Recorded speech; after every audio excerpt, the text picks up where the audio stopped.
So, you know that feeling when you've been waiting for something for so long that you start seeing clues everywhere?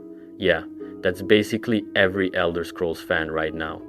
We got that tiny teaser back in 2018 at E3, and since then, we've been analyzing every single frame like we're detectives trying to solve some ancient mystery. And honestly, at this point, I think we might have looked at that 30-second clip more times than we've actually played Skyrim, which is saying something. The thing is, Bethesda knew exactly what they were doing with that teaser. Todd Howard even came out and said there are hints in there about where the game takes place. So naturally, the community went absolutely wild trying to figure it out. We've got people measuring shadow angles, comparing rock formations to real-world locations, looking at the color of the sky, analyzing the architectural style of that distant city. It's gotten pretty intense, but let's step back for a second and talk about what we actually know. In June of 2018, during that E3 showcase, Bethesda dropped two major bombs on us. First was Starfield, their big new space game, and then right after that, they showed us the Elder Scrolls 6 teaser. Now this was smart because they basically told us not to expect any real news for years. The game was in what they called pre-production, which is basically the phase where they're still figuring out what the game even is. And sure enough, it's been over 6 years now, and we still don't have much more than that original teaser. The video itself shows this sweeping landscape shot. You've got these rocky mountains, some coastal areas, grasslands, and way off in the distance, you can see what looks like a city or some kind of settlement. The lighting is gorgeous, very atmospheric, with this golden sunset kind of vibe. The camera just pans across this landscape while that iconic Elder Scrolls music plays, and then boom, the logo appears. That's it, 30 seconds of pure speculation fuel. Now before we dive into the specific theories, let me give you some context about how Bethesda has handled locations in previous games. The first game, Arena, took place across all of Tamriel, but it was procedurally generated and honestly pretty limited by the technology of the time. Then, with Daggerfall, the second game, they focused on the Iliac Bay region, which included parts of both High Rock and Hammerfell. After that, each game has focused on a single province. Morrowind obviously took place in Morrowind, though specifically just the island of Vardenfell. Oblivion was set in Cyrodiil, and Skyrim, well, that one's pretty self-explanatory. So the question everyone's been asking is, where does the sixth game take us? And based on the teaser, the community has narrowed it down to a few main contenders. Let's start with the big one that everyone seems to think is most likely.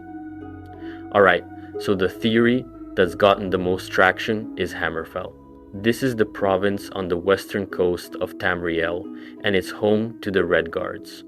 Now, if you played Skyrim, you might remember encountering some Redguard characters, or maybe you remember that quest in Whiterun where you have to choose between helping the Alik'r warriors or protecting Saadia.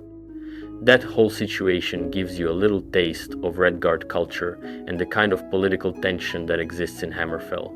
But let's talk about why people think the game takes place there. First off, the geography in the teaser matches up pretty well with what we know about Hammerfell. The province has this really diverse landscape.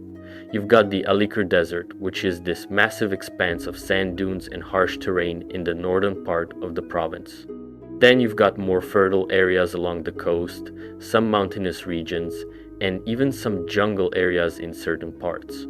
The teaser shows rocky coastal terrain with mountains in the background, which could easily be somewhere along Hammerfell's northern coastline near the Iliac Bay. Here's where it gets interesting though. Back at the end of 2020, the official Elder Scrolls Twitter account posted this New Year's message that got everyone talking. It showed a map of Skyrim with some candles on it, and the caption said something about transcribing the past and mapping the future. People immediately started analyzing where those candles were placed. One was directly on Skyrim, which makes sense since that was the last game. Another was on a book holding the map down. But the third one, that was placed in the undrawn area of the map to the southwest of Skyrim, right where Hammerfell would be. Now maybe that's just a coincidence, or maybe Bethesda was dropping hints. Either way, it got people even more convinced. There's also this thing that happened more recently. A Bethesda concept artist, this guy named Ray Lederer, who's been at the company since 2008, his Pinterest account started getting a lot of activity. He was adding images to these different boards he had for men, costumes, weapons, landscapes, all that stuff. And what did all these images have in common? They were all featuring North African, Moorish, and Middle Eastern cultures. Now here's the thing. The Redguards and Hammerfell have always been inspired by these real-world cultures. The architecture, the clothing, the whole aesthetic. So when a senior concept artist at Bethesda starts pinning a bunch of images that match that style, people take notice.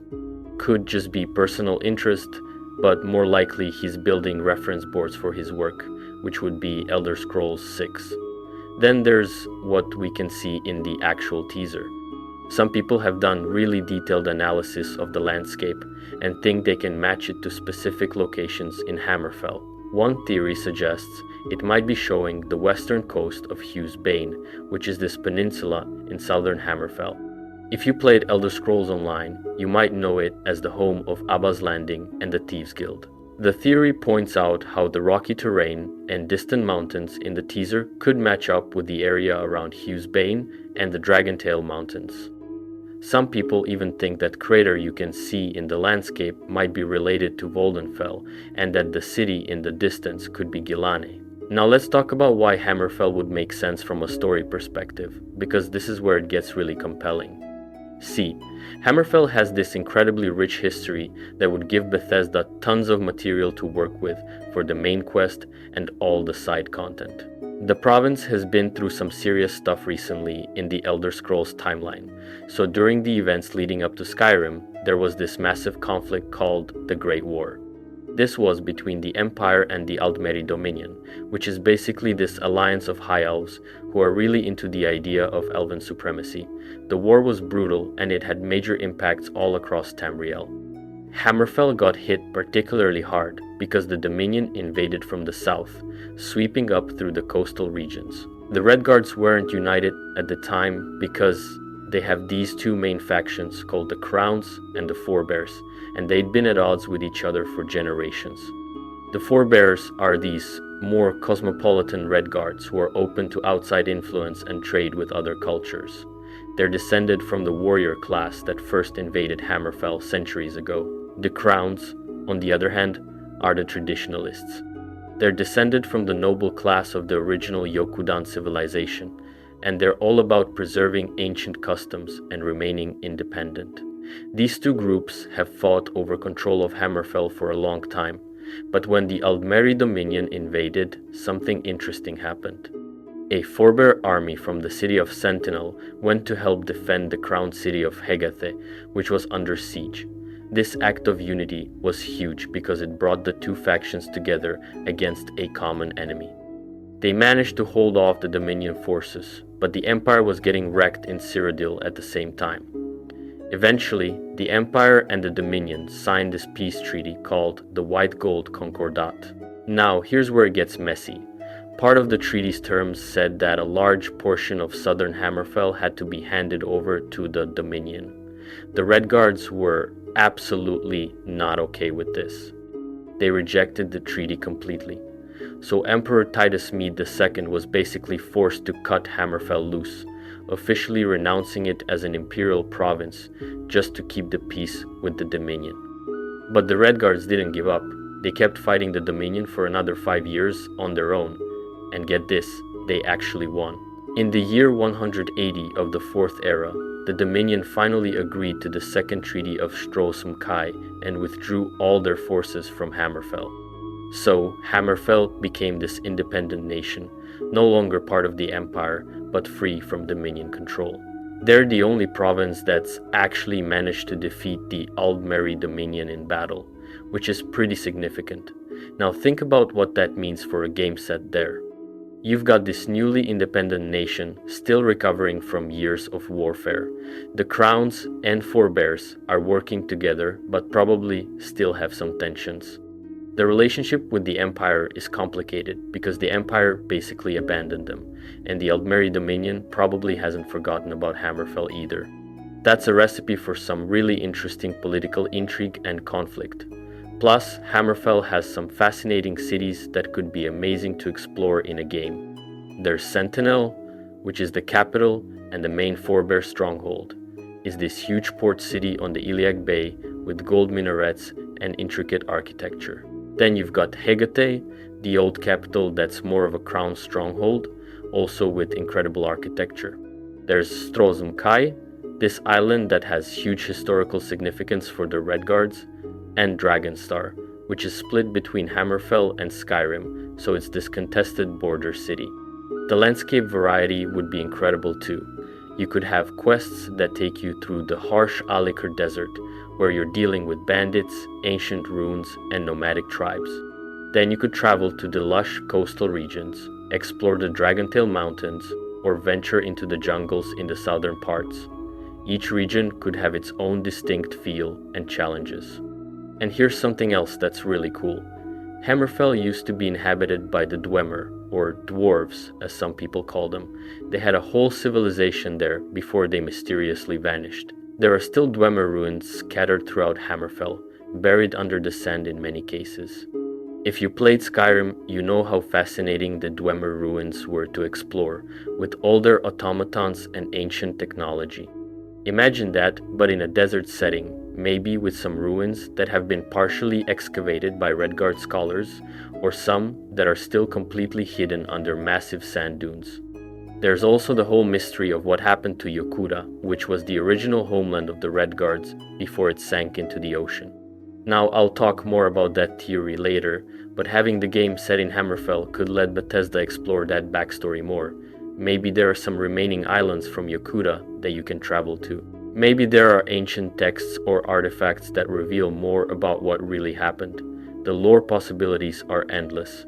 So yeah, Hammerfell has a lot going for it as the most likely location. The visual clues from the teaser, the hints from Bethesda, the rich lore and history, the diverse environments. It all adds up to make this the frontrunner theory. But it's not the only theory out there. Alright, next theory. High Rock. This one's interesting because for a while there, a lot of people thought the teaser was showing High Rock instead of Hammerfell. The name itself kind of became this meme in the community because, look at the teaser, you've got high elevation terrain with lots of rocks. High Rock, get it? But there's actually more to this theory than just a pun. High Rock is the province directly north of Hammerfell and is the homeland of the Bretons. Now, the Bretons are one of the human races in Elder Scrolls, but they've got this unique background. See, way back in history, the Aldmer, which are basically proto-elves, came to High Rock and ended up interbreeding with the Nedic people who lived there. The result was the Bretons, who are part human and part elf. This gives them a natural affinity for magic, which is why you'll often see Breton mages, and the Mages Guild has a strong presence in High Rock. The geography of High Rock would work with what we see in the teaser too. The province has these rolling hills, lots of mountains, medieval-looking castles, and coastal regions.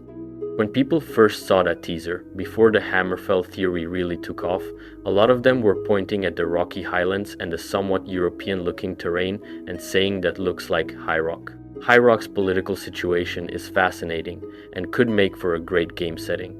Unlike most provinces where you have one ruler or maybe a few competing kingdoms, High Rock is intensely fractious. It's divided into all these different city-states and kingdoms, each with their own nobility and territorial ambitions. There's this old joke among Bretons that goes, find a new hill, become a king. And it's kind of true. The province has a reputation for constant political scheming, intrigue, assassination plots, and power struggles between the various nobles. Some of the major kingdoms include Daggerfall, which is one of the oldest and most influential. There's Wayrest, which became really powerful through trade and commerce. Camlorn, which considers itself very refined and sophisticated. Evermore, which sits on important trade routes, and several others. These kingdoms are constantly forming alliances through marriage, then breaking them, going to war, making peace. It's this never-ending cycle of political drama. The thing about Bretons is they're known for being incredibly politically savvy. They learned a lot from their Aldmeri ancestors about diplomacy, manipulation, and how to play the long game in politics. A Breton noble might smile and shake your hand while simultaneously planning your downfall 3 moves ahead. This makes High Rock a place where words and intrigue can be just as deadly as swords and magic. Another cool aspect of High Rock is the influence of the Direni.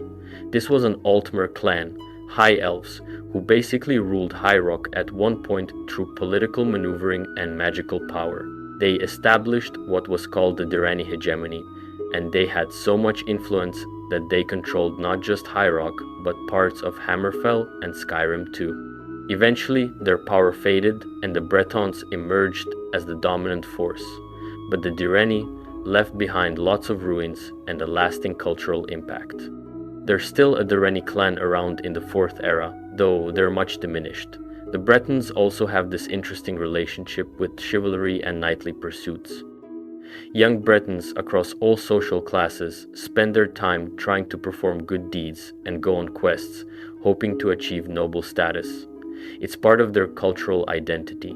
You could imagine a game where you encounter all these Breton knights and adventurers, each trying to prove themselves worthy of recognition. Maybe you get caught up in some elaborate plot where you have to navigate between different noble houses, figure out who's betraying who, and try to prevent a civil war or something. The magical aspect of High Rock could lead to some really interesting questlines too. The Bretons are known for producing powerful mages, and the province has multiple magical institutions and schools. You could have some dark mage trying to resurrect ancient Aldmeri magic, or maybe there's a conflict between different magical orders, or perhaps someone's trying to uncover secrets left behind by the Direni in their old strongholds. There's also the religious angle. The Bretons worship the 8 divines, much like the Imperials, and they're quite devout, but there are also some who follow the old druidic traditions from way back, worshipping nature gods and practicing ancient magic. This mix of different belief systems could create interesting conflicts and storylines.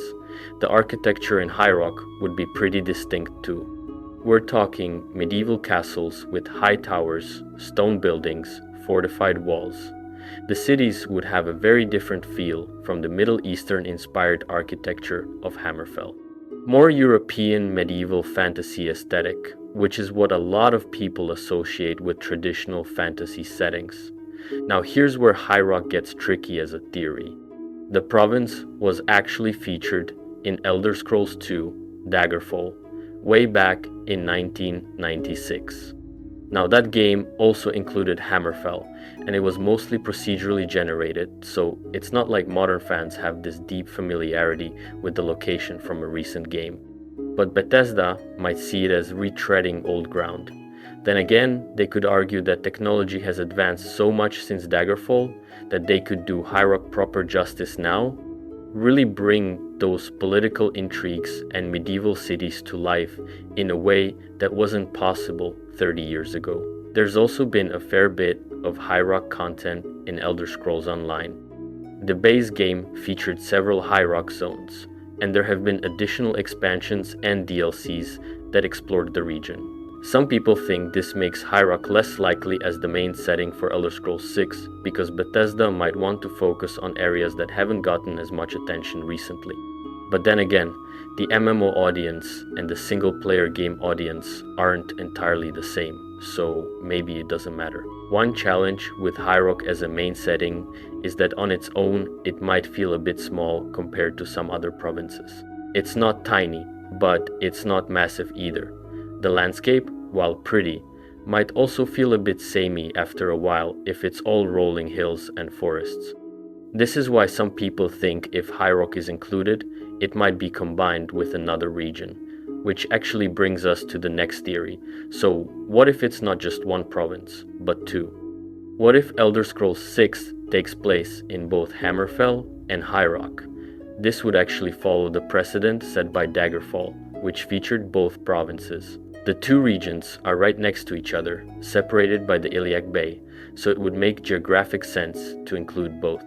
Combining the two provinces would give Bethesda a lot more territory to work with, which could mean a bigger game world. You'd get the desert landscapes and Redguard culture of Hammerfell alongside the medieval castles and political intrigue of High Rock.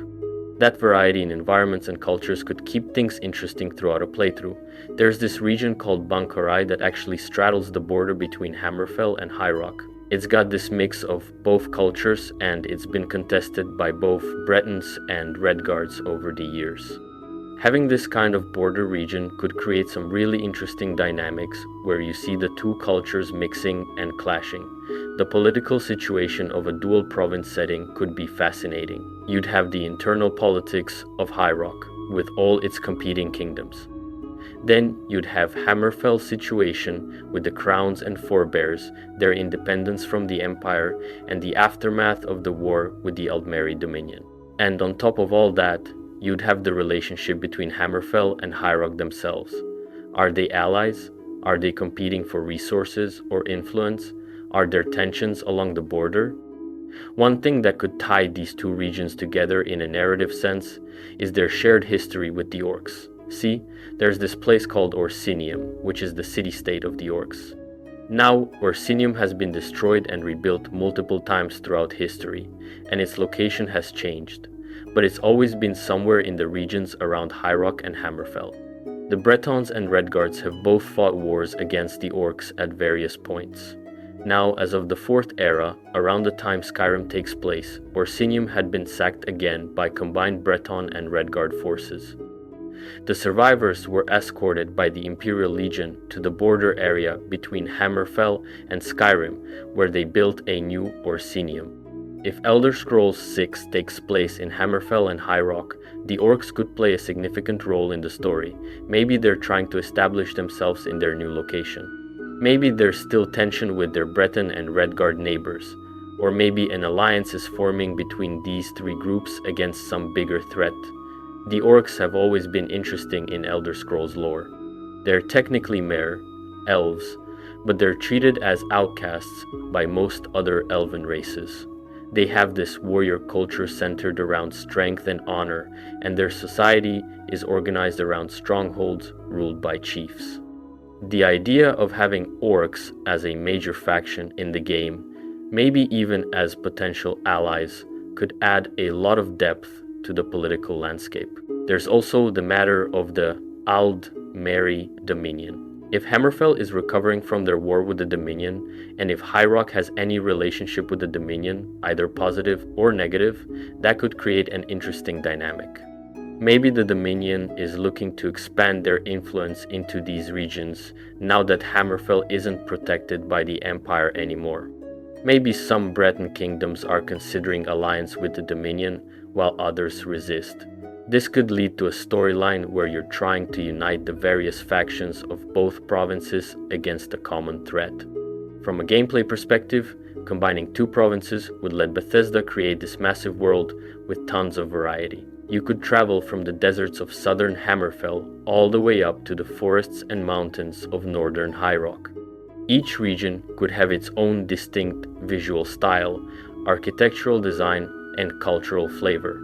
The cities could be more varied and interesting. You might have a quest that starts in a Redguard city in Hammerfell and ends in a Breton castle in High Rock, taking you across this huge landscape with different environments along the way. The fast travel system could be interesting too. Maybe you have more traditional land travel within each province, but then boats or ships that let you cross the Iliac Bay between the two regions. Naval travel could even be a gameplay mechanic, where you can take ships from port to port, maybe encounter pirates or sea creatures along the way.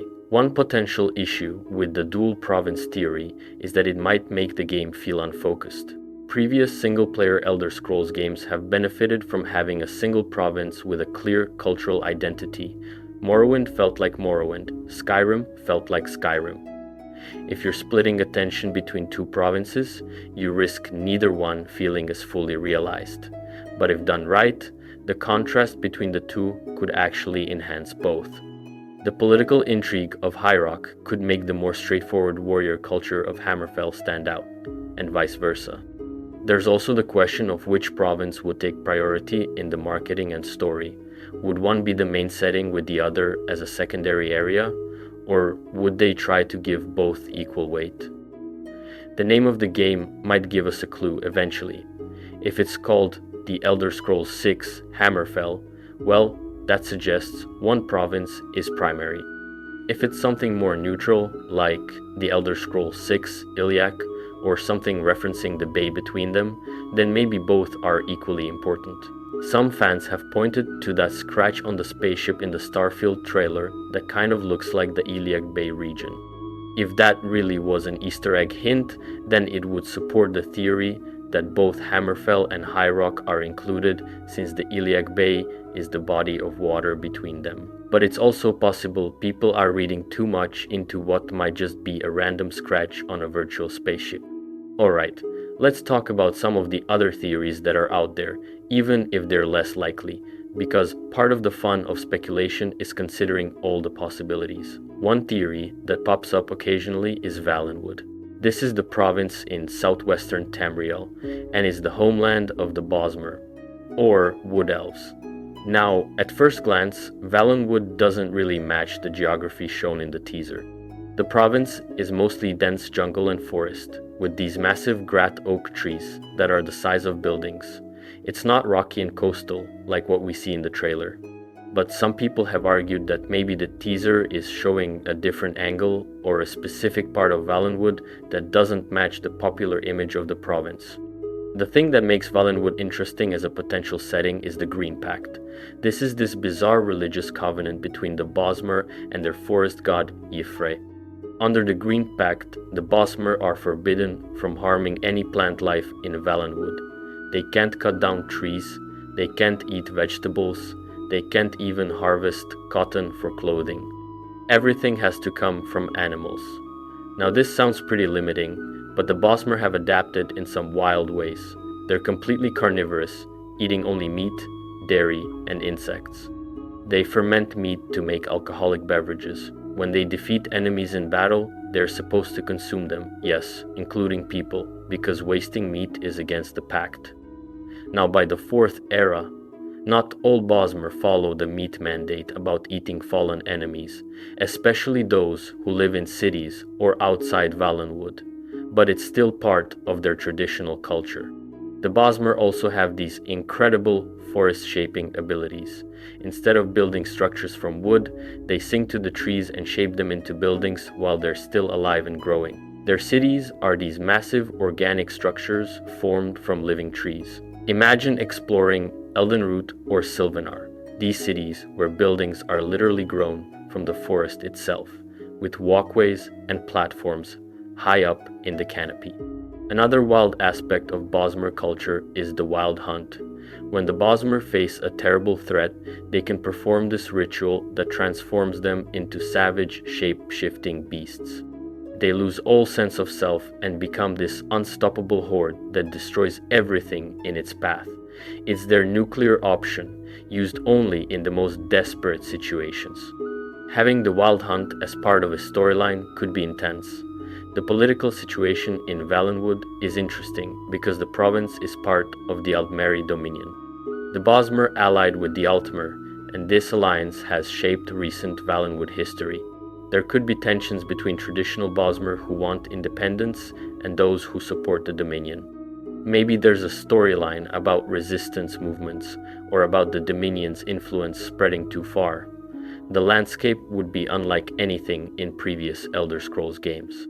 Dense jungles, massive trees, unique wildlife, ancient ruins hidden beneath the canopy. The verticality of the environment could lead to some interesting exploration mechanics, climbing and jumping between branches, discovering secrets high above the forest floor. But there are some reasons why Valenwood seems less likely. One is that the province has gotten a lot of coverage in Elder Scrolls Online. There have been multiple expansions and DLC that explore different parts of Valenwood, so Bethesda might feel like it's been done recently. Another issue is that the teaser really doesn't look like a jungle environment. You'd expect to see more greenery, more vegetation, not rocky highlands and coastal areas. Unless Bethesda is specifically showing a part of Valenwood that's very different from the rest, which seems like an odd choice for a teaser. Then there's Elsewhere, home of the Khajiit. Now, this one's even less likely than Valenwood, but let's talk about it anyway. Elsewhere is divided into two main regions, Anaquina in the north, which is more arid and desert-like, and Palatine in the south, which is more tropical and jungle-like. The Khajiit are these cat people, but they come in different forms depending on the phases of the moons when they're born. Some are basically house cats, some are humans with cat features, and some are these massive four-legged tigers. Elsewhere has this interesting history where it was two separate kingdoms for a long time, Anaquina and Palatine, until they were united into the Elsewhere Confederacy. Then in the Fourth Era, the Confederacy was dissolved and both kingdoms became client states of the Aldmeri Dominion. So politically, there's some complexity there. The thing is, Elsewhere has also been heavily featured in Elder Scrolls Online. There was a whole year-long story arc about Elsewhere, with a major expansion and additional content.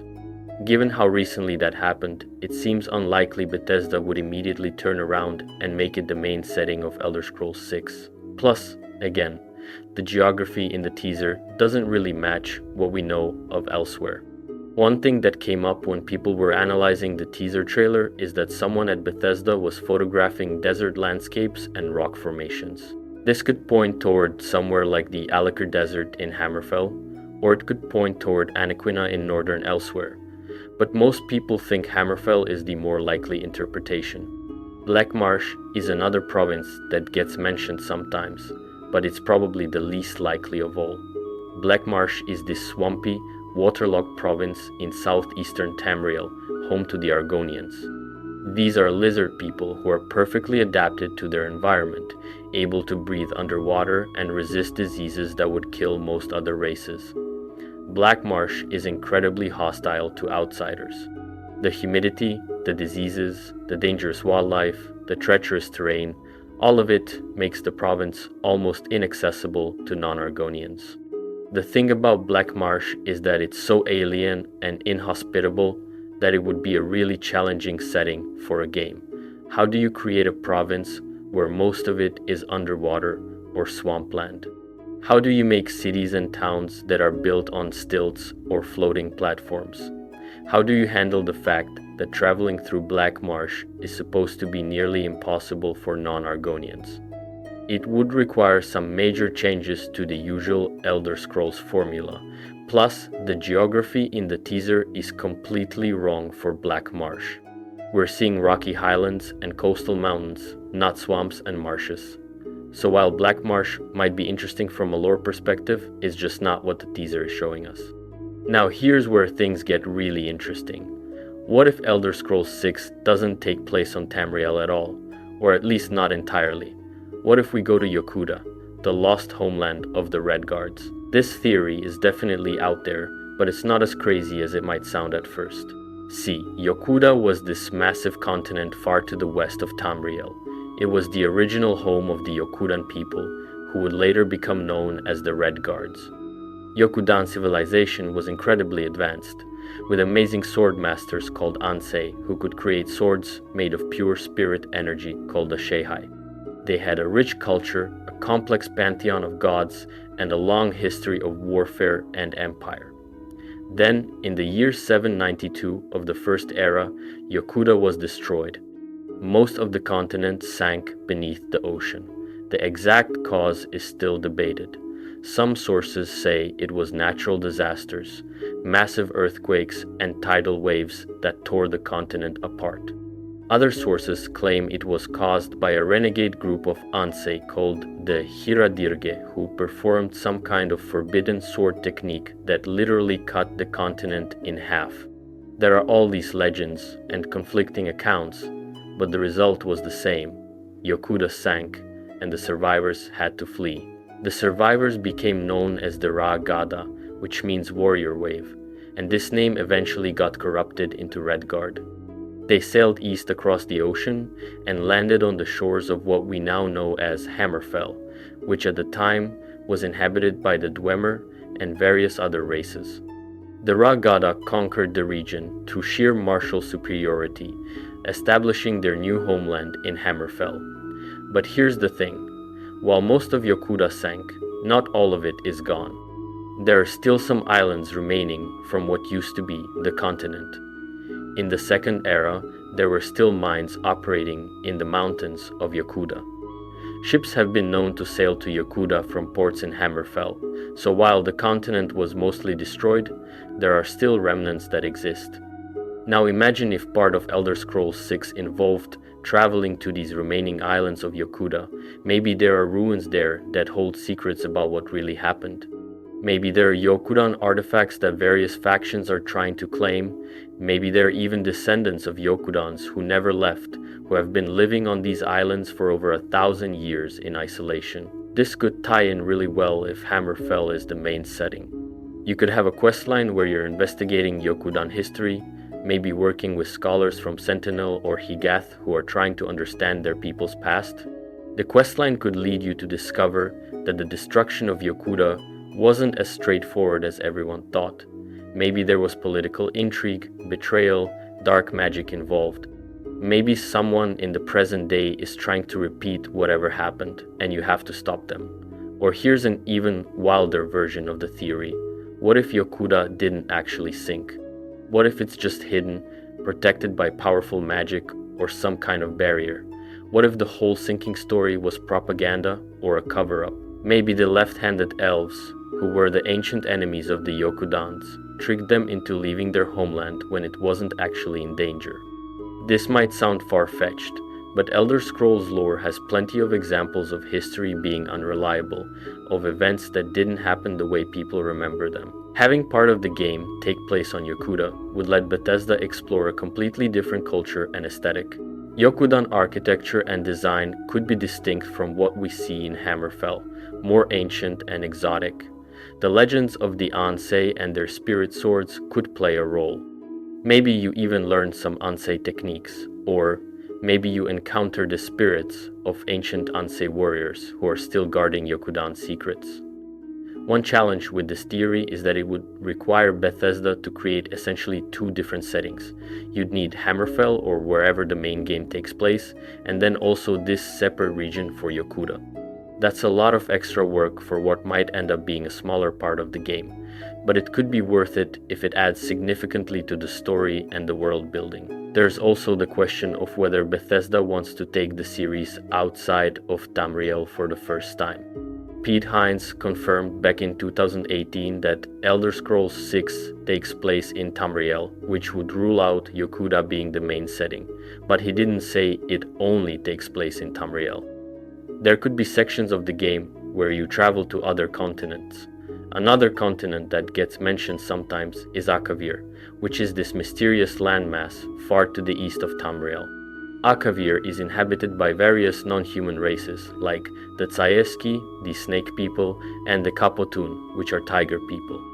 The Akaviri have invaded Tamriel a few times in history, and there are lots of Akaviri artifacts and architectural influences that have spread to Tamriel over the centuries.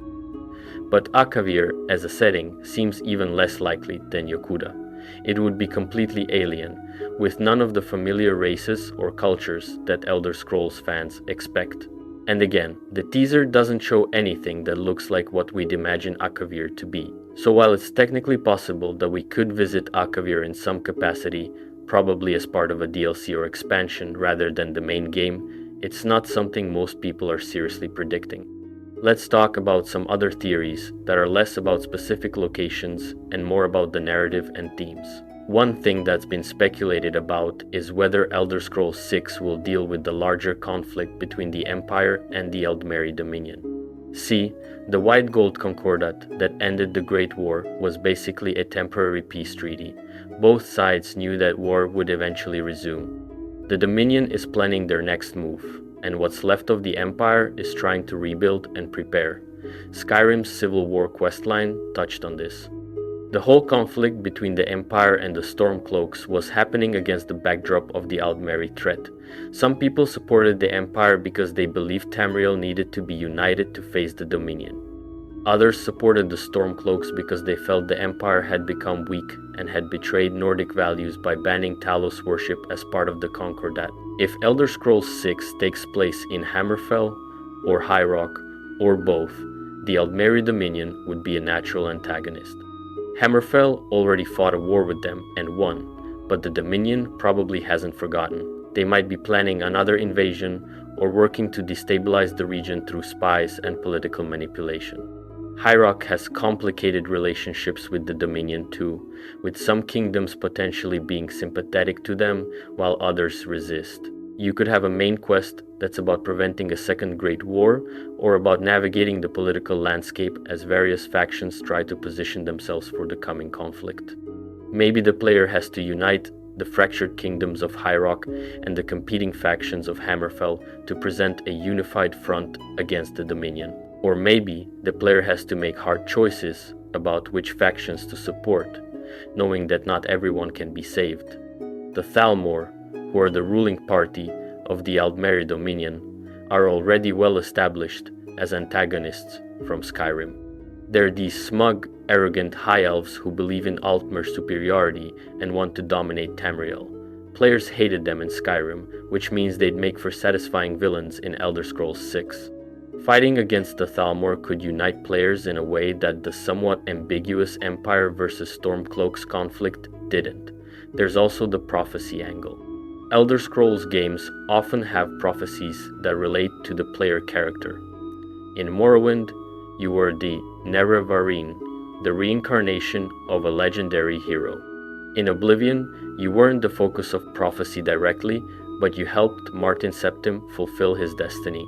In Skyrim, you were Dragonborn, prophesied to defeat Alduin. So what prophecy or legend might relate to Elder Scrolls 6? If the game is set in Hammerfell, there's this concept called the Hunding.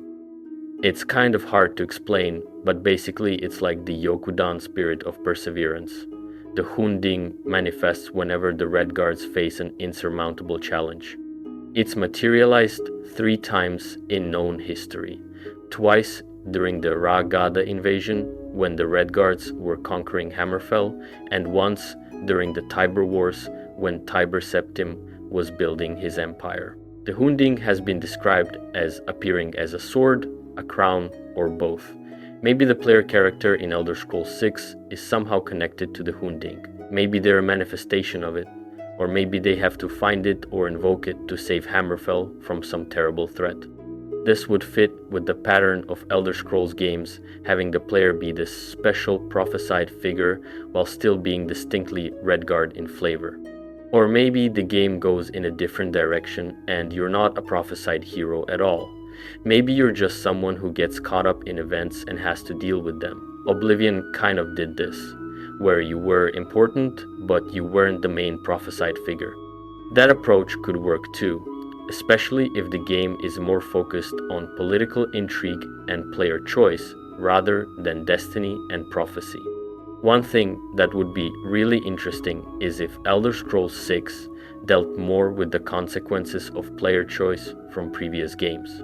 Like, what if the game acknowledges whether the Empire or Stormcloaks won in Skyrim? What if there are different scenarios depending on which side emerged victorious? That would be complicated to implement, but it would make the world feel more connected and reactive.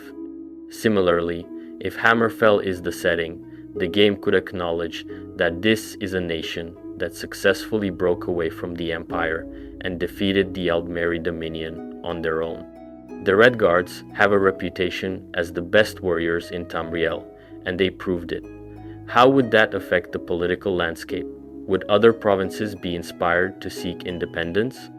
Would the Empire try to win Hammerfell back as an ally? There's so much potential for complex political storytelling in a game set in this region. Not just good versus evil, but competing interests, different factions with understandable motivations, and situations where there's no clear right answer. That's what made some of the questlines in previous Elder Scrolls games so memorable when you had to make tough choices or navigate morally gray situations. The Blades could make a comeback too. In Skyrim, The Blades were this ancient order of dragon slayers who had been nearly wiped out by the Talmor. You could help rebuild them over the course of the game. Well, the Blades have a stronghold somewhere in Hammerfell called Windscar Temple. If Elder Scrolls 6 is set there, maybe we see a rebuilt Blades order playing a role in the story. Maybe they're working against the Thalmor, trying to prepare for the next war. The Thieves Guild and Dark Brotherhood will probably make appearances too, since they're staples of the series. The Thieves Guild has deep roots in the lore of Hammerfell actually, with Abba's Landing being considered the birthplace of the organization, so there could be some interesting questlines related to that. The Dark Brotherhood has sanctuaries all over Tamriel, so they could easily have a presence wherever the game takes place. Daedric princes will definitely show up in some capacity. They're an essential part of Elder Scrolls lore. These godlike beings who each represent different aspects of existence and grant powers to mortals in exchange for service. Every Elder Scrolls game has had quests related to various Daedric princes. The question is, which ones will play major roles in Elder Scrolls 6? Given the possible desert setting of Hammerfell, you might see more of Sheogorath, the Daedric Prince of Madness, who has connections to chaos and unpredictability. Or Mephala, the Prince of Lies and Secrets, who would fit well with political intrigue storylines. Or Hersine, the Prince of the Hunt, which would work in a province known for its warriors. Maybe we finally get more of Meridia, who seems to hate the undead and has had limited representation in previous games compared to other princes. The Dwemer are going to play a role too, almost certainly. If Hammerfell is the setting, there are tons of Dwemer ruins buried under the desert sands. The mystery of what happened to the Dwemer, where they went when they vanished, has been a constant thread through the series. Maybe Elder Scrolls 6 finally gives us some answers, or at least more clues. Maybe there's a questline about a scholar trying to uncover Dwemer secrets, and you have to delve deep into some buried ruins to find artifacts or texts. The Dwemer automatons, those mechanical constructs that guard the ruins, could be a major enemy type in the game. Imagine fighting your way through a sandstorm and discovering this massive Dwemer complex, then battling Dwemer spiders, spheres, and centurions in the dark corridors deep underground. That's classic Elder Scrolls dungeon crawling, and it never gets old. Magic is going to be interesting in Elder Scrolls 6. Each game in the series has iterated on the magic system, sometimes making it more complex, sometimes simplifying it. Skyrim streamlined magic quite a bit compared to Oblivion, which had way more spells and effects. The question is whether Elder Scrolls 6 will continue that trend or try something new. One thing I'd love to see is more unique racial magic. Like, Bretons have natural magical affinity, so if High Rock is involved, maybe there are special spells or abilities that are specific to Breton magic traditions. Redguards aren't typically known for magic, but the Ansei were able to create spirit swords. Maybe there's a mechanic related to that, some kind of fusion of warrior and magical abilities. The different schools of magic could use some love too. In Skyrim, certain schools, like illusion and alteration, often felt underpowered compared to destruction. Maybe Elder Scrolls 6 balances things better or adds new schools of magic. Maybe there are regional variants of spells based on the magical traditions of different provinces.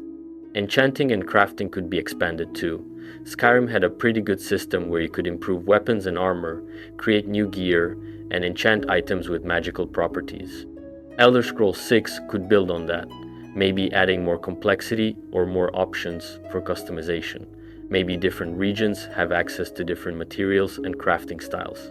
Like, you could make weapons in the Redguard style, or Breton style, or Dwemer style, each with different properties. One thing that would really elevate Elder Scrolls 6 is improved NPC behavior and interaction. Todd Howard has mentioned in interviews that they want NPCs to be more detailed and varied, and that cities will be larger and more expansive. This is something fans have wanted for years. Skyrim's cities were impressive, but they still felt kind of small and underpopulated.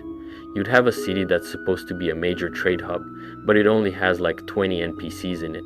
Imagine a game where cities actually feel alive, where there are crowds of people going about their business, merchants calling out their wares, children playing, guards patrolling, where NPCs have actual schedules and routines that make sense, where they react more naturally to what's happening around them, where you can have more meaningful interactions with people beyond just getting quests from them. The conversation system could use an upgrade too. Skyrim's dialogue system was functional but kind of basic. You'd have a few dialogue options, pick one, and the NPC would give you their scripted response. Other games have shown that you can have more dynamic conversation systems where the NPC's responses change based on your relationship with them, your past choices, your skills and abilities. Elder Scrolls 6 could learn from those systems. Another thing that would be cool is if your actions had more visible impact on the world. Like, if you complete a major questline that affects a city, you should see actual changes. Buildings being rebuilt, new NPCs showing up, people talking about what happened. Skyrim did some of this, but it could go further. The graphics and technology are obviously going to be a major step up from Skyrim. Bethesda has said that one reason for the long gap between Elder Scrolls games is that they've been waiting for technology to advance to the point where they can realize their vision for the game. They're using the same engine that powered Starfield, but with modifications and improvements. We're talking about next-generation graphics with ray tracing, more detailed environments, better facial animations, improved physics. The landscape from the teaser already looks gorgeous, with that golden lighting and atmospheric haze. Imagine exploring that world in actual gameplay, seeing dynamic weather systems, sandstorms in the desert, fog rolling across the coastline. The sound design is going to be important too. Jeremy Soule composed the iconic soundtracks for Morrowind, Oblivion, and Skyrim, but he's not working on Elder Scrolls 6. So, there will be new music, which is both exciting and a little scary for fans who love those classic soundtracks. Hopefully, whoever composes the music for Elder Scrolls 6 captures that same epic fantasy feel while bringing something fresh. Voice acting is another area where Elder Scrolls games have been hit or miss. Skyrim had some great voice actors, but it also had the problem of too many NPCs sharing the same voice, which broke immersion. You'd talk to a guard in one city, then travel across the map and hear the exact same voice coming from a completely different character. Elder Scrolls 6 needs more voice actors to avoid this problem, or at least better variety in the voices. Mod support is going to be huge. Todd Howard has confirmed that Elder Scrolls 6 is being designed with mods in mind. Bethesda knows that mods are a massive part of what has kept Skyrim alive for over a decade. People are still creating new mods, new quests, new features, and that keeps players coming back. The modding scene for Elder Scrolls 6 is going to be incredible. Once the tools are released and modders get their hands on the game, we'll see everything from quality of life improvements to massive total conversion mods that essentially create new games. That's always been one of the strengths of Bethesda's RPGs on PC, and hopefully they continue to support and encourage that community. There's been some debate about whether Elder Scrolls 6 will be a Microsoft exclusive. Bethesda was acquired by Microsoft, and games like Starfield ended up being exclusive to Xbox and PC. Some fans with PlayStation consoles are worried they won't be able to play Elder Scrolls 6. Microsoft hasn't made any definitive statements about it, but given their recent acquisition strategy, it seems likely that the game will be exclusive to their platforms. This is disappointing for PlayStation fans, but is the reality of the current gaming landscape. On the bright side, Xbox Game Pass means that if you have a PC or an Xbox, you'll probably be able to play the game without having to buy it at full price. Release date is the big question everyone wants answered. When is Elder Scrolls 6 actually coming out? The honest answer is we don't know. In 2020, Phil Spencer from Microsoft said the game wouldn't be out for at least another 5 years, which would put it at 2025 or later. More recent court documents from Microsoft suggested a release date of 2026 or later. But here's the thing. Bethesda is known for taking their time with games, and they've been pretty clear that Elder Scrolls 6 is still in relatively early development. Starfield only came out in 2023, and Bethesda said they wouldn't shift full focus to Elder Scrolls 6 until after Starfield was done. So, if we're being realistic, we're probably looking at 2028 or 2029 at the earliest.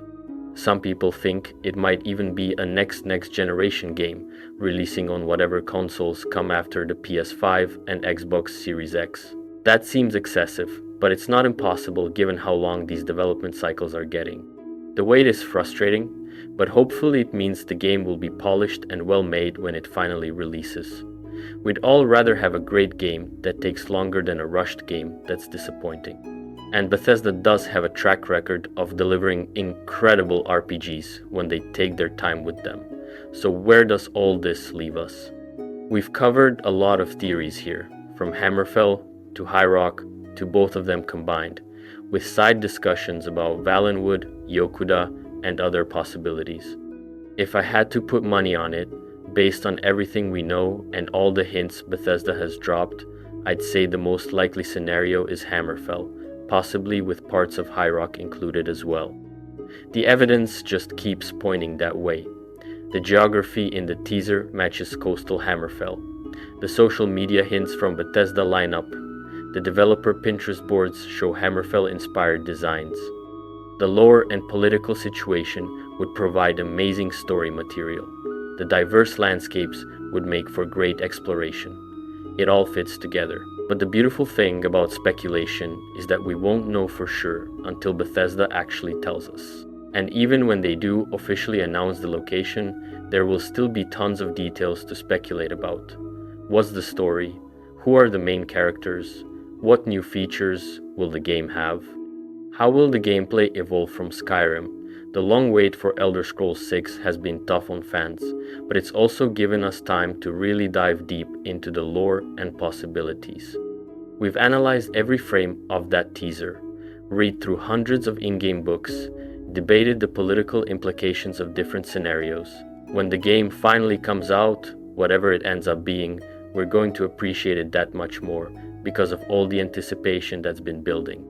And who knows, maybe Bethesda will surprise us with something completely different from any of the theories. Maybe the teaser was intentionally misleading. Maybe they've been planning some wild twist that nobody saw coming. That's part of the excitement, the possibility that we could be wrong about everything. But for now, Hammerfell seems like the safe bet. A province with rich history, diverse environments, compelling conflicts, and tons of potential for amazing quests and stories.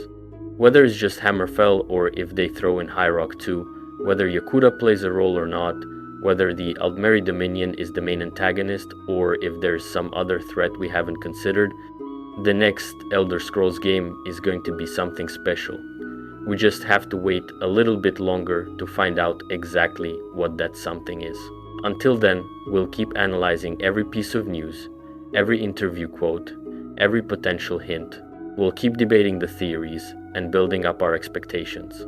We'll keep replaying Skyrim and the other Elder Scrolls games, diving into the lore and imagining what could be. Because that's what Elder Scrolls fans do. We're in this for the long haul, for better or worse.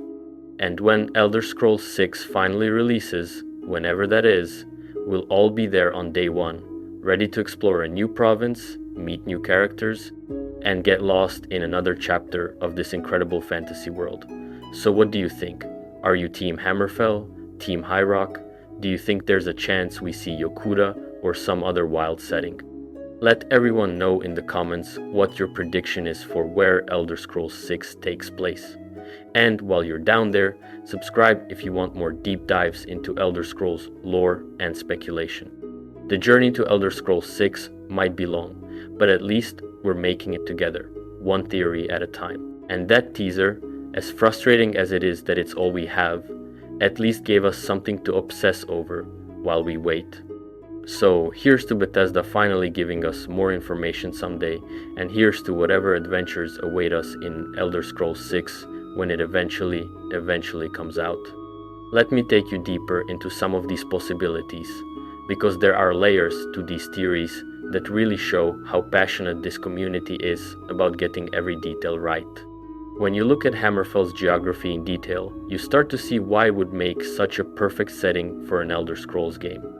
The province is huge, one of the largest in Tamriel actually. And unlike somewhere like Skyrim, where you have a fairly consistent Nordic theme throughout, Hammerfell has these distinct regions that each feel completely different from each other. Start in the north with the Alikir Desert, and you're dealing with this unforgiving landscape where survival itself is a challenge.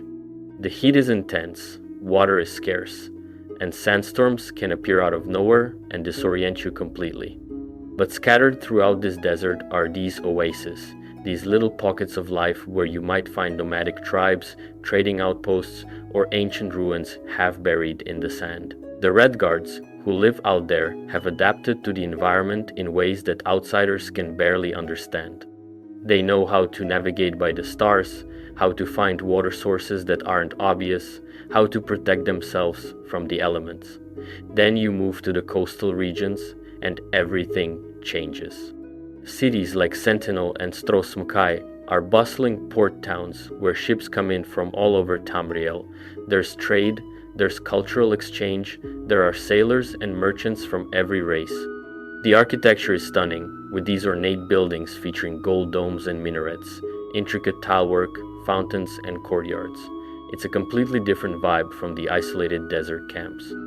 Travel south, and you start getting into more tropical territory. There are areas with dense vegetation, humid air, different kinds of wildlife.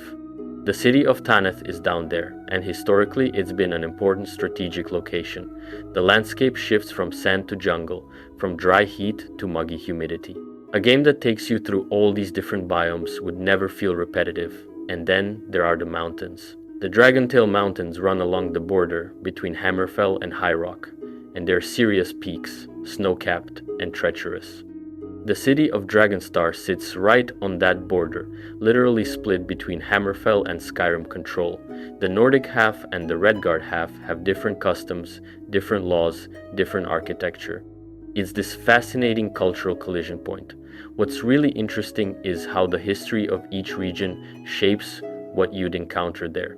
Take the Alikir Desert. It used to be called something different before the Redguards arrived. The Dwemer who lived there called it Volenfell, and they had this whole civilization of underground cities and complex machinery.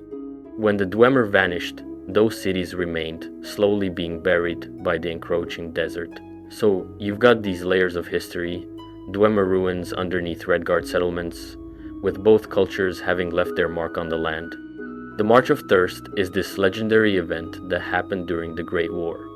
When the Aldmeri Dominion invaded Hammerfell, the Imperial Legion stationed there had to retreat north across the entire Alikir Desert. Can you imagine that? An entire army trying to march across one of the harshest deserts in Tamriel while being pursued by enemy forces. The casualties were massive. Now imagine following that same route in the game, maybe finding remnants of that march, abandoned equipment, battlefield sites, memorials. It would be this powerful reminder of recent history that still affects the people living there. The Forebear and Crown divide is more than just political. It's cultural, it's about identity, it's about how the Redguards see themselves and their place in Tamriel. The Forebears look outward, they trade with other provinces, they adopt useful ideas from other cultures, they're practical and progressive. Walk into a Forebear city like Sentinel and you'll see influences from all over Tamriel. There might be an Imperial-style trading company here, a Nord tavern there, maybe even an Altmer enchanter who's set up shop. The Crowns look inward. They're about preserving tradition, maintaining the old ways from Yokuda, honoring their ancestors and the ancient customs. A crown city like Heget would feel different, more insular, more focused on Redguard traditions. You'd see more emphasis on the old Yokudan gods like Ruptga and Tava, more traditional architecture and clothing, more suspicion of outsiders. But here's what makes it complicated. These aren't just two monolithic factions. Within the Forebears, you have different merchant families competing for influence. Within the Crowns, you have different noble houses with their own agendas. And then there are people who don't fit neatly into either category. The Low Tunics emerged as this kind of middle path, trying to take the best of both Forebear and Crown philosophy. That kind of political complexity would be perfect for an Elder Scrolls game where player choice matters. Imagine you're playing through the game and you get involved in this conflict. Maybe early on, both sides approach you wanting your help. The forebears want you to help negotiate with foreign powers, maybe establish new trade routes, perhaps deal with some external threat in a diplomatic way. The crowns want you to help preserve important cultural sites, maybe recover stolen Yokudan artifacts, perhaps defend traditional territories from encroachment. Neither side is evil, both have legitimate concerns and goals. As you progress, maybe you start to see how these internal divisions are weakening Hammerfell at a time when unity is needed. Maybe the Aldmeri Dominion is taking advantage of this division, maybe they're secretly supporting whichever faction will give them an advantage. Or maybe there's some other threat emerging that requires the Red Guards to put aside their differences. And you're the one who has to figure out how to bring these factions together. Or maybe you choose one side over the other, or maybe you find some third option nobody else saw. The religious aspect of Redguard culture is really fascinating too. They worship the Yokudan pantheon, which is related to, but distinct from, the 8 divines that most other human races worship. At the top, you have Ruptka, also called Talpapa, who's basically the king of the gods. He's the one who figured out how to survive the cycle of Satakal eating the world and being reborn, and he taught other spirits how to do the same. Satakal is this primordial being who represents everything, constantly destroying and recreating existence. It's kind of like the Nordic Alduin in some ways, but more abstract and cyclical. The Redguards see existence as this ongoing process of creation and destruction, and the goal is to learn how to persist through the cycles. Then you have Tava, the bird goddess of the air, who guided the Yokudans to Hammerfell after their homeland sank. She's merged with Kynareth in the minds of many Redguards, especially those who've adopted imperial religious ideas. But traditionalists still worship her in the old ways, with shrines in port cities where sailors pray for safe voyages. Tuwaka is the god of souls who guides the dead to the far shores, which is the Redguard afterlife. It's not like the Nordic Sovngarde or the imperial concept of Aetherius. The far shores is specifically for Redguards, and Tuwaka makes sure that worthy warriors and honorable people find their way there. There could be some really interesting quest lines involving Tuwaka, maybe dealing with restless spirits who can't find the far shores, or maybe someone's trying to interfere with the passage of souls. Leki is the daughter of Ruptka and the goddess of aberrant swordsmanship. This is so perfectly Redguard. She's not just the goddess of fighting, she's specifically about unconventional sword techniques, about finding new ways to win when traditional methods fail. Her influence would be felt in Redguard martial culture, in the sword schools that train warriors, in the philosophy of combat that every Redguard child learns. The Hunding is maybe the most interesting because it's not quite a god, more like a concept or a force that materializes in times of need. When the Redguards face what seems like an impossible challenge, when they need to make way for their people, the Hunding appears. It's been a sword, it's been a crown, it's been different things at different times. Some scholars think it's actually one of the walking ways, one of the methods of achieving divine power that are scattered throughout Elder Scrolls lore. If you're the player character in a Hammerfell set game, maybe you have some connection to the Hunding. Maybe you're chosen by it, maybe you can channel its power, maybe you have to figure out what form it should take in this era. That would give you a special role in Redguard society without making you literally divine like the Dragonborn was in Skyrim. The Sword Singers, or Ansei, are legendary in Redguard history. These were warriors who mastered their blade work to such a degree that they could create a Shehai, a spirit sword made of pure willpower. The Shehai was said to be sharper than any physical blade, able to cut through anything. The greatest Ansei could perform impossible feats, like how the legendary Frandar Hunding supposedly killed 30 warriors in seconds using his Shehai. There are stories about an Ansei technique that could cut atoms, which some people interpret as a metaphor, but which might be literal in the weird reality-bending lore of Elder Scrolls. One group of Ansei called the Hiradirj were defeated and possibly performed some technique that split Yokuda apart, causing it to sink. Whether that's true or exaggeration, the point is that Ansei were incredibly dangerous and powerful. By the 4th era, true Ansei are extremely rare, maybe even extinct. The art has been declining for centuries. But what if there's a storyline about rediscovering the old techniques? What if you find ancient Yokudan texts that describe the training methods? What if there's an old master who's one of the last true Ansei and they agree to teach you? That could be an amazing quest line where you're not just learning to fight better, you're preserving a piece of Redguard culture that was almost lost. Or maybe the opposite happens. Maybe someone's trying to bring back the Ansei arts but for the wrong reasons. Maybe they want to use those techniques as weapons of war, or maybe they're tampering with forces they don't understand and risk causing another catastrophe like what happened to Yokuda.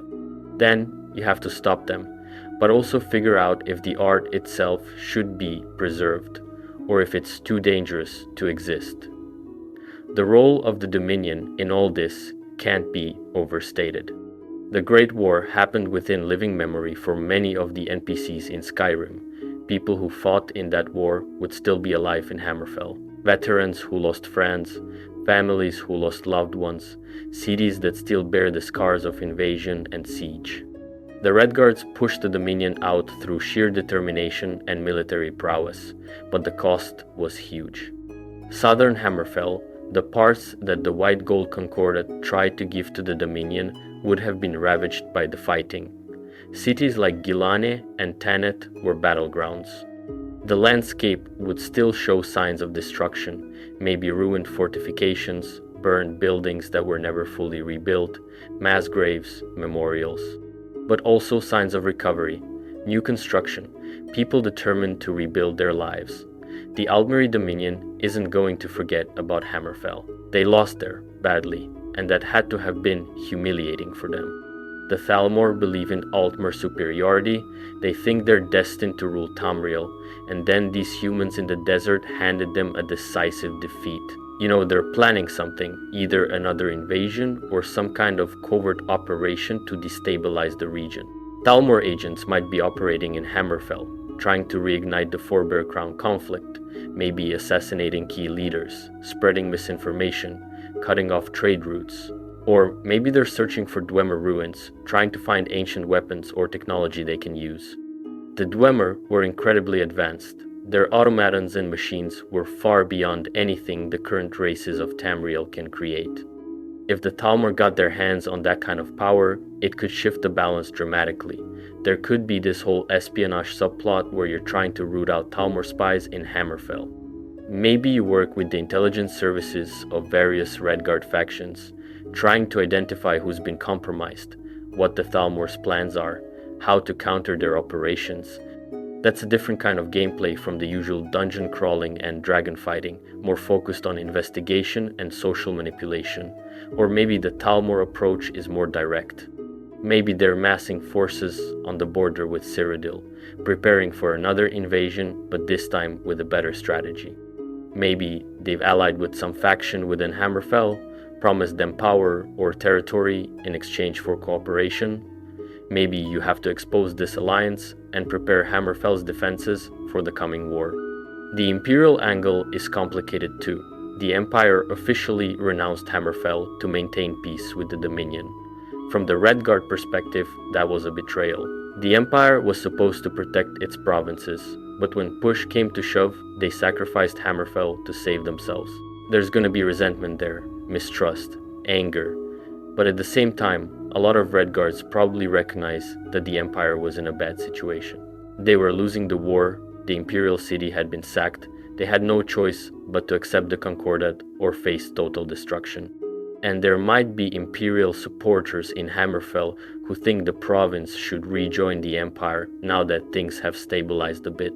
So, you could have this faction that wants to maintain independence, another faction that wants to reconcile with the Empire, and maybe a third faction that wants to go further and establish Hammerfell as a power that rivals or exceeds the Empire.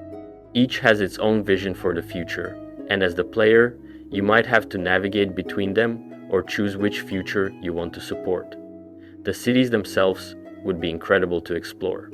Sentinel is described as having gold minarets, ornate arches, fertile fields surrounding it, and a major port. In a game, you could make it feel like a living, breathing metropolis. Have different districts, a merchant quarter with traders from all over, a noble district with grand estates, a port district full of sailors and ships, a temple district with shrines to the Yokuda gods. Give it a bustling market where you can buy exotic goods, taverns where you can hear rumors and gossip, guilds where you can join different organizations. Hegathe is the former capital and the stronghold of crown culture. It's heavily fortified, built to withstand sieges. The architecture is traditional Redguard style, with gold domes that shine in the desert sun. There are vineyards around the city where they make special Redguard wine. The Shrine of Tava is a major landmark. Walking through Hegathe would feel like stepping into ancient Yokuda, preserved and maintained by people who refuse to let their heritage fade. Strosm Kai is this island with incredible historical significance. It's where the Ra Gada first landed when they fled Yokuda. It's where the second treaty of Strosm Kai was signed, ending the war with the Dominion. It's a symbol of Redguard resilience and independence. The island itself is beautiful, with beaches, tropical vegetation, ancient ruins. There's the palace of the ruler, the old town with winding streets, the ports where ships dock. It would be an amazing location for key story moments. Dragonstar is split down the middle between Hammerfell and Skyrim. The eastern half is controlled by Nords, the western half by Redguards.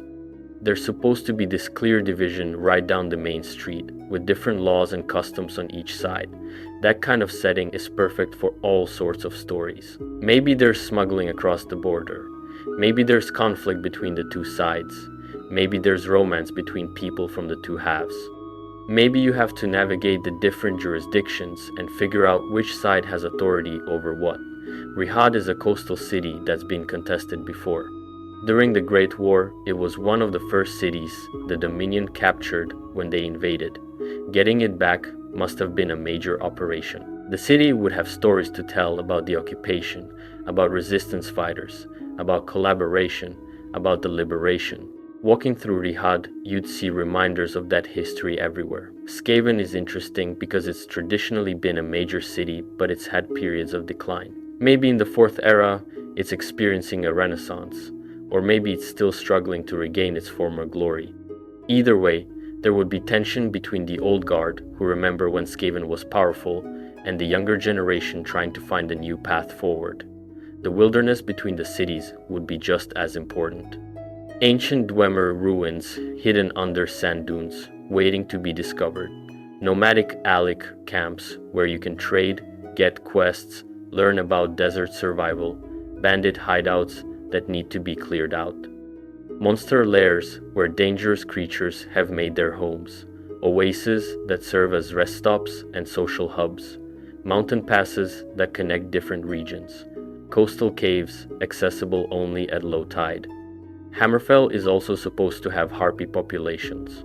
Harpies in Elder Scrolls are these bird-like creatures that can be quite dangerous. Maybe there are regions where harpies are a serious threat, attacking travelers and raiding settlements. Maybe there's a quest about figuring out why the harpy populations are increasing or becoming more aggressive. There could be giant scorpions in the desert, adapted to the heat and sand. Giant snakes, unique creatures that don't appear in other provinces.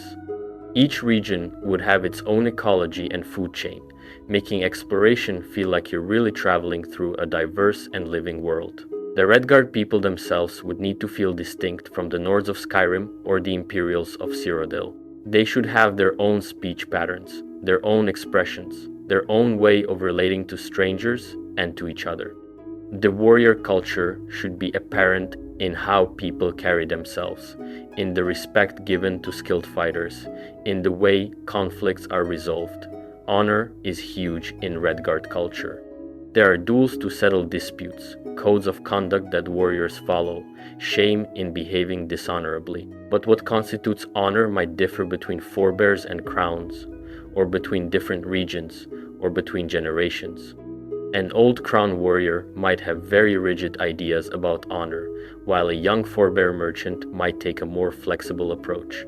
Family and clan ties would be important. The matrilineal nature of some Redguard societies means inheritance and status pass through the mother's line. That's different from the patriarchal systems in places like Skyrim. It would affect how families interact, how marriages are arranged, who has authority within households.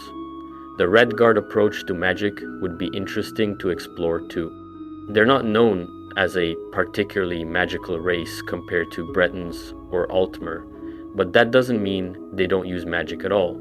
It means they approach it differently. Maybe Redguard mages are more practical, focusing on battle magic and enhancement rather than pure research. Maybe there's a tradition of enchanting weapons and armor that's distinctly Redguard in style. Or maybe there's prejudice against magic users in some circles, particularly among traditionalist crowns who see magic as something foreign, something that wasn't part of the old Yokudan ways. That could create interesting character dynamics, where a Redguard mage has to deal with being looked down on by their own people. Now, when we talk about High Rock, there's this whole other layer of complexity, because Bretons are such a different culture. They're part human, part elf, which gives them this unique position in Tamriel. They're not quite trusted by either pure humans or pure elves, but they've made that work for them by becoming excellent diplomats and merchants. The political landscape of High Rock is almost comically fractious. You've got the major kingdoms like Daggerfall, Wayrest, Camlorn, Evermore, Northpoint, Shornhelm, and more. And each of these kingdoms has its own internal divisions, different noble houses competing for power. And those noble houses have different branches and family lines, and there are merchant families who've gained influence and guilds that wield their own power. It's this incredibly complex web of alliances and rivalries. A king in Daggerfall might be related by marriage to a duchess in Wayrest, but his brother is feuding with her cousin, while his mother's family is allied with Camlorn against Evermore, except for one branch that sided with Evermore because of some incident 3 generations ago. It's the kind of thing where you need a chart just to keep track of who hates who and why. But that complexity is what makes High Rock fascinating for storytelling, because in a place like that, words and information are weapons. Knowing a secret about someone's family history could be leverage in negotiations. Being able to broker an alliance between 2 houses could shift the balance of power in an entire region. Figuring out who's plotting against who and choosing sides becomes incredibly important. The Bretons learned this from the Direni, the High Elf clan that ruled them for so long. The Direni didn't maintain power through military might alone.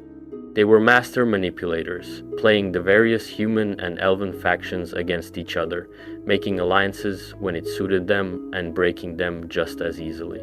When their power finally faded, the Bretons inherited not just their lands, but their approach to politics.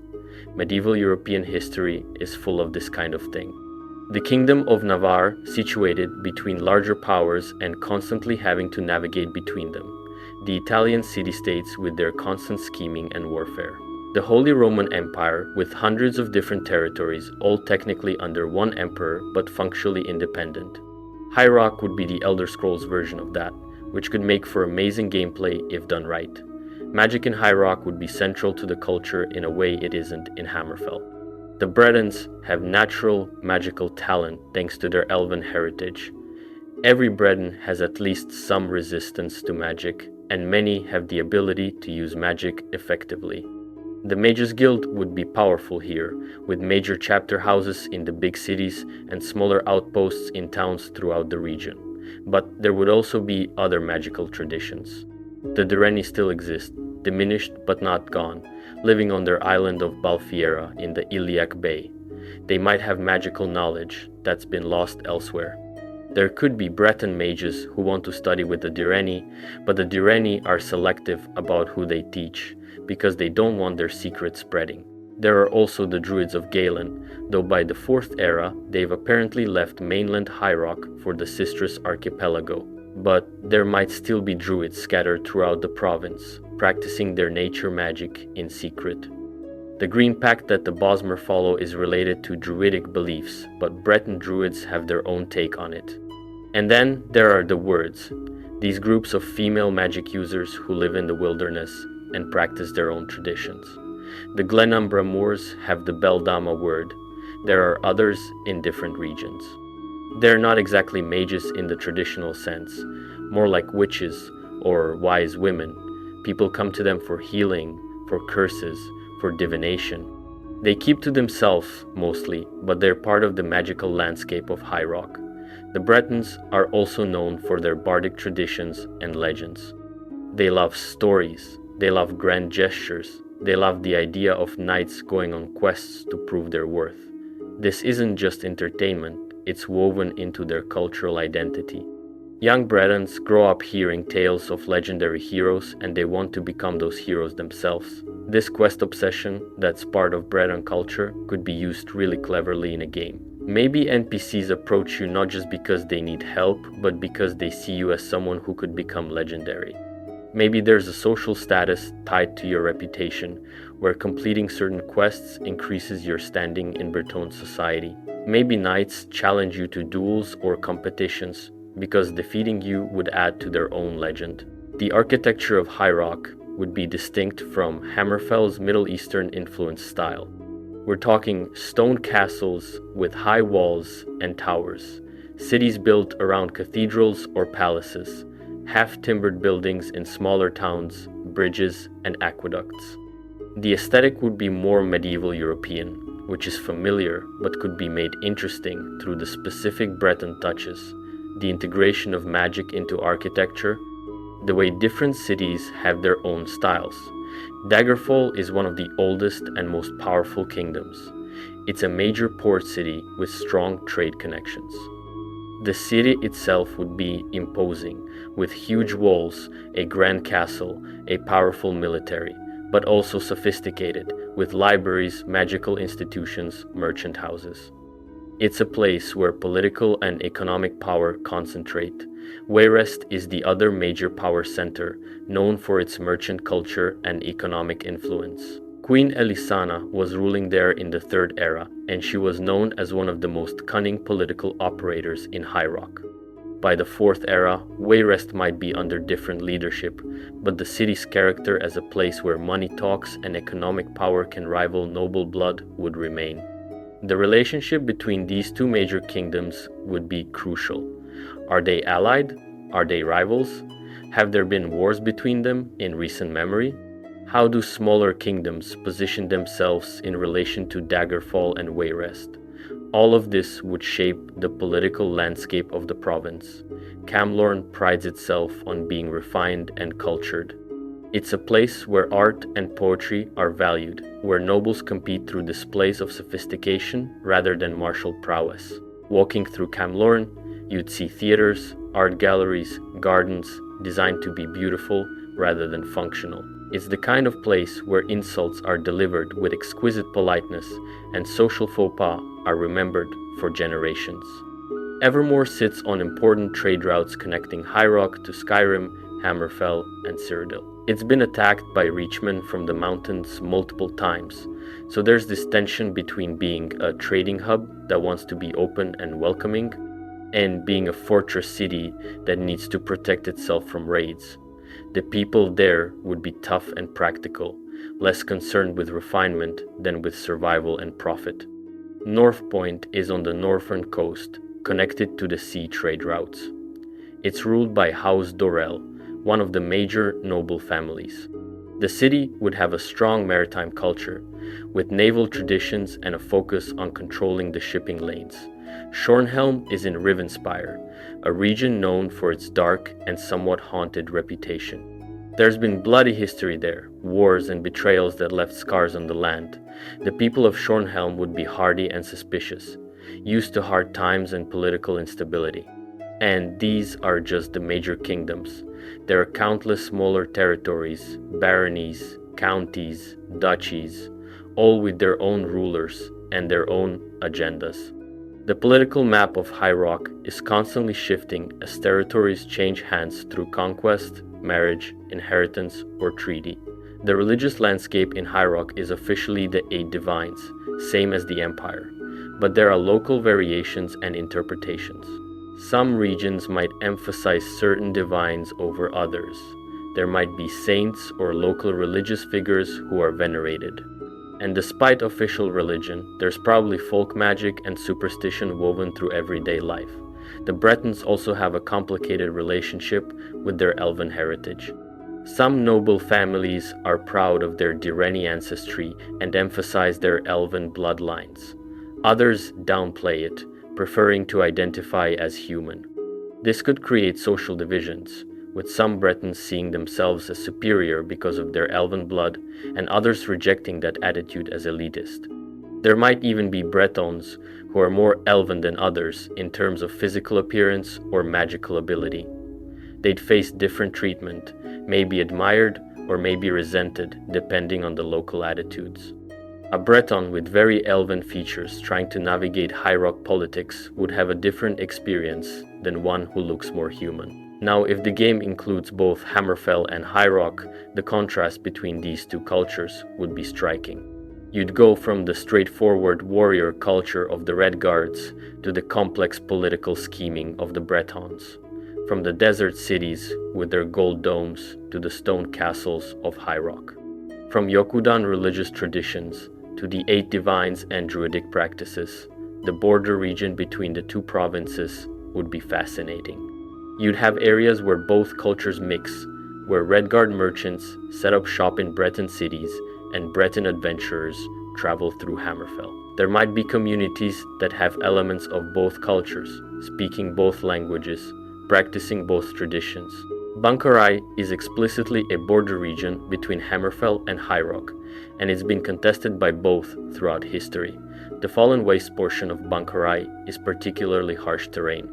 There's a fortress called Hallen's Stand that's changed hands between different factions multiple times. Having this as a quest hub would let you experience the cultural collision between Bretons and Red Guards. The Iliac Bay itself would be a major feature if both provinces are included. This body of water separates most of Hammerfell from most of High Rock, with only the land bridge through Bankarai connecting them by land. Naval travel would be important, maybe even a gameplay mechanic where you can captain ships or at least book passage on them. The bay has islands in it too. Balfiera is where the Direni live. There might be other islands that are unclaimed or sparsely inhabited. Maybe some are pirate havens. Maybe some have ancient ruins or unique resources. Island hopping could be its own form of exploration. Pirates and naval conflicts in the Iliac Bay would make sense. The bay is a major trade route, ships passing between Hammerfell and High Rock and heading to other parts of Tamriel. Where there's trade, there are pirates trying to prey on it. Maybe there's a quest line about dealing with a pirate confederation that's become too powerful. Maybe you can join them instead, becoming a pirate yourself. The orcs deserve special attention because they're caught between these 2 provinces. Orsinium keeps getting destroyed by combined Breton and Redguard forces, then the orcs rebuild it somewhere else, then it gets destroyed again. It's this tragic cycle that shows how the orcs are viewed as outcasts by the other races of Tamriel. But the orcs aren't just victims, they're fierce warriors with their own proud culture. Orcish society is built around strongholds ruled by chieftains. The chieftain holds power through strength and can be challenged by others. They have multiple wives and complex family structures. They worship Malakath, the Daedric prince of the ostracized and the sworn oath. In a game set in this region, the orcs could be a major faction. Maybe the new Orsinium is trying to establish itself and needs allies. Maybe you can help them, or maybe you're caught between orcs and Bretons, Redguards who want to destroy Orsinium again. Maybe there is a way to broker peace, to show that the orcs deserve a homeland and can be valuable allies rather than enemies. Or maybe the orcs are divided among themselves. Maybe some want to keep trying to build Orsinium, while others think they should integrate into existing provinces. Maybe there are orcs who've joined the Imperial Legion, or who've become successful merchants in Breton or Redguard cities, and they have different views than those still in the strongholds. Orcish smithing is legendary in Tamriel. Orichalcum, the green metal that orcs work with, creates incredibly durable armor and weapons. If you can get orcsmiths to make you equipment, you'd have some of the best gear available. Maybe there's a whole crafting questline about earning the respect of an orcsmith and learning their techniques. The Malacath worship could lead to interesting religious quests too. Malacath is the patron of the spurned and the broken, those who are cast out by society. His shrines would be places where outcasts gather. Maybe you do quests for Malacath worshippers, helping people who've been wronged or who need to overcome their enemies through strength and determination. There's this prophecy or legend about Gortwog, who was a leader of the orcs in the Third Era. He had this vision of orcs gaining acceptance in Tamriel, of Orsinium finally being allowed to exist in peace. Whether that ever happened or whether the cycle of destruction continued, that dream would still motivate orcs in the Fourth Era. Now let's talk about what could tie all these factions and regions together in a main storyline. Elder Scrolls games usually have this large-scale threat that you have to deal with. In Skyrim, it was dragons returning and Alduin trying to end the world. In Oblivion, it was Mehrunes Dagon trying to invade through Oblivion gates. In Morrowind, it was Dagoth and the Blight. So what's the big threat in Elder Scrolls 6? The most obvious answer is the Aldmeri Dominion. They're the emerging superpower in Tamriel. They've already fought one war with the Empire, and they're clearly not done expanding their influence. A story about stopping another Dominion invasion or preventing them from destabilizing the region makes sense, but maybe it's not that straightforward. Maybe the Dominion is working through proxies, supporting certain factions against others to weaken potential opponents. Maybe they're searching for something, an ancient weapon or artifact that could give them an advantage. Maybe there's a sect within the Thalmor that's pursuing some magical goal that would have catastrophic consequences. Or maybe the threat is internal. Maybe the fracturing of High Rock into competing kingdoms is reaching a breaking point and civil war threatens to consume the entire province. Maybe the Forbear Crown divide in Hammerfell is being exploited by someone who wants to weaken the Red Guards. Maybe you have to find a way to unite these divided peoples against whatever's coming. There could be a Daedric prince involved. Maybe Boethia, the Prince of Plots, is manipulating events for some inscrutable reason. Maybe Mephala, the Prince of Secrets, has agents throughout the region, and you have to uncover their conspiracy. Maybe Molag Bal is trying some scheme similar to what he did in Elder Scrolls Online, but on a smaller scale. The Dwemer could factor in. What if someone's found a way to access Dwemer knowledge that was previously unknown? What if there is a massive Dwemer facility buried under the desert that's reactivating for some reason? What if Dwemer automatons are emerging in numbers that threaten settlements? You'd have to figure out what's going on and stop it before it becomes catastrophic, or maybe the threat comes from the past. Maybe something from Yokudan history is returning. Maybe one of the ancient Yokudan kings or Ansei has been resurrected or summoned. Maybe the Hiradirg, that renegade band of Ansei who supposedly destroyed Yokuda, are somehow connected to current events.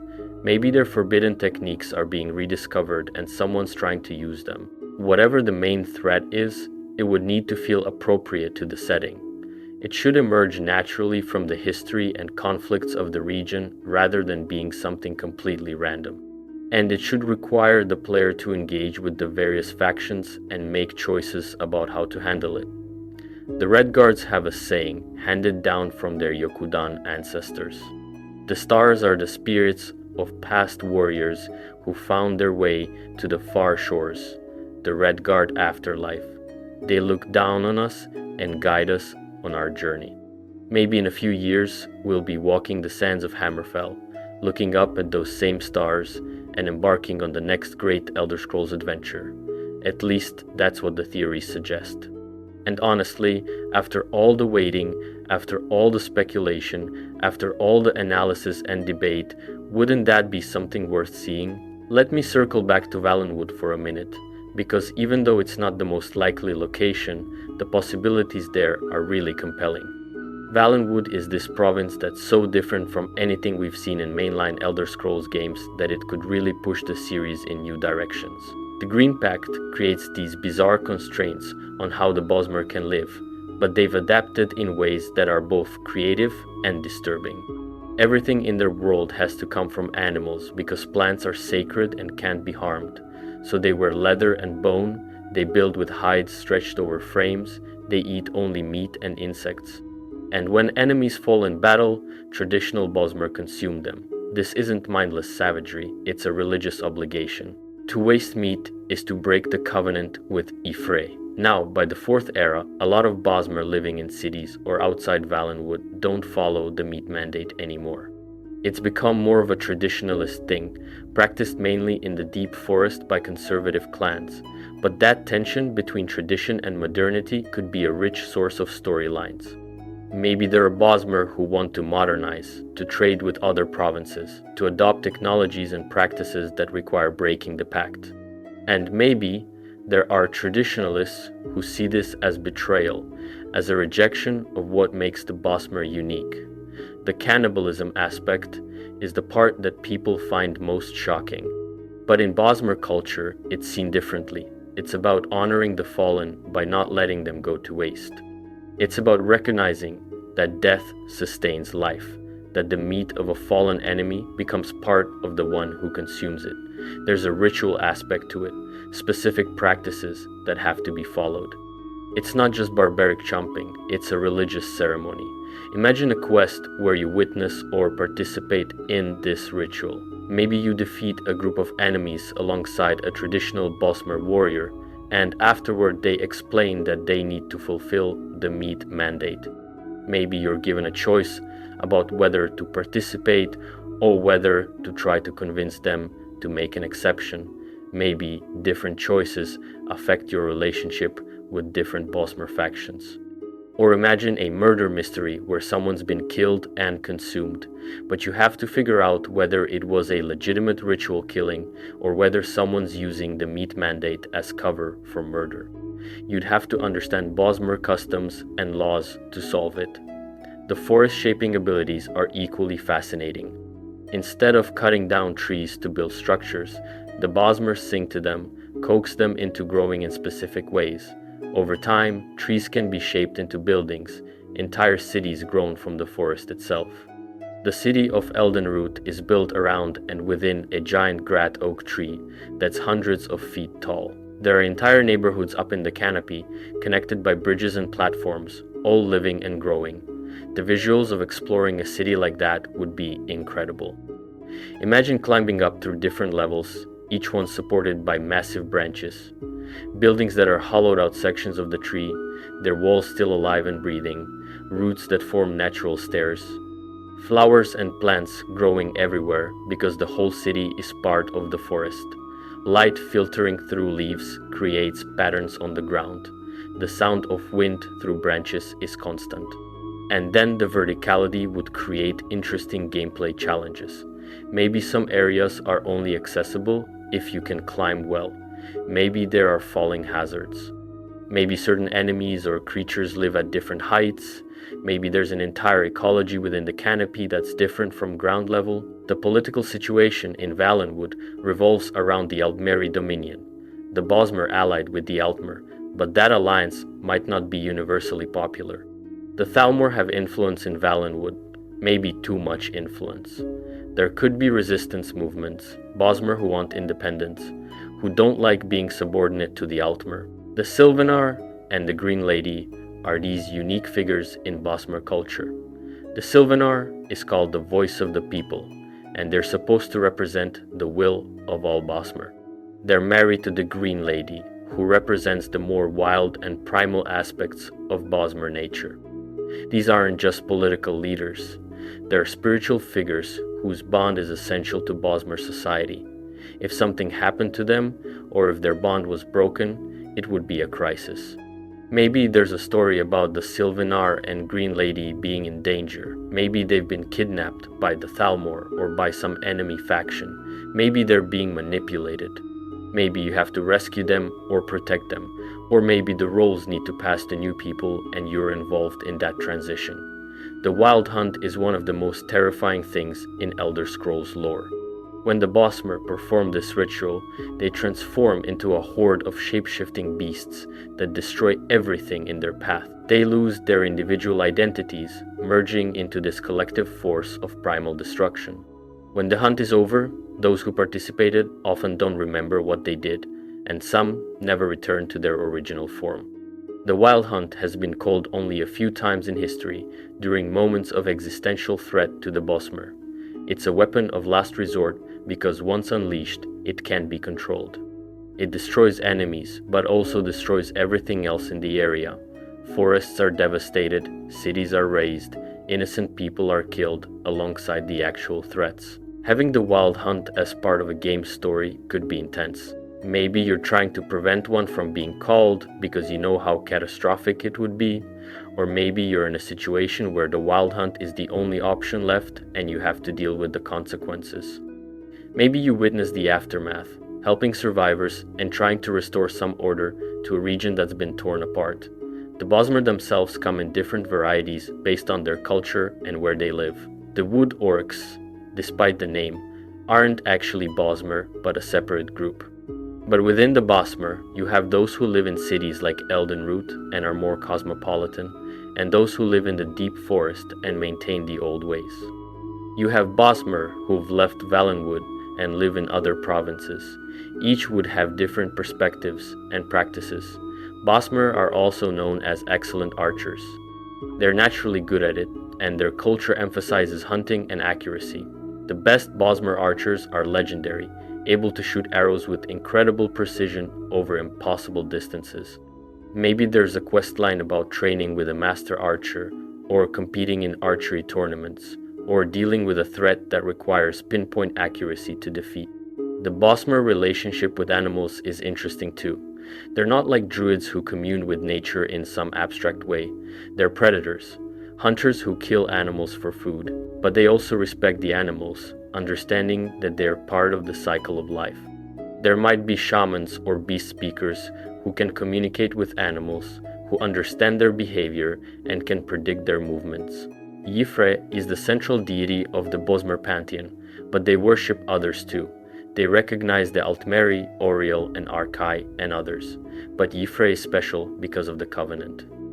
Breaking the Green Pact means facing Y'ffre's wrath, which could manifest in various ways.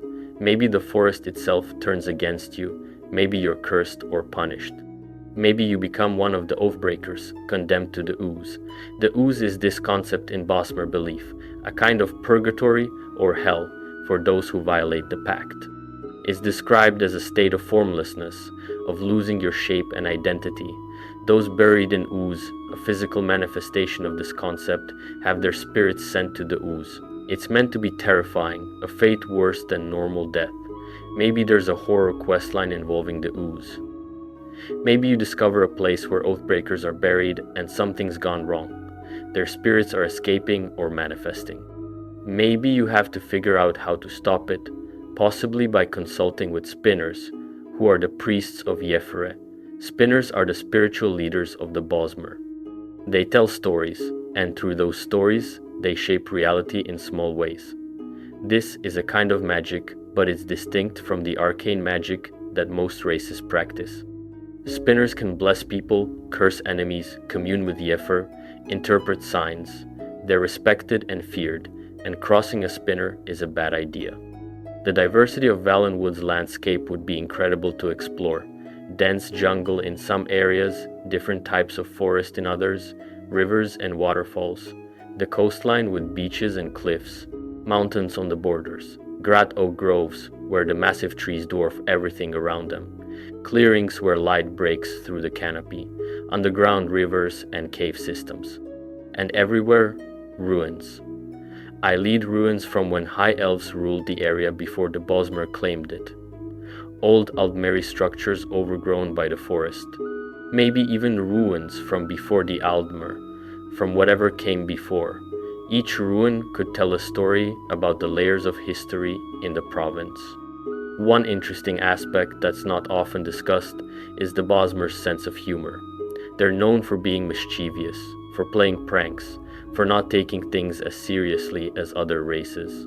There are collections of Bosmer jokes in the lore, and they're weird and funny and sometimes dark. Having NPCs who reflect this personality trait would make the Bosmer feel distinct. Not just deadly hunters who eat people, but also people who laugh and make jokes and enjoy life. Bosmer also love alcohol, particularly a drink called rotmeth, which is made from fermented meat and thunderbug organs. It takes years to brew properly, and it's considered essential for important ceremonies, especially weddings. The process of making rotmeth could be a whole quest line, helping gather ingredients, waiting for it to ferment, dealing with problems that come up. The Bosmer's relationship with their neighbors would be interesting to explore too. They border elsewhere to the east, which is home to the Khajiit. The two races have generally gotten along, or at least avoided major conflicts. There might be mixed communities on the border where Bosmer and Khajiit interact regularly. To the north is Cyrodiil, the imperial province. There's been a lot of migration between Valenwood and Cyrodiil over the years. Bosmer living in imperial cities, Imperials traveling to Valenwood for trade or adventure. These Bosmer who've lived outside the forest often don't follow the Green Pact anymore, which creates tension when they return home. But again, the geography in the teaser doesn't match Valenwood. We're seeing rocky highlands, not dense jungle, so while Valenwood would be an amazing setting, it doesn't seem to be what Bethesda is planning. Unless they're showing us a part of Valenwood that's atypical, or unless the teaser is deliberately misleading, which seems unlikely. Still, Valenwood could appear as part of a DLC or expansion. If the base game is Hammerfell, maybe a year later they release an expansion that takes you to Valenwood for new storylines. That's been the pattern with previous games. Skyrim had Dragonborn, which took you to Solstheim, and Dawnguard, which added new areas within Skyrim. Oblivion had Shivering Isles, which took you to a whole Daedric realm. There are all sorts of other possibilities for where the game could be set, even if they're less likely than the main theories. Black Marsh would be a completely alien environment, with its swamps and histories and Argonian culture. Elsewhere would be split between the desert north and jungle south, with multiple forms of Khajiit. Somerset Isles would be the homeland of the Altmer, with their crystalline architecture and elven supremacy politics.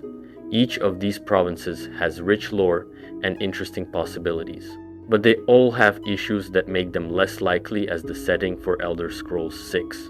Black Marsh's inhospitable environment, Elsewhere's recent coverage in Elder Scrolls Online, Somerset's similarly recent appearance in ESO. There's also Morrowind, which was the setting of the third game but has suffered tremendously in the fourth era. The Red Year happened when Red Mountain erupted and devastated much of the province. Vardenfell was destroyed.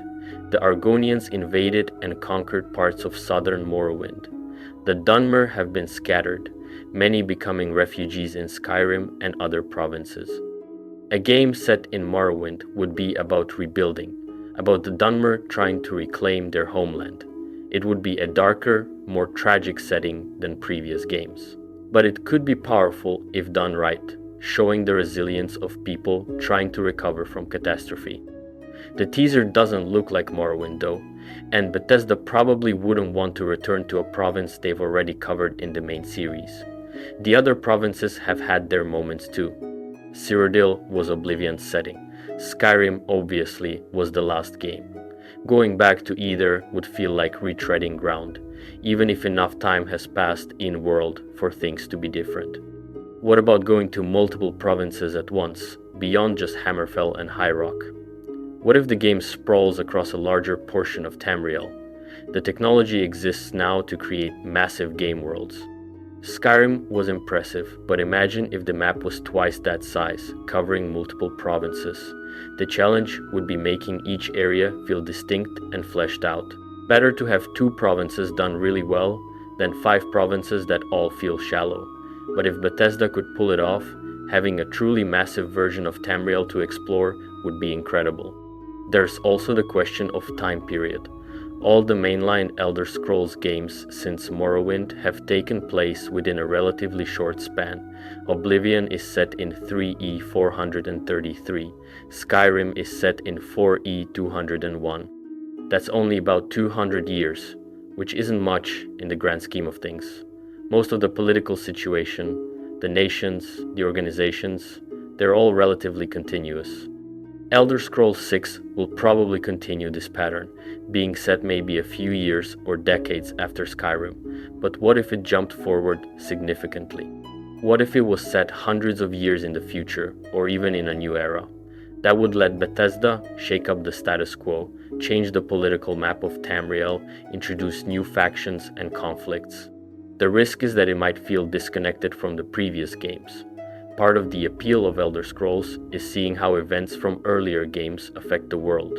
If you jump too far forward, those connections become tenuous. But it could also be liberating, allowing for fresh stories without being constrained by established continuity. Another possibility is going backward in time.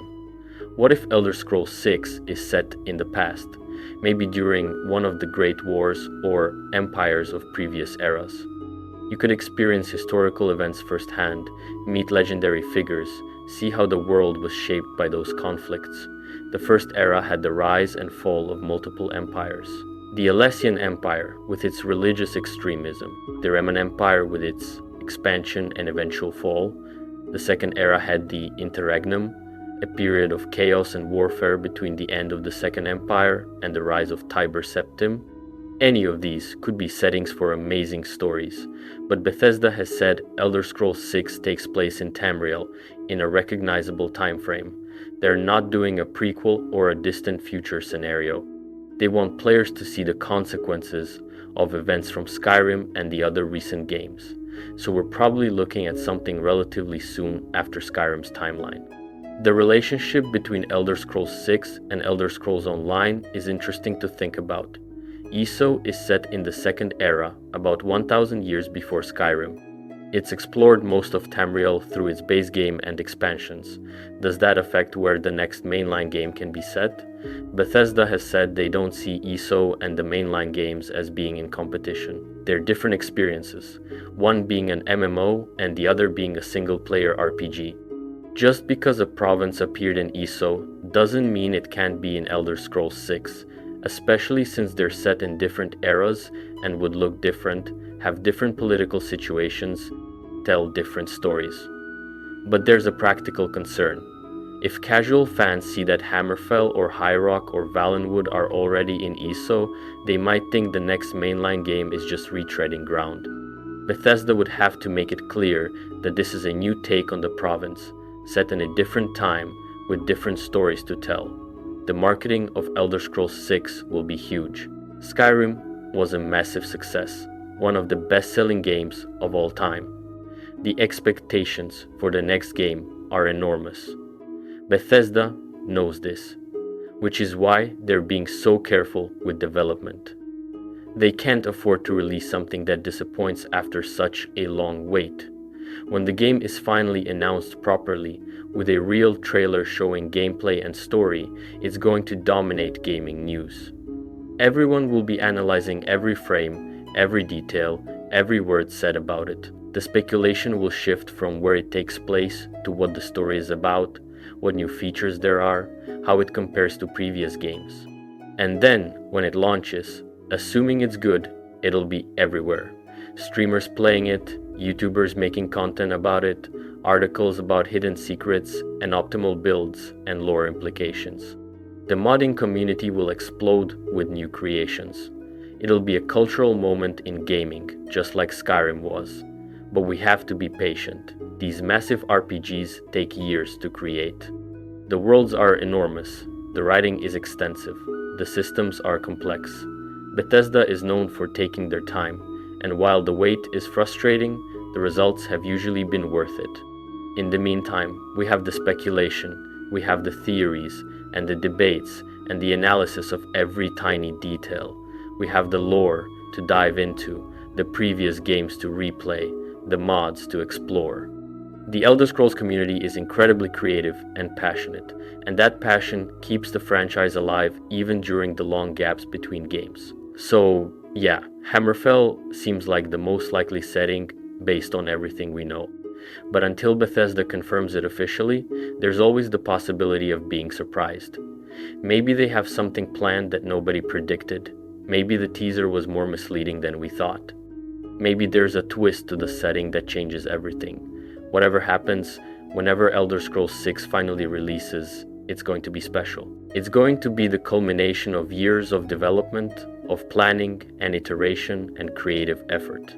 It's going to take us somewhere in Tamriel, show us new stories, let us meet new characters, give us new challenges to overcome, and it's going to be another chapter in one of gaming's most beloved fantasy worlds. A world that's been built up over decades through multiple games and expansions and spin-offs. A world with depth and history and detail that rewards exploration and curiosity. The journey there might be long, but eventually we'll arrive. We'll create our character, take our first steps into a new province, and begin a new adventure. And all this speculation, all these theories, they'll be part of the experience. We'll see which ones were right and which ones were wrong, and either way, we'll finally know. Until then, the wait continues. But at least we wait together as a community of people who love these games and this world. And that counts for something. Alright, next up we need to talk about the Towers theory. And this one gets pretty wild if you're into the deeper Elder Scrolls lore. So you've probably heard people mention Michael Kirkbride's writings if you've been hanging around the lore community for a while. For those who don't know, Kirkbride was a writer and designer who worked on Morrowind and some other Elder Scrolls stuff, and he kept writing lore even after leaving Bethesda.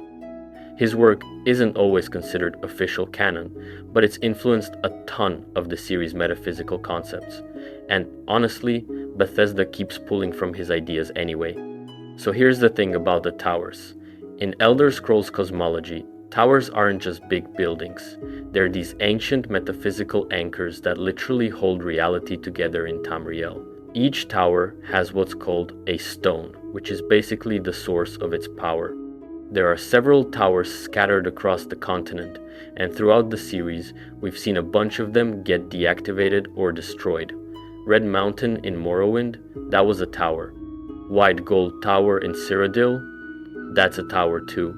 The Throat of the World in Skyrim, you guessed it, another tower.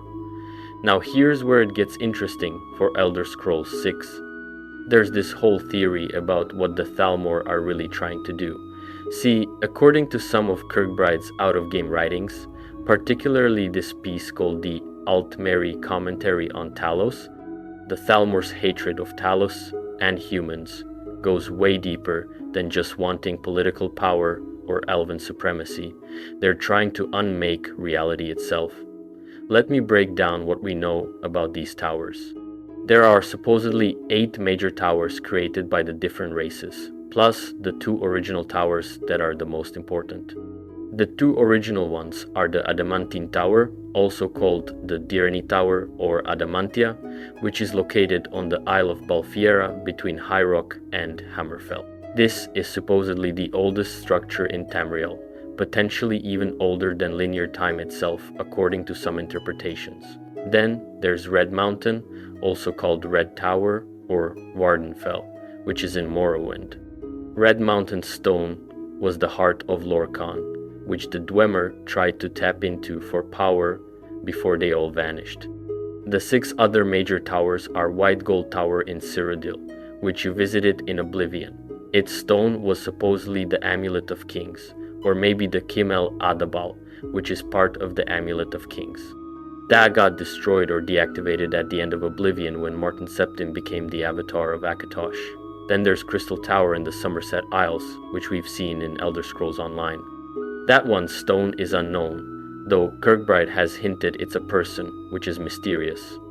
There's also the Orichalc Tower, which was in Yokuda before that continent sank into the ocean. The Red Guards came from Yokuda, so that's part of their cultural history. Numidium, also called Walkbrass, was the giant brass god that the Dwemer built. It used the Heart of Lorkhan as its stone originally, and later the Mantella. Numidium has appeared in several Elder Scrolls games and caused all kinds of reality-bending chaos. Greensap is in Valenwood and is supposedly a giant tree or collection of trees. Its stone is called the perchance acorn in some texts. And Snowthroat is the throat of the world in Skyrim, the highest mountain in Tamriel. Its stone is unknown but has been theorized to be a cave, which is weird but fitting for Elder Scrolls lore. Now, the really important part is that these towers don't just exist as physical structures. They're part of the metaphysical framework holding reality together. According to the new Mantia Intercepts, which is one of Kirkbride's texts that the community treats as semi-canon, the towers are what prevent Mundus, the mortal world, from dissolving back into the chaos of oblivion. They're stabilizers, anchoring points that keep existence stable.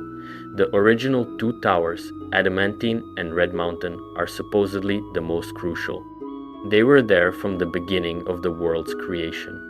The other towers were built by various races trying to emulate the power of those originals.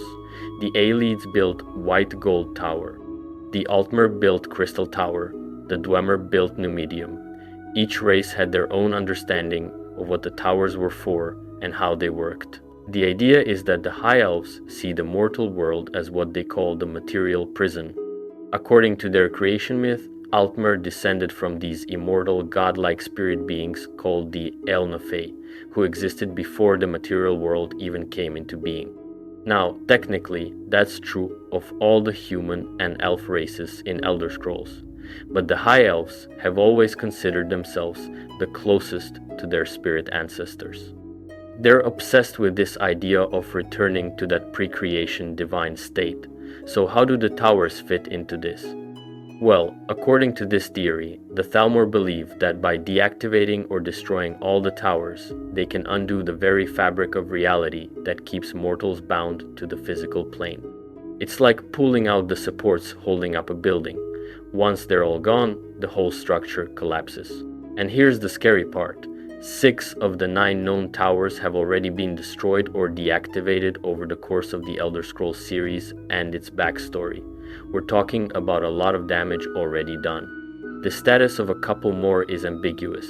The Greensept Tower in Valenwood was a collection of moving trees, but the main tree lost the ability to move before Oblivion and is now firmly under Thalmor control. Then there's Snow Tower in Skyrim. The prophecy of the Dragonborn actually refers to it as broken, which hints it may not be active either. That leaves Adamantine Tower in High Rock as pretty much the only one we know for sure is still active as of Skyrim. And guess what? Adamantine Tower is right across the bay from northern Hammerfell. You see where this is going? If Elder Scrolls 6 takes place in Hammerfell, like a lot of people think, that tower becomes extremely relevant to the story. The main quest could revolve around players trying to stop a Thalmor plot to disable this final tower. Think about it. This wouldn't be some regular political conflict. We're talking about the potential unraveling of reality itself. The stakes would be cosmic. It would tie directly into Elder Scrolls metaphysics in a way that most of the main quest lines haven't before. Now I want to be clear about something. This is still a theory. The evidence for it is kind of circumstantial. Kirkbride's ideas have influenced Oblivion, Skyrim, and Elder Scrolls Online, but his out-of-game posts aren't automatically canon. The developers have always been pretty cagey about what counts as official lore. Plus, Bethesda seems to like keeping things open to interpretation. They don't want to lock themselves into one specific explanation for everything, but there's been a lot of hints. In Skyrim, we see a Thalmor agent trying to harness the Eye of Magnus, which is an artifact powerful enough to destroy the world. Now, that could have just been one rogue agent, but it fits with this larger pattern. The Aldmeri Dominion's invasion of southern Hammerfell during the Great War also brought them closer to controlling the Adamantine Tower. Was that just about weakening the Empire, or was there a deeper plan? You know what's interesting too? Even if the High Elves don't have a main role in Elder Scrolls 6, this tower's theory could still point to the Thalmor's ultimate long-term goal. It could be something that plays out over multiple games. Maybe Elder Scrolls 6 is where players start to uncover what the Thalmor are really trying to do, and future games continue that storyline. The thing about this theory that makes it so compelling is how it reframes everything the Thalmor have been doing, banning Talos worship.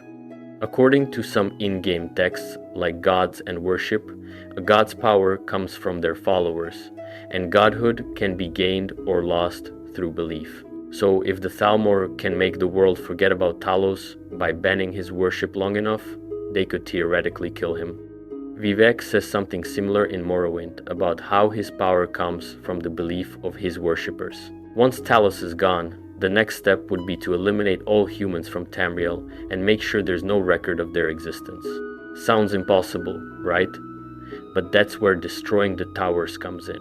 If the Thalmor can simultaneously erase humanity and destroy the world, they could theoretically achieve their goal of unmaking the material prison and returning to that pre-creation divine state. Whether Bethesda actually goes in this direction is anyone's guess. It's pretty heavy stuff for a video game plot, but it would certainly make for a memorable story that goes beyond the usual save the world from dragons or demons type of conflict. We're talking about a threat to existence itself, grounded in the metaphysics of the Elder Scrolls universe. Alright, and the next theory is about the major faction conflict, specifically the Thalmor versus basically everyone else. This one's a bit more grounded than the Towers theory, but it's probably the most expected storyline for Elder Scrolls 6. Since Skyrim, the Aldmeri Dominion's influence has seriously weakened the Empire. The White Gold Concordat that ended the Great War was basically the Empire surrendering to most of the Thalmor's demands. They had to ban Talos worship, which was hugely unpopular, especially in Skyrim. They had to disband the Blades, which were the Emperor's elite guards and spies, and they had to give up parts of Hammerfell to the Dominion. Let me give you some context on how devastating the Great War was. It started in the year 171 of the Fourth Era, when the Thalmor sent the Empire a list of ultimatums. When Emperor Titus Mede II refused their demands, the Thalmor responded by sending him a cart full of the heads of every Blades agent who had been stationed in the Aldmeri Dominion. That's how they declared war, not with diplomacy or formal notices, but with mass murder as a message. The Thalmor hit the Empire with a two-pronged invasion. One army, led by Lady Aranelia, came through Valenwood into western Cyrodiil, then swung into Hammerfell and linked up with Dominion forces landing on the southern coast. The Redguards were caught completely off guard. The Empire retreated across the Alik'r Desert in what became known as the March of Thirst. Soldiers died in droves from heat, dehydration, and constant Thalmor attacks. It was a disaster. Meanwhile, another Thalmor army under Lord Narfin invaded from elsewhere and pushed into Cyrodiil from the south. They took Leyawiin, then Bravil, then Anvil. Within a year, Narfin had reached the Imperial City itself. The Empire was on the brink of total collapse.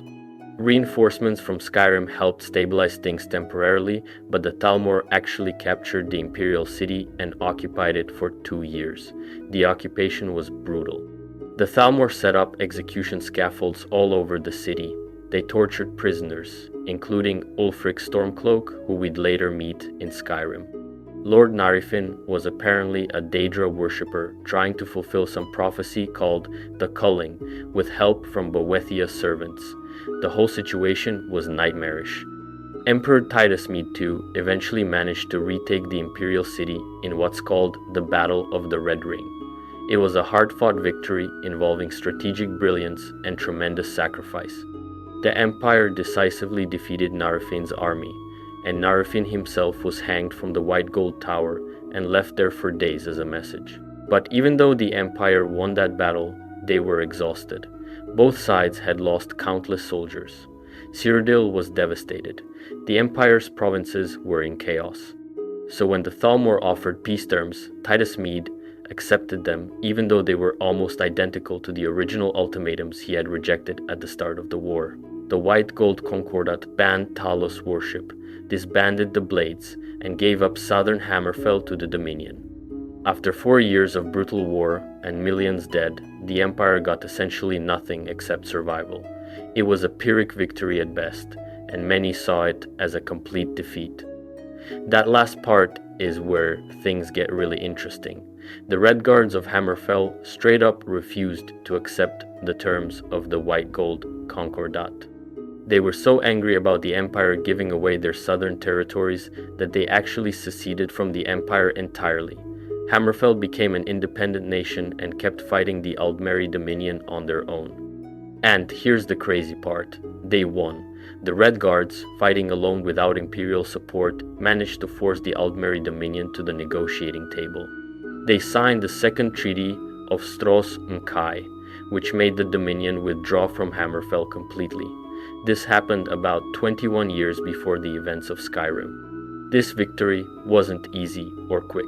The fighting in Hammerfell continued for 5 more years after the White Gold Concordat. 5 years of brutal warfare where the Red Guards had to supply and support themselves without Imperial aid. Actually, worse than that. The Emperor officially released the legions in Hammerfell from service, letting them stay to help the Red Guards, but the Empire provided no supplies or reinforcements. It was a clever political move that let the Empire maintain plausible deniability while still providing some support. The key to the Red Guard's success was unity. The Crowns and Forebears, the 2 major Red Guard factions that had been fighting each other for generations, actually put aside their differences to face the common threat. The Crowns were more traditional, descended from the ruling class of Yokuda, the Red Guard's ancient homeland. The Forebears were more progressive, descended from the warrior class, and more willing to work with other cultures. These 2 groups had been in conflict since the Red Guards arrived in Hammerfell centuries ago. But when the Aldmeri Dominion invaded, when it became clear the Empire was going to abandon them, the Crowns and Forebears realized they had to work together or they'd lose everything. A Forebear army from Sentinel marched to aid the Crown city of Hegate, which was under siege. That act of solidarity broke the deadlock. After that, the different Red Guard factions coordinated their efforts. They used their knowledge of the desert terrain to their advantage. They employed hit-and-run tactics. They made the Aldmeri Dominion pay for every mile of ground they tried to hold. The Talmor had expected Hammerfell to fall quickly. They thought the Red Guards would be disorganized and demoralized. They thought, without Imperial support, the province would collapse. They were wrong. The Red Guards proved that determination and tactical skill could overcome numerical and magical superiority. The Aldmeri Dominion eventually pulled out not because they were completely defeated militarily, but because the cost of continuing the war was too high for the benefit they might gain. This is why Hammerfell is so important for Elder Scrolls 6.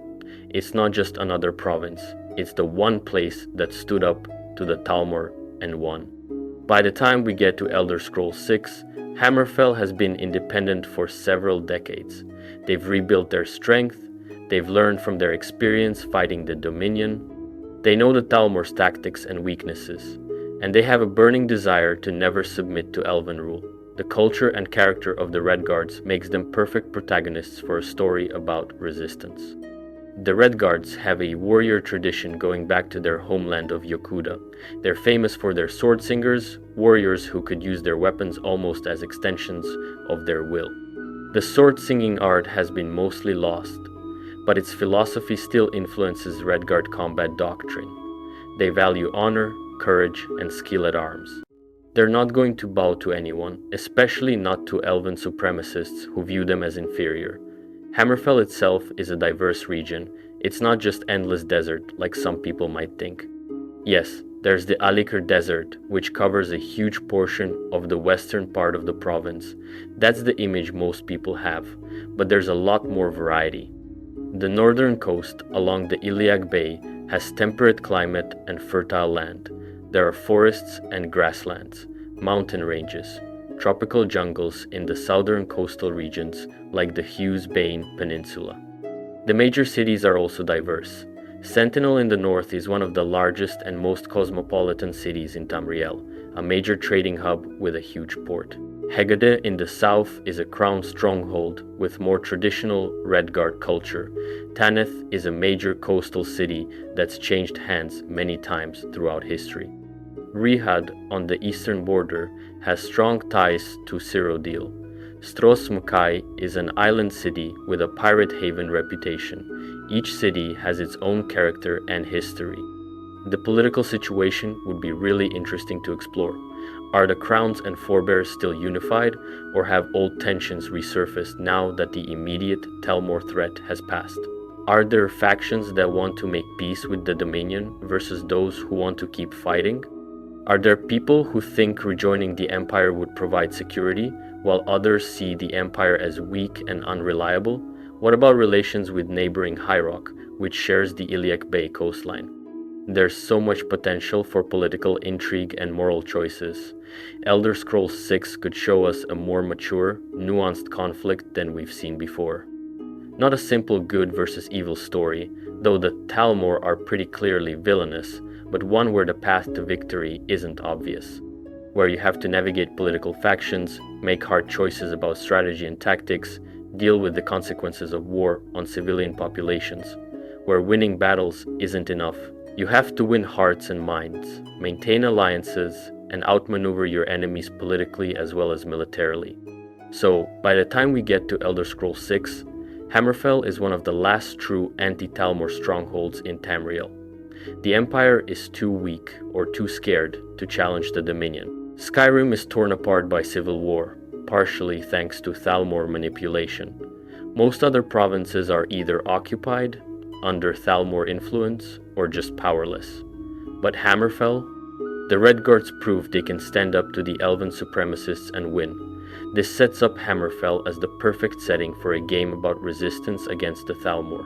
The Redguards have the means and the will to actually take on the Aldmeri Dominion. They're not going to roll over like the Empire did. And unlike Skyrim's civil war, where both sides had valid points and there wasn't really a clear good or bad choice, a conflict with the Thalmor is pretty straightforward. They're Elven supremacists trying to dominate or destroy humanity. That's a clear antagonist. What makes this theory really compelling is how it builds on what we saw in Skyrim. Remember the quest where you infiltrate the Thalmor embassy? That was our first real look at how the Aldmeri Dominion operates. They're arrogant, brutal, and completely convinced of their racial superiority.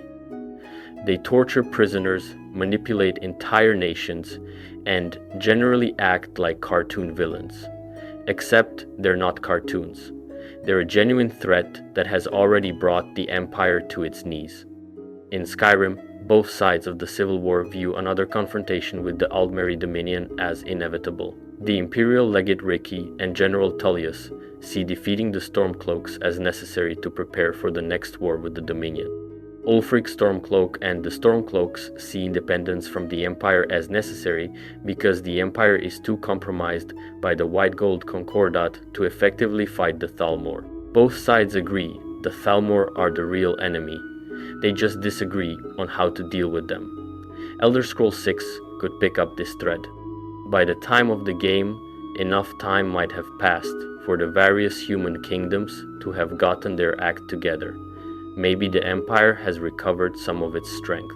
Maybe Skyrim, whether independent or loyal to the Empire, has stabilized after its civil war. Maybe High Rock and Hammerfell have formed some kind of alliance. The story could involve a resurgence of conflict with the Aldmeri Dominion. Maybe the Thalmor try to invade Hammerfell again, thinking that with more preparation they can succeed where they failed before. Or maybe they try a different approach. Political manipulation, supporting rebel factions, spreading chaos. That's their style after all. We saw in Skyrim how they supported both sides of the Civil War just to keep Skyrim weak and divided. One thing that would make this storyline different from Skyrim is that the factions could already be unified. Instead of dealing with a civil war where you have to pick a side, you could be dealing with a united front against an external threat. The Redguards of Hammerfell proved that different factions can work together when faced with a common enemy. The Crowns and Forebears, who had been fighting each other for generations, actually reconciled during the Great War to fight the Aldmeri Dominion together. So Elder Scrolls 6 could show us what a properly united human resistance looks like. Not just Hammerfell, but maybe an alliance between multiple provinces. That would be a nice change of pace from the internal conflicts we've seen in recent games. Morrowind had the great houses competing for power. Oblivion was about closing Oblivion gates and stopping Mehrunes Dagon, but the political situation was still kind of messy with the whole heir to the throne thing. Skyrim was all about the Civil War, a game where the human kingdoms are actually working together against a clear external threat could be really satisfying. Especially since we've spent 2 games now watching the Thalmor manipulate and undermine everyone, it would be nice to finally push back properly. The story could involve major battles, sieges of cities, naval combat since Hammerfell has a huge coastline. There could be political intrigue as you try to maintain the alliance between different factions. Maybe some kingdoms want to negotiate with the Thalmor, while others want total war. Maybe there are traitors or collaborators who think the Dominion can't be beaten.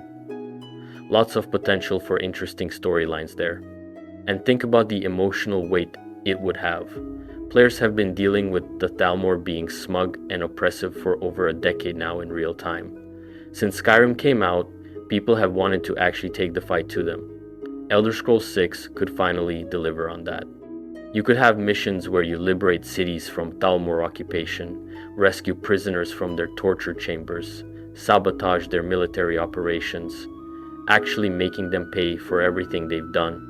Of course, Bethesda might throw in some complexity. Maybe not all Altmer support the Thalmor. We've seen hints of that in previous games. There are Altmer refugees who fled the Somerset Isles because they opposed the Thalmor regime. In Skyrim, there was even an incident called the Night of Green Fire, where Thalmor operatives attacked Altmer dissidents who had fled to Hammerfell. So there could be Altmer characters who are on your side, fighting against their own people's government. That would add some nuance to the conflict. It wouldn't just be humans versus elves. It would be everyone versus the Thalmor specifically. That's an important distinction. The Thalmor are the problem, not the Altmer as a race. Though to be fair, the Thalmor have been in control of the Somerset Isles for a long time now, so there's probably a lot of regular Altmer who have bought into their propaganda. Anyway, the Thalmor conflict theory is probably the safest bet for what Elder Scrolls 6's story will involve. It's been building since Oblivion. It was a major part of Skyrim's background, and it needs to be resolved at some point. Whether it's the main focus or just one part of a larger story remains to be seen, but it's hard to imagine Elder Scrolls 6 completely ignoring the Thalmor situation. Alright, and the next theory is about Periate and the potential plague storyline. This one's a bit more speculative, but it's got some interesting evidence behind it. So Periate is one of the Daedric princes. He's the Daedric Prince of Pestilence, also known as the Taskmaster. His whole thing is natural order, disease, and plague. He's usually depicted as a green dragon, which people sometimes see as a joke since he looks like Akatosh, who's the chief divine. Periate is considered one of the weaker Daedric princes, but that still makes him way more powerful than any mortal. In Skyrim, there's a quest called The Only Cure, where you encounter a group called the Afflicted. These are people who have willingly infected themselves with one of Periate's plagues. They see it as a blessing. They get disfigured and driven kind of mad, but they also gain resistance to disease. It's a trade-off. The quest involves you tracking down their leader, Orkandor, who has apparently displeased Periate, and killing him. The whole questline is pretty dark when you think about it.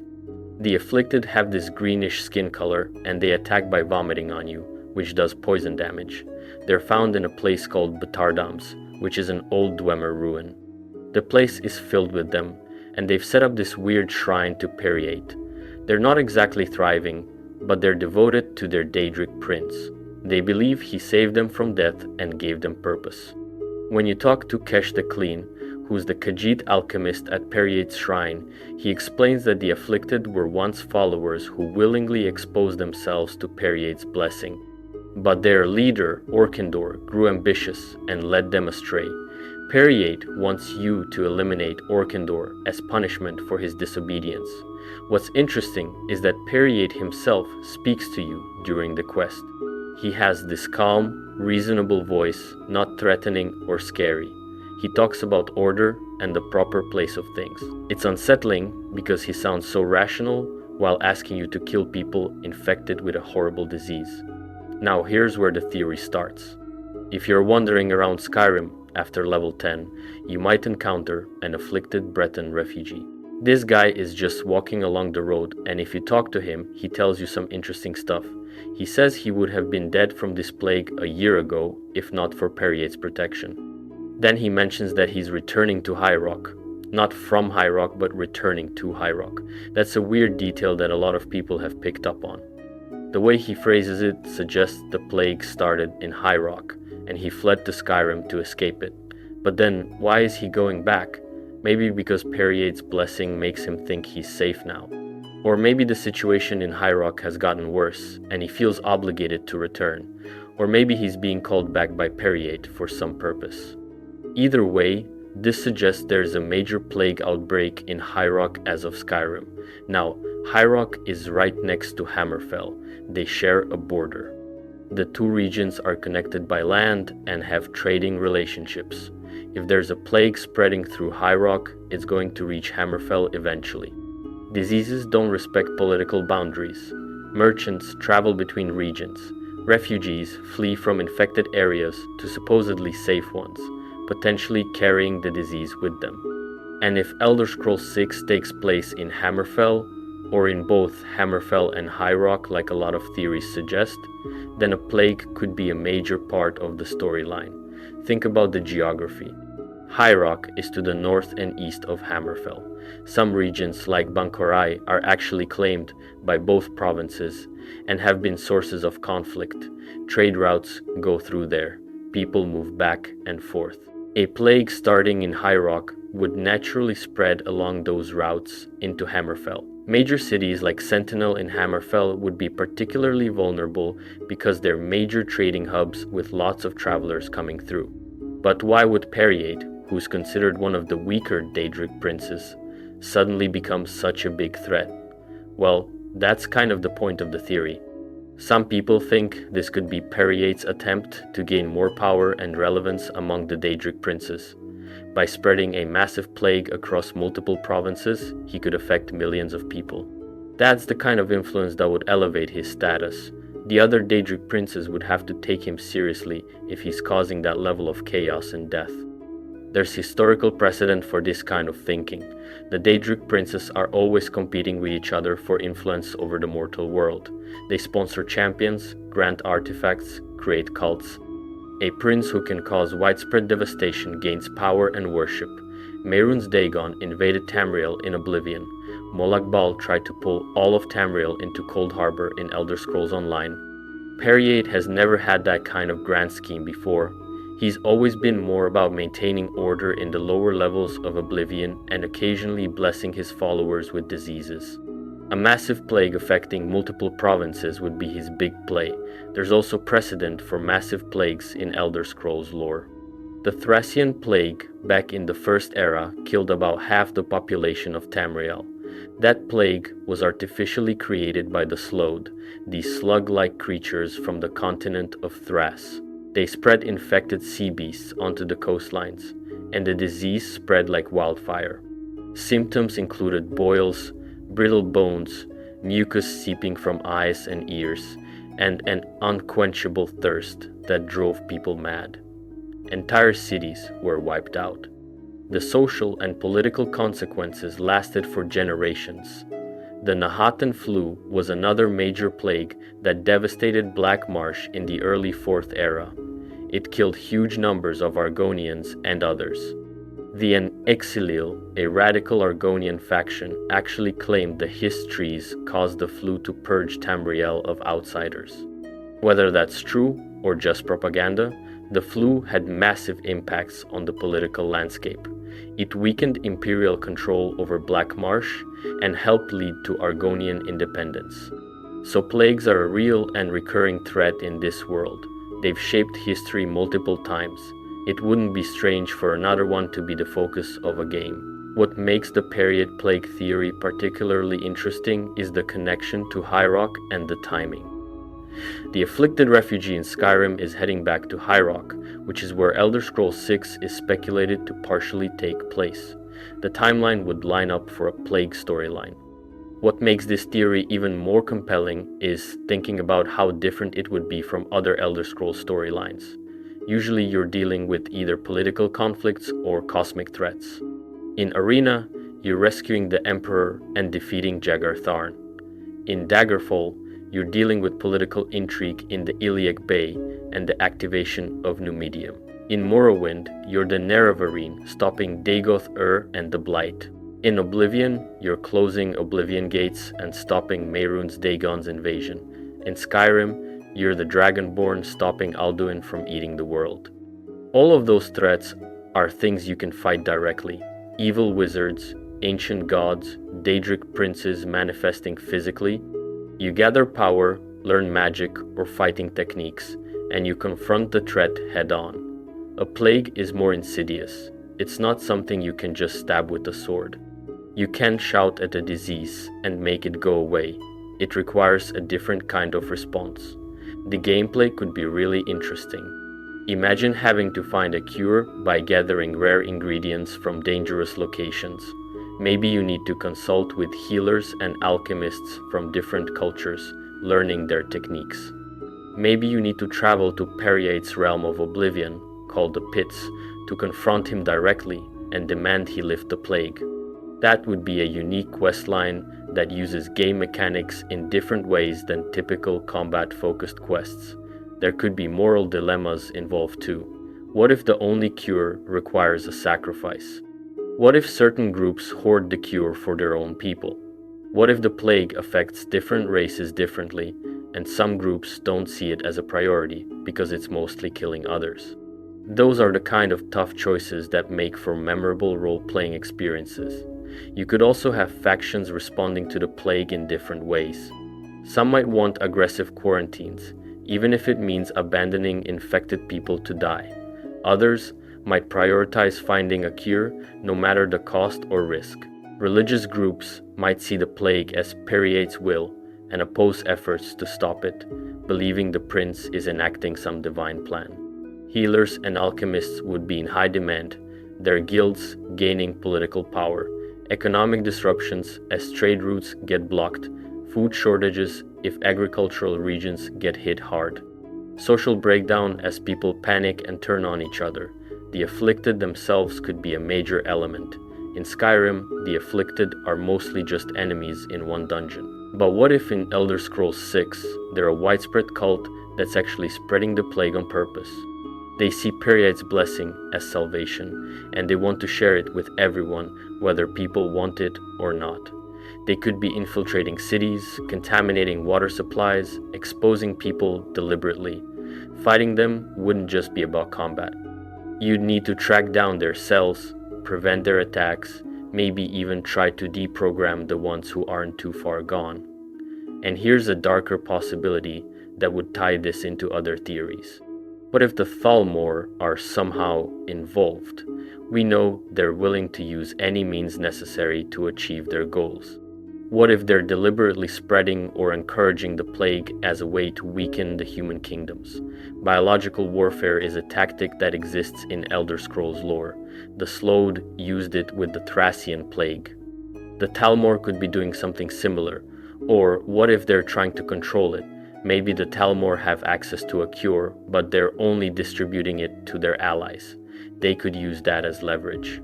Submit to Aldmeri Dominion rule and we'll save your people. Resist us and watch them die. That's the kind of ruthless tactic the Thalmor would absolutely use.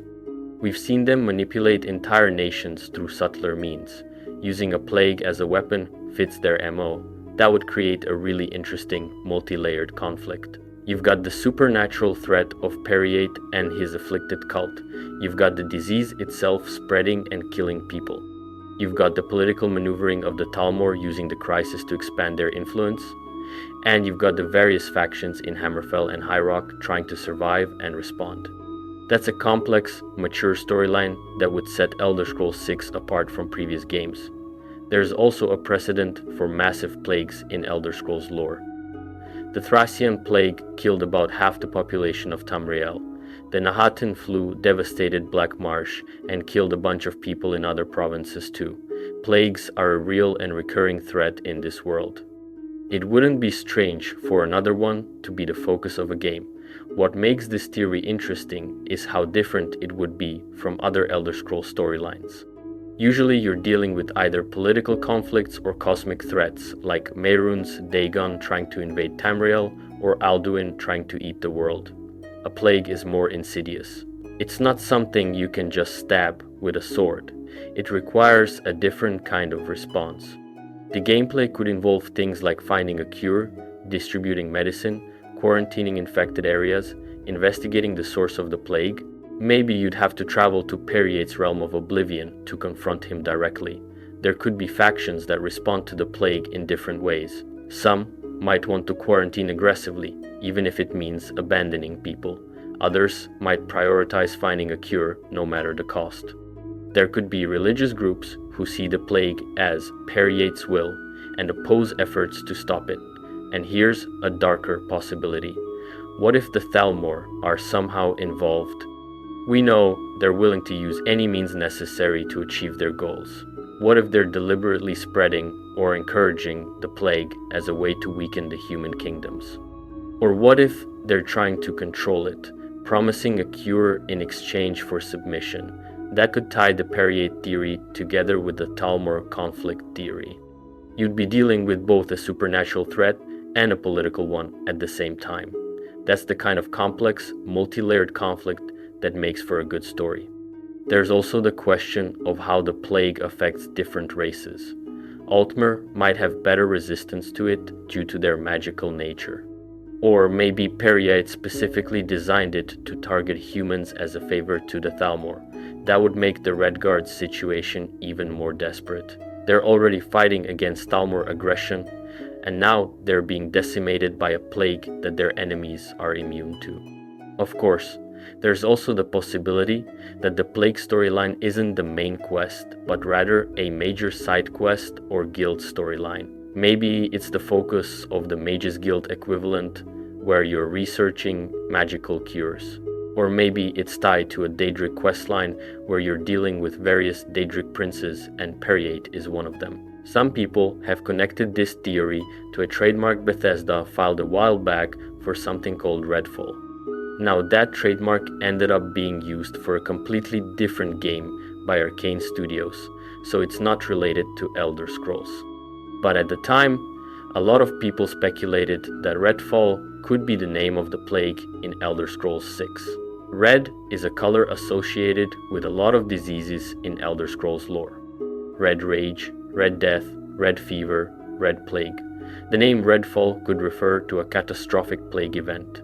That theory obviously didn't pan out since Redfall became its own thing, but the speculation behind it was interesting.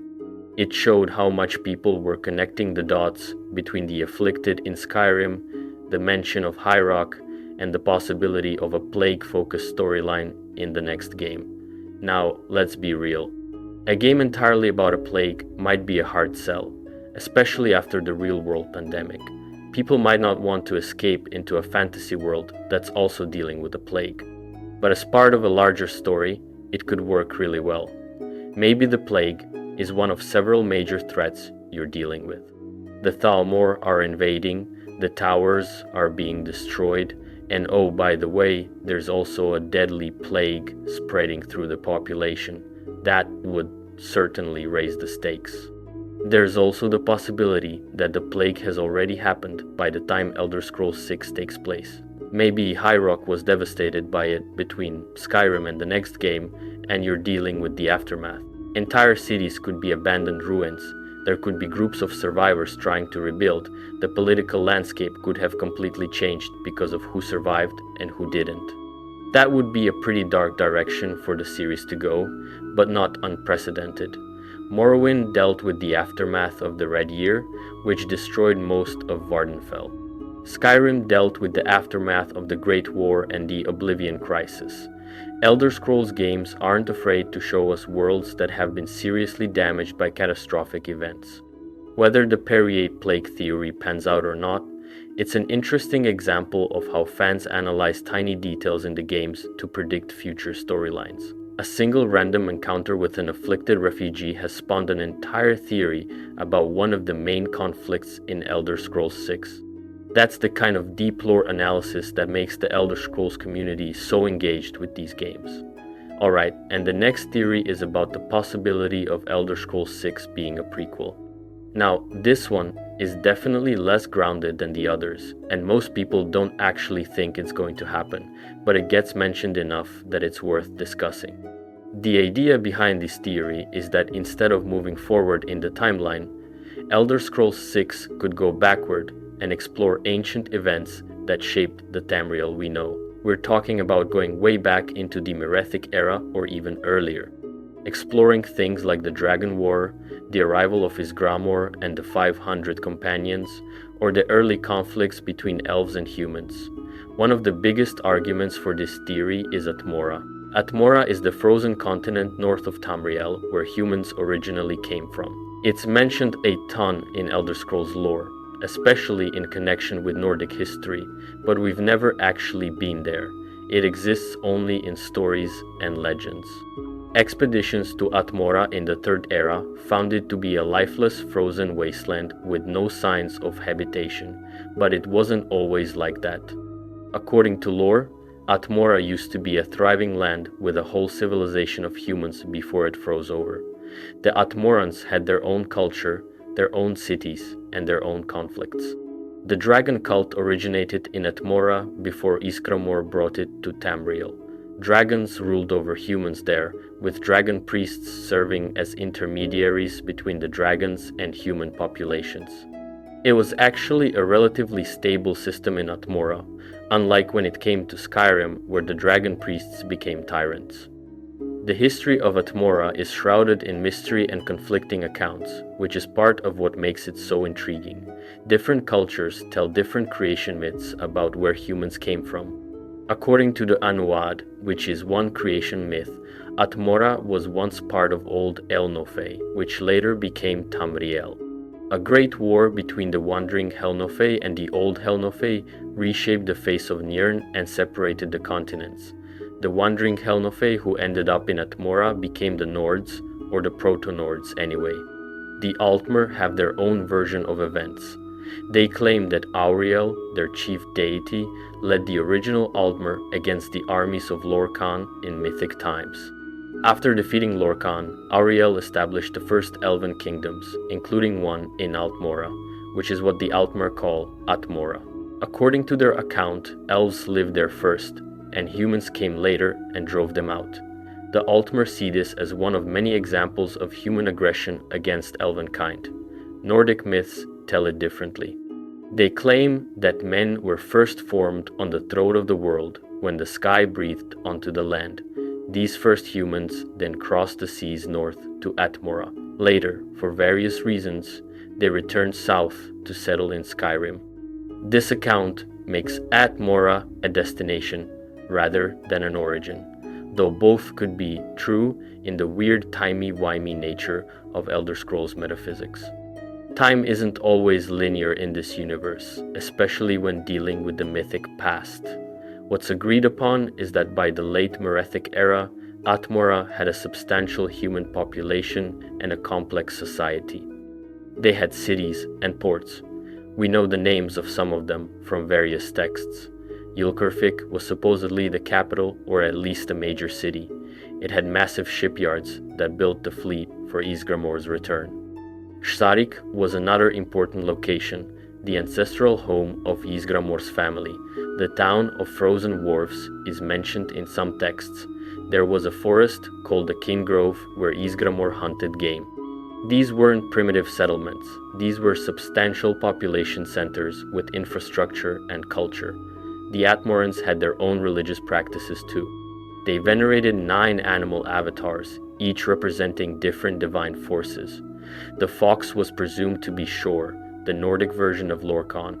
The bear was Tsun, the god of trials against adversity. The hawk was Kain, goddess of the storm. The wolf was Mara, goddess of love. The moth was Dibella, goddess of beauty. The whale was Stun, god of ransom. The owl was Junal, god of hermetic orders. The snake was Orki, a god borrowed from the Aldmer, and the dragon was Alduin, the world eater. When the Atmorans migrated to Tamriel, they brought these beliefs with them. But something changed in the transition. The shamans who venerated the dragon grew far more influential than the other animal totems. The dragon priests began wielding power equal to kings. They established the dragon cult as Skyrim's dominant religion, ruling at the behest of their dragon overlords. Why this happened is lost to history. Maybe the dragons asserted more direct control in Tamriel than they had in Atmora. Maybe the dragon priests were more ambitious or corrupt. Maybe circumstances forced a centralization of power. What we do know is that the dragon priests in Atmora demanded tribute and set down laws, but they maintained peace between dragons and men. The system worked, relatively speaking. People weren't happy about being ruled by dragons, but it was stable.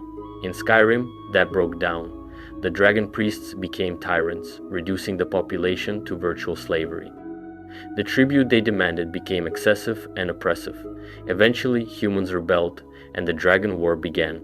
That was a defining moment in Nordic history, establishing human independence from dragon rule. So imagine an Elder Scrolls game set in Atmora before the freezing. You could explore this ancient human civilization at its height. You could see what life was like under dragon rule when it still functioned as intended. You could walk through cities that are now lost beneath ice. You could witness the society that produced legendary figures like Ysgramor. Maybe you'd play as one of Ysgramor's contemporaries, or even as Ysgramor himself in some sections. The game could cover the events leading up to the migration to Tamriel. The texts mention that there was a civil war raging in Atmora when Ysgramor decided to leave. We don't know much about this civil war. Who was fighting? What were they fighting over? Was it a conflict between human factions, or between humans and dragons, or something else? A prequel could explore that conflict and make players participants in it. You could witness the founding of Sartal, the first human city in Tamriel. The journey from Atmora to Skyrim across the Sea of Ghosts would be an adventure in itself. Then, the initial contact with the Snow Elves, which apparently started peacefully. The Snow Elves and Atmorans coexisted for a time, trading and learning from each other. What was that like? What did the Snow Elves think of these strange humans from the frozen north? What did the Atmorans think of finding an entire continent populated by elves? Then, of course, there's the Night of Tears, when the Snow Elves suddenly attacked Sartal and massacred almost everyone. That's one of the most pivotal events in human-elf relations in Tamriel. We've seen the ruins of Sarthal in Skyrim, explored its ancient halls, found the Eye of Magnus hidden beneath it. But experiencing the actual attack, the chaos and terror of that night would hit differently. Seeing Ysgramor fight desperately to save his people, watching his family and friends die, fleeing north back to Atmora. That would be intense. Then comes Ysgramor's return, one of the great legendary events in Elder Scrolls lore. Ysgramor goes back to Atmora and finds it had become more peaceful during his absence. He tells stories of elven treachery and the massacre at Sartal. He raises an army of 500 warriors, his legendary 500 companions. These weren't just random soldiers. They were chosen for their skill and courage. Many of them became the legendary heroes of Nordic history. Companions like Jeek of the River, who founded Riften, or Mirmunir, not the dragon, but the warrior who fought with such ferocity that a dragon was later named after him, or Ahzidal, who became obsessed with magic and is now remembered as a dragon priest. The return itself was a campaign of conquest and revenge. Ysgramor and his companions systematically drove the Snow Elves out of northern Skyrim. They established territories that became the Holds. They founded the city of Windhelm as Ysgramor's base of operations. They formed the Circle of Captains, which later became the Companions Guild. Being part of that legendary war party, fighting alongside these heroes, that would be an incredible experience for players who know the lore. There are some serious problems with a prequel though, and we need to acknowledge them. For one, you'd be severely limited in what kinds of stories you could tell. We already know how major events turned out. We know Isgramor succeeded in establishing Skyrim as a human kingdom. We know the Snow Elves got driven underground and eventually became the Falmer. We know the Dragon Cult rose to power before being overthrown in the Dragon Wars centuries later. You couldn't change any of that because it's established history that later games depend on. That's the fundamental problem with prequels. You lose dramatic tension when the audience already knows what happens. Sure, you can tell stories about individual characters whose fates aren't recorded. You can explore details of events that are only vaguely mentioned in the lore, but the major plot points are predetermined. The world can be destroyed or fundamentally altered because we know it survives into the later games. It's hard to create a compelling save-the-world narrative when we know the world doesn't get destroyed. Another major issue is technological and magical capabilities. The Atmorans were advanced in some ways but primitive in others compared to the civilizations in later games. Their understanding of magic was different. Their architecture, while impressive, was more rudimentary. Their weapons and armor were functional but not as refined as what we see in Skyrim. From a gameplay perspective, that could be limiting. Players expect to have access to cool magic spells, impressive cities to visit, and interesting equipment to find. A prequel set too far back might not have those things, or would have to bend lore to include them. The language issue is another problem. The ancient Nords spoke the dragon language exclusively. That's why all the ancient ruins in Skyrim have writing in the dragon language. That's why the Thu'um, the dragon shouts, use that language. The common tongue of modern Tamriel didn't exist yet, or at least wasn't used by the Atmorans. How do you handle that in a game? Obviously, you can't make players learn an entire fictional language just to play. You'd have to either have everything subtitled or translated, or just ignore the language barrier entirely. Neither solution is ideal. The first breaks immersion with constant subtitles. The second creates a weird disconnect where everyone is speaking English even though they shouldn't be. There's also the question of what freezing Atmora means. Expeditions to Atmora in the Third Era found it completely lifeless. Permanent winter, no vegetation, no animals, no people. The entire continent is frozen in a way that seems almost magical rather than just climatic. Some texts suggest Atmora might actually be frozen in time itself, not just covered in ice. That's a strange detail that raises questions. If Atmora is literally frozen in time, can you even return there? Would time work normally if you tried? The cause of the freezing is never explained in the games. One popular theory is that it was revenge by the Snow Elves for the genocide the Atmorans committed against them. The Snow Elves had powerful magic, and cursing the Atmorans' homeland to eternal winter would be fitting retribution. But that's just speculation. Other theories suggest it was natural climate change, or a magical catastrophe, or even divine intervention. Maybe the gods punished Atmora for some transgression. Maybe the dragon priest did something that backfired catastrophically. We don't know. A prequel could finally answer that question. What caused Atmora to freeze? Was it sudden or gradual?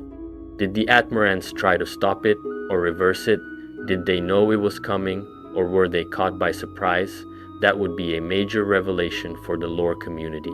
But it would also lock Bethesda into a specific explanation, removing some of the mystery that makes Atmora intriguing. Sometimes things are more interesting when left unexplained. Despite all these issues, there are some really compelling story possibilities with a prequel.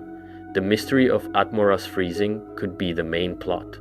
Maybe you're trying to prevent it, or at least understand it. Maybe you're helping people evacuate before it's too late. Maybe you discover it's connected to the dragons or the dragon priests in some way. That could be a race against time narrative where you're trying to save as many people as possible while the world literally freezes around you. The Snow Elves are another huge opportunity. We've only seen them as the Falmer, these twisted, blind creatures that are shells of their former selves. but the Snow Elves at their height were a major civilization. They had cities like Blackreach and the Forgotten Vale. They had advanced magic and craftsmanship. They created the Falmer armor and weapons that are still prized in Skyrim thousands of years later. Seeing them before their fall would be incredible. You could explore the relationship between Snow Elves and Atmorans before it turned violent. What did they trade? What did they teach each other? The Snow Elves had been in Tamriel for ages, while the Atmorans were newcomers. The elves probably looked down on these primitive humans from the frozen north. But maybe some individuals on both sides formed genuine friendships. Maybe there were Snow Elves who opposed attacking Sarthal and tried to prevent the massacre. Maybe there were Atmorans who later regretted the revenge campaign against the Snow Elves. That moral complexity could make for interesting storytelling. The Night of Tears is presented as unprovoked elven treachery in Nordic accounts, but what if it was more complicated? Maybe the Atmorans did something to provoke it, intentionally or not. The Eye of Magnus was buried beneath Sarthal. That's an artifact of immense power. Maybe the Snow Elves attacked to secure it, fearing what the Atmorans might do with it. That doesn't justify genocide, but it would add nuance to a story that's usually presented as very black and white.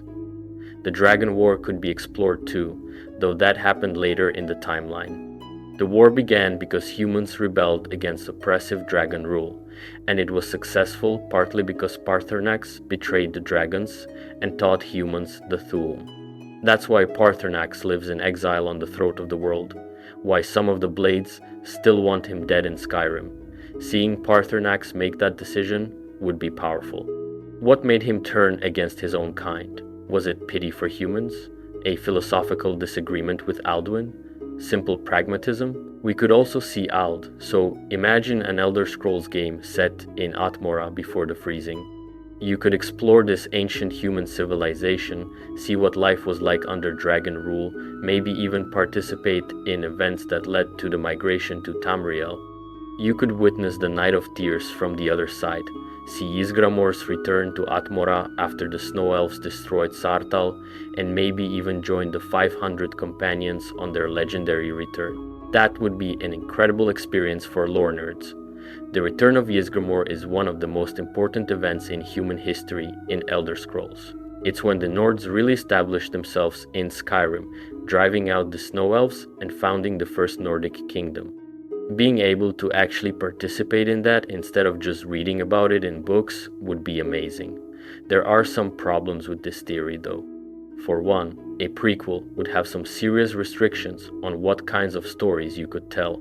We already know how major events turned out.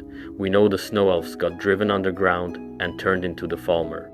We know Ysgramor succeeded in establishing Skyrim. We know the dragon cult eventually fell during the Dragon War.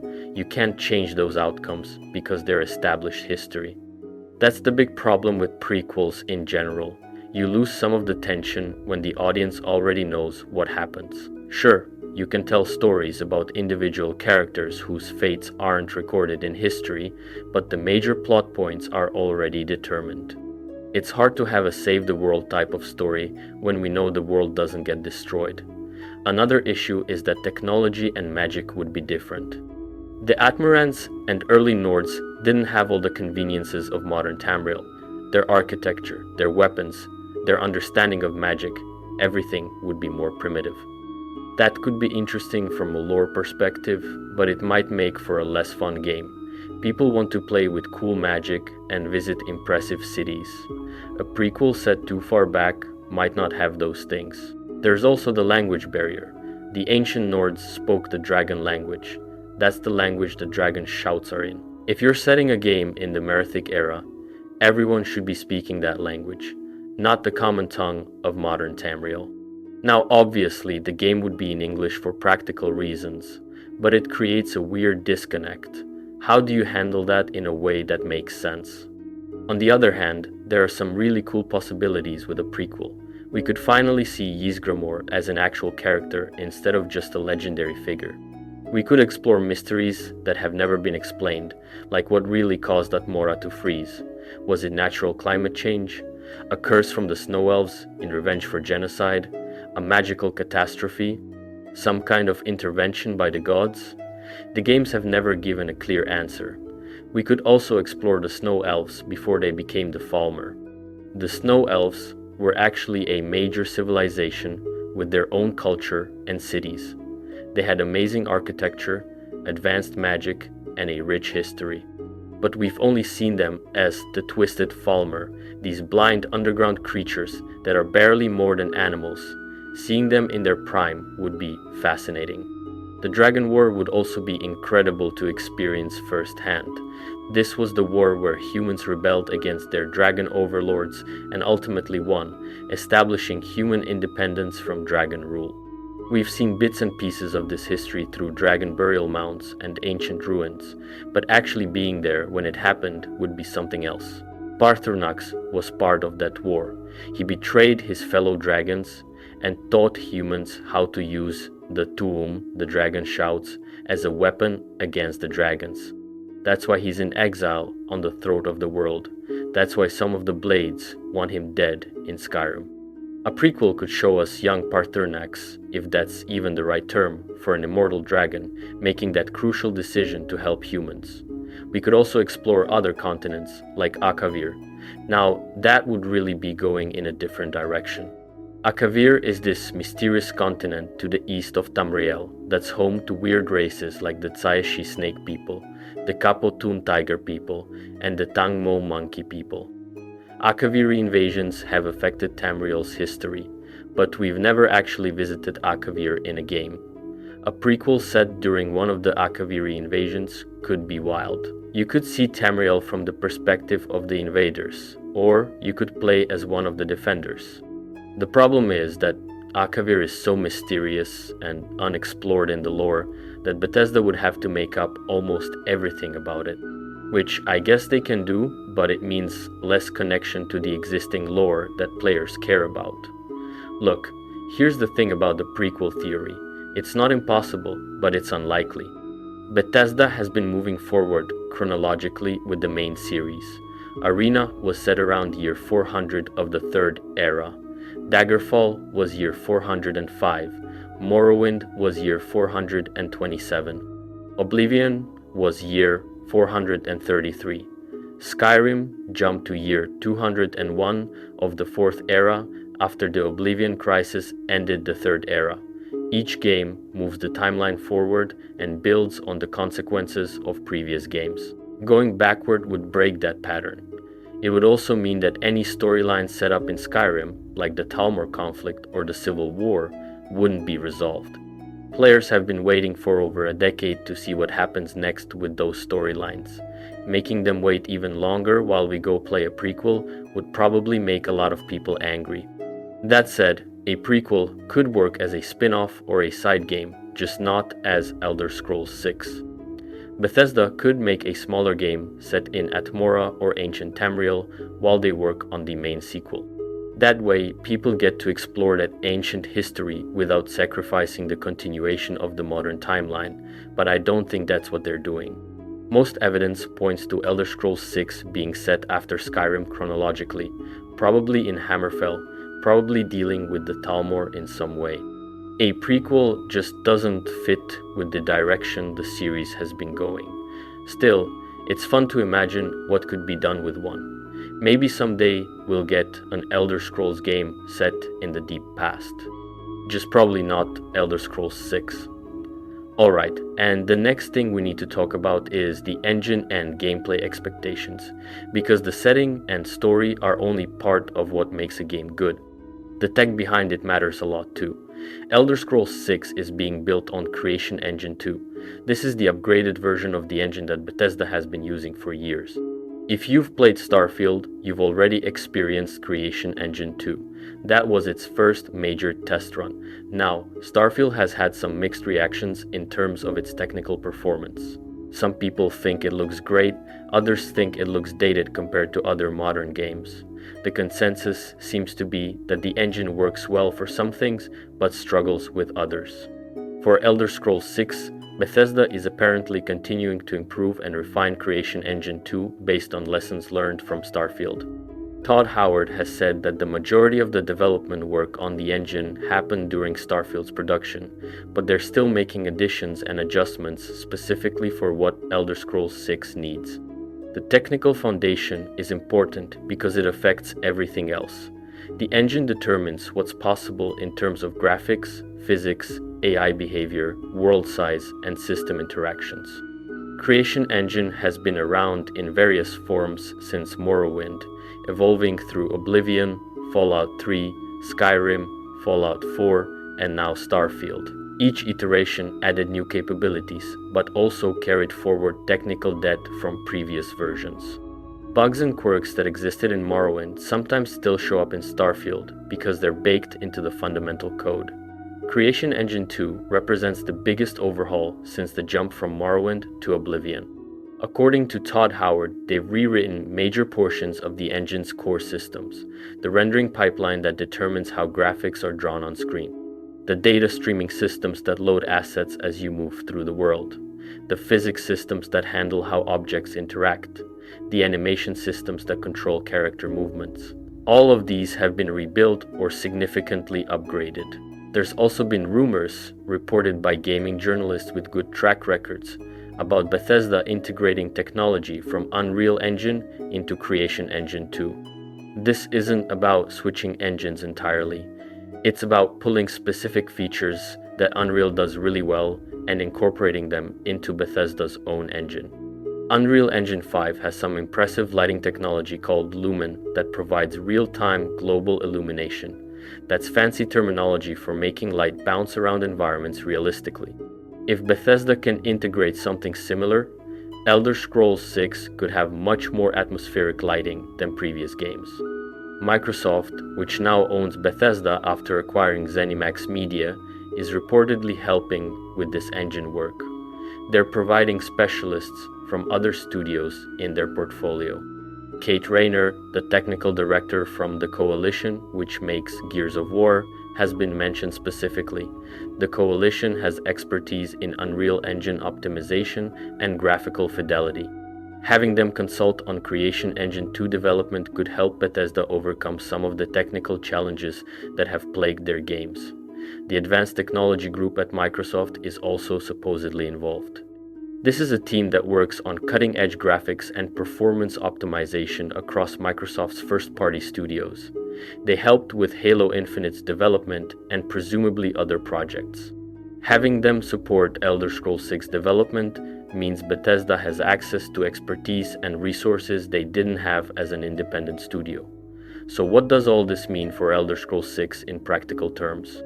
Well, hopefully it means significant improvements over Skyrim in pretty much every technical area. Graphics are the most obvious. We're talking about a game being developed for PlayStation 5 and Xbox Series X, plus modern gaming PCs with ray tracing capable graphics cards. The hardware available now is orders of magnitude more powerful than what was available when making Skyrim in 2010. Character models should look much more realistic and detailed. In Skyrim, characters had a limited number of polygons making up their models, and the textures weren't particularly high resolution. That was fine for 2011, but it looks dated now. With modern hardware, characters can have much more detail. Individual strands of hair instead of just flat hair textures, realistic skin with pores and imperfections, clothing and armor with visible stitching and material properties, eyes that actually look wet and reflect light properly instead of being dead-looking orbs. Facial animations are another area crying out for improvement. In Skyrim, and to some extent in Starfield 2, characters look pretty stiff and lifeless during conversations. Their mouths move in approximations of speech, but it doesn't look natural. Their facial expressions are limited. They don't convey much emotion through body language. It breaks immersion when you're having an important conversation with an NPC and they're standing there like a mannequin with their mouth flapping. For Elder Scrolls 6, there's been talk about increased use of motion capture technology. Motion capture, or mocap, is where you record real actors performing movements and facial expressions, then apply that data to digital characters. It's been standard in high-end games for years. Naughty Dog uses it extensively in Uncharted and The Last of Us. Rockstar uses it in Red Dead Redemption. But Bethesda has traditionally relied more on manual animation, which is cheaper but less realistic. We know Bethesda has already used motion capture for at least one character in Elder Scrolls 6. Shirley Curry, the Skyrim grandma who became famous for her YouTube videos playing Skyrim, is going to be in Elder Scrolls 6 as an NPC. Bethesda brought her to their studio and used motion capture to scan her movements and likeness. They captured how she moves, how she speaks, her mannerisms. The NPC based on her should feel like a real person because it's based on a real person's performance. If they're doing that level of care for one character, hopefully they're applying similar techniques to other important NPCs. Having key characters whose performances are mocapped would make conversations much more engaging. Imagine talking to the leader of the Redguard resistance movement and seeing them convey determination through subtle facial expressions and body language. Imagine a villain whose cruelty comes through not just in their words, but in how they carry themselves, how they look at you. That level of characterization would elevate the storytelling significantly. Another area where Creation Engine 2 should help is with world density and detail. Todd Howard mentioned specifically that Elder Scrolls 6 will have more trees than Skyrim. That might sound like a weird thing to brag about, like, okay, more trees, so what? But it actually tells us something important about the engine's capabilities. It means the engine can handle rendering more objects, more vegetation, more environmental clutter without the performance cratering. In Skyrim, there were limitations on how much stuff could be on screen at once before the game started slowing down. Cities had to be relatively small and sparsely populated. Forests couldn't be as dense as real forests because rendering all those trees would tank the frame rate. Dungeons had a limited amount of objects and enemies. These were necessary compromises for the hardware at the time and the engine's capabilities. With Creation Engine 2 running on modern hardware, those limitations should be much reduced. Cities can be bigger and more detailed. Forests can be actually dense with undergrowth and wildlife. Interiors can have more clutter and environmental storytelling. Battles can involve more participants. All of this adds up to a world that feels more alive and real. The engine improvements also include better streaming of data. This is technical stuff that players don't directly see, but it matters a lot for the experience. Streaming refers to how the game loads assets like textures, models, and audio as you play. In older engines, you would have loading screens every time you entered a building or moved between major areas. The game would pause, load everything it needed for the next area into memory, then resume. Modern games with fast SSDs have shown that you can create much more seamless experiences. Sony's PlayStation 5 and Microsoft's Xbox Series consoles have incredibly fast solid-state drives. Games like Spider-Man Miles Morales or Ratchet & Clank Rift Apart can load entire levels almost instantly. Players can fast travel or move between areas with minimal interruption. Creation Engine 2 needs to take advantage of that capability. Imagine exploring a city in Elder Scrolls 6 and being able to walk into any building without a loading screen. The game just streams the interior in as you open the door. You can walk from the outskirts of the city into the depths of a dungeon beneath the city in one continuous experience. That's the kind of seamlessness that modern players expect, and it's absolutely achievable with current technology. Performance-wise, Starfield had some issues at launch with stuttering and frame rate drops, especially in cities like New Atlantis. Walking around the city would cause the frame rate to tank, making the game feel choppy and unresponsive. Bethesda has been patching those problems gradually, adding better optimization and graphics options. But the fact that those issues existed at launch is concerning. Creation Engine has historically struggled with performance optimization, and even with version 2, old problems can persist if not careful. For Elder Scrolls 6, Bethesda needs to prioritize performance from the start, not as an afterthought. The game needs to run at stable frame rates on all target platforms. ideally 60 frames per second on consoles, with options for higher frame rates on PC and higher-end consoles. The game should also support different graphics modes: a quality mode that prioritizes visual fidelity, a performance mode that prioritizes frame rate, maybe a balanced mode in between. Let players choose what matters most to them. Now let's talk about AI and NPC behavior, because this is where things get really interesting. One of the big possibilities with Creation Engine 2 is improved Radiant AI. Radiant AI is Bethesda's system for making NPCs behave in somewhat realistic ways.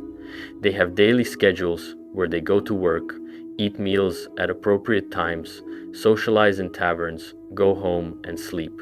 It makes the world feel more alive than if NPCs just stood in one spot forever, like in older RPGs. But the current implementation of Radiant AI is pretty basic. NPCs follow simple routines that don't change much based on external factors. If there's a dragon attack in their city, they might flee or hide, but once it's over, they go right back to their normal routines like nothing happened. They don't react meaningfully to major events. If you become the Archmage of the College of Winterhold or the leader of the Companions, most NPCs don't acknowledge it. The world doesn't really respond to your achievements or choices in a persistent way. What if Elder Scrolls 6 has NPCs that actually respond meaningfully to what's happening in the world? If a war breaks out and armies are marching through the region, maybe civilians flee to safer cities. You'd see refugees crowding into towns that haven't been hit yet. Maybe prices for food and supplies go up because of disrupted trade routes. Maybe merchants start hiring mercenaries for protection. The world would feel dynamic rather than static. If a plague is spreading, maybe people start quarantining themselves. They stop gathering in large groups. Markets become less crowded. Healers and alchemists become overwhelmed trying to treat the sick. You'd see visible signs of the crisis in how NPCs behave.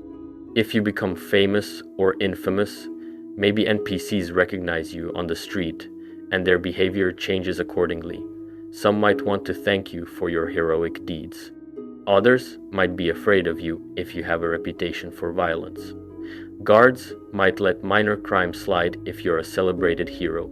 There's been talk about something called Radiant AI 2.0, which would be a massive overhaul allowing NPCs to react to world events and player choices with much more sophisticated logic. This is technically very challenging to implement. You need systems that can track the state of the world, evaluate how that state affects different NPCs based on their characteristics and relationships, and then modify their behavior accordingly. You also need to make sure those modifications feel natural and don't break quests or cause weird glitches. But if Bethesda can pull it off, it would be a game changer. Imagine walking into a town that's just been attacked by the Talmor and seeing NPCs actually mourning, searching for loved ones, trying to salvage what they can from burned buildings. Not just standing around with generic dialogue, but actually behaving like people responding to tragedy.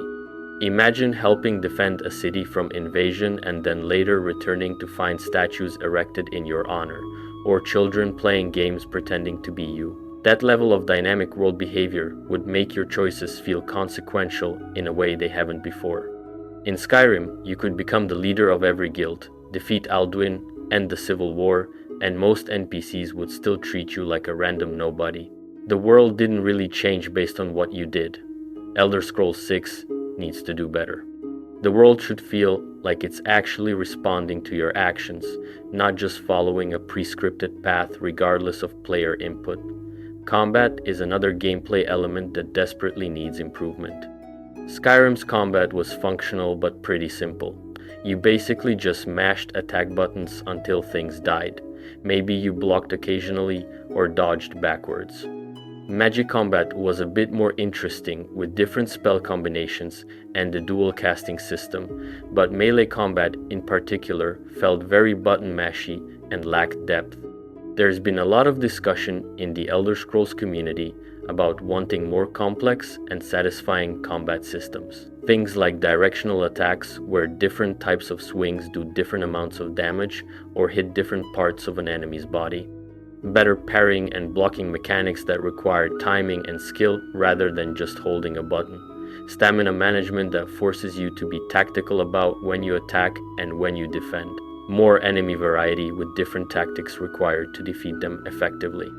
Some people want something closer to Dark Souls combat, though probably not quite that punishing since Elder Scrolls is meant to be more accessible.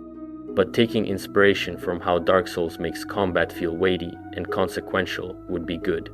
Every swing of your weapon should feel like it matters.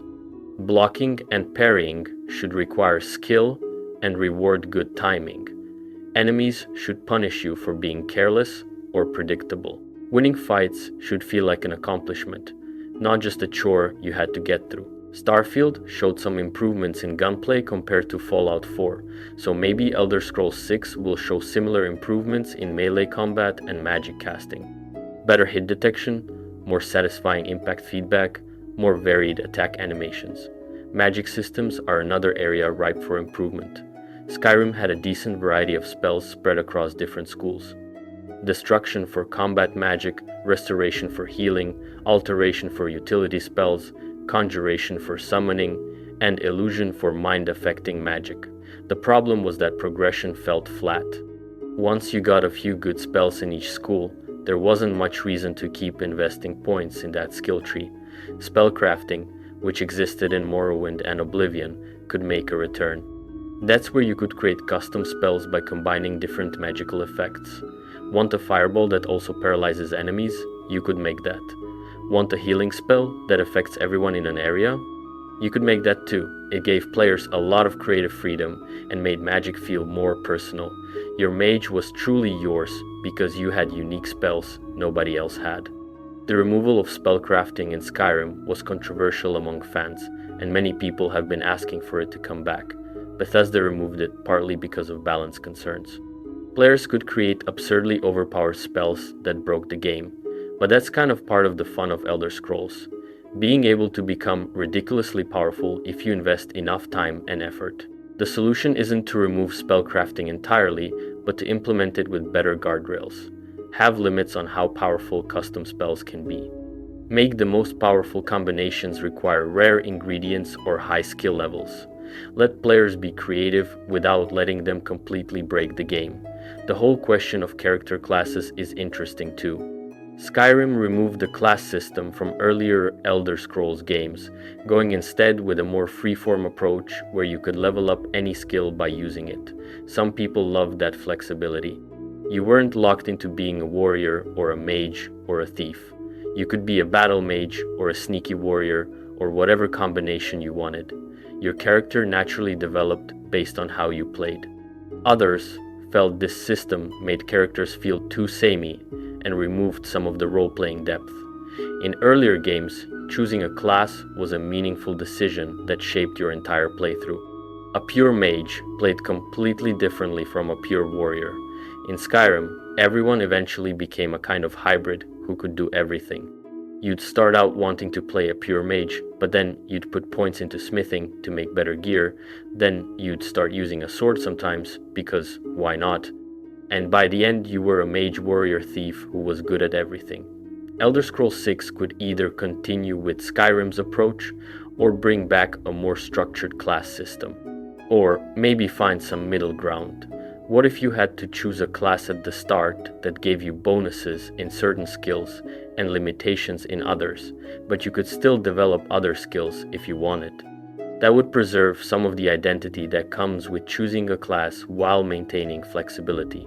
There's also been some interesting rumors about Bethesda integrating technology from Unreal Engine into Creation Engine 2. Not switching to Unreal entirely, but pulling in specific features that Unreal does really well and incorporating them into their own engine. Things like better lighting systems, improved animation tools, stuff like that. Microsoft, which now owns Bethesda, is apparently helping with this by providing specialists from studios like the Coalition, which makes the Gears of War games. So what does all this mean for Elder Scrolls 6? Well, hopefully it means significant improvements over Skyrim in several areas. Better graphics, obviously. We're talking about a game being developed for current-gen consoles like PlayStation 5 and Xbox Series X, plus modern gaming PCs. The tech available now is way beyond what they had when making Skyrim. One of the big things people are hoping for is better character models and animations. In Skyrim, and to some extent in Starfield 2, characters can look pretty stiff and lifeless during conversations. The facial animations are limited, the body language is awkward, and it takes you out of the immersion. For Elder Scrolls 6, there's been talk about increased use of motion capture technology. That could help make characters feel more human and alive. We know Bethesda has already used motion capture for at least one character. Shirley Curry, the Skyrim grandma who became famous for her YouTube videos playing Skyrim, is going to be in Elder Scrolls 6 as an NPC. They used motion capture to scan her movements and likeness.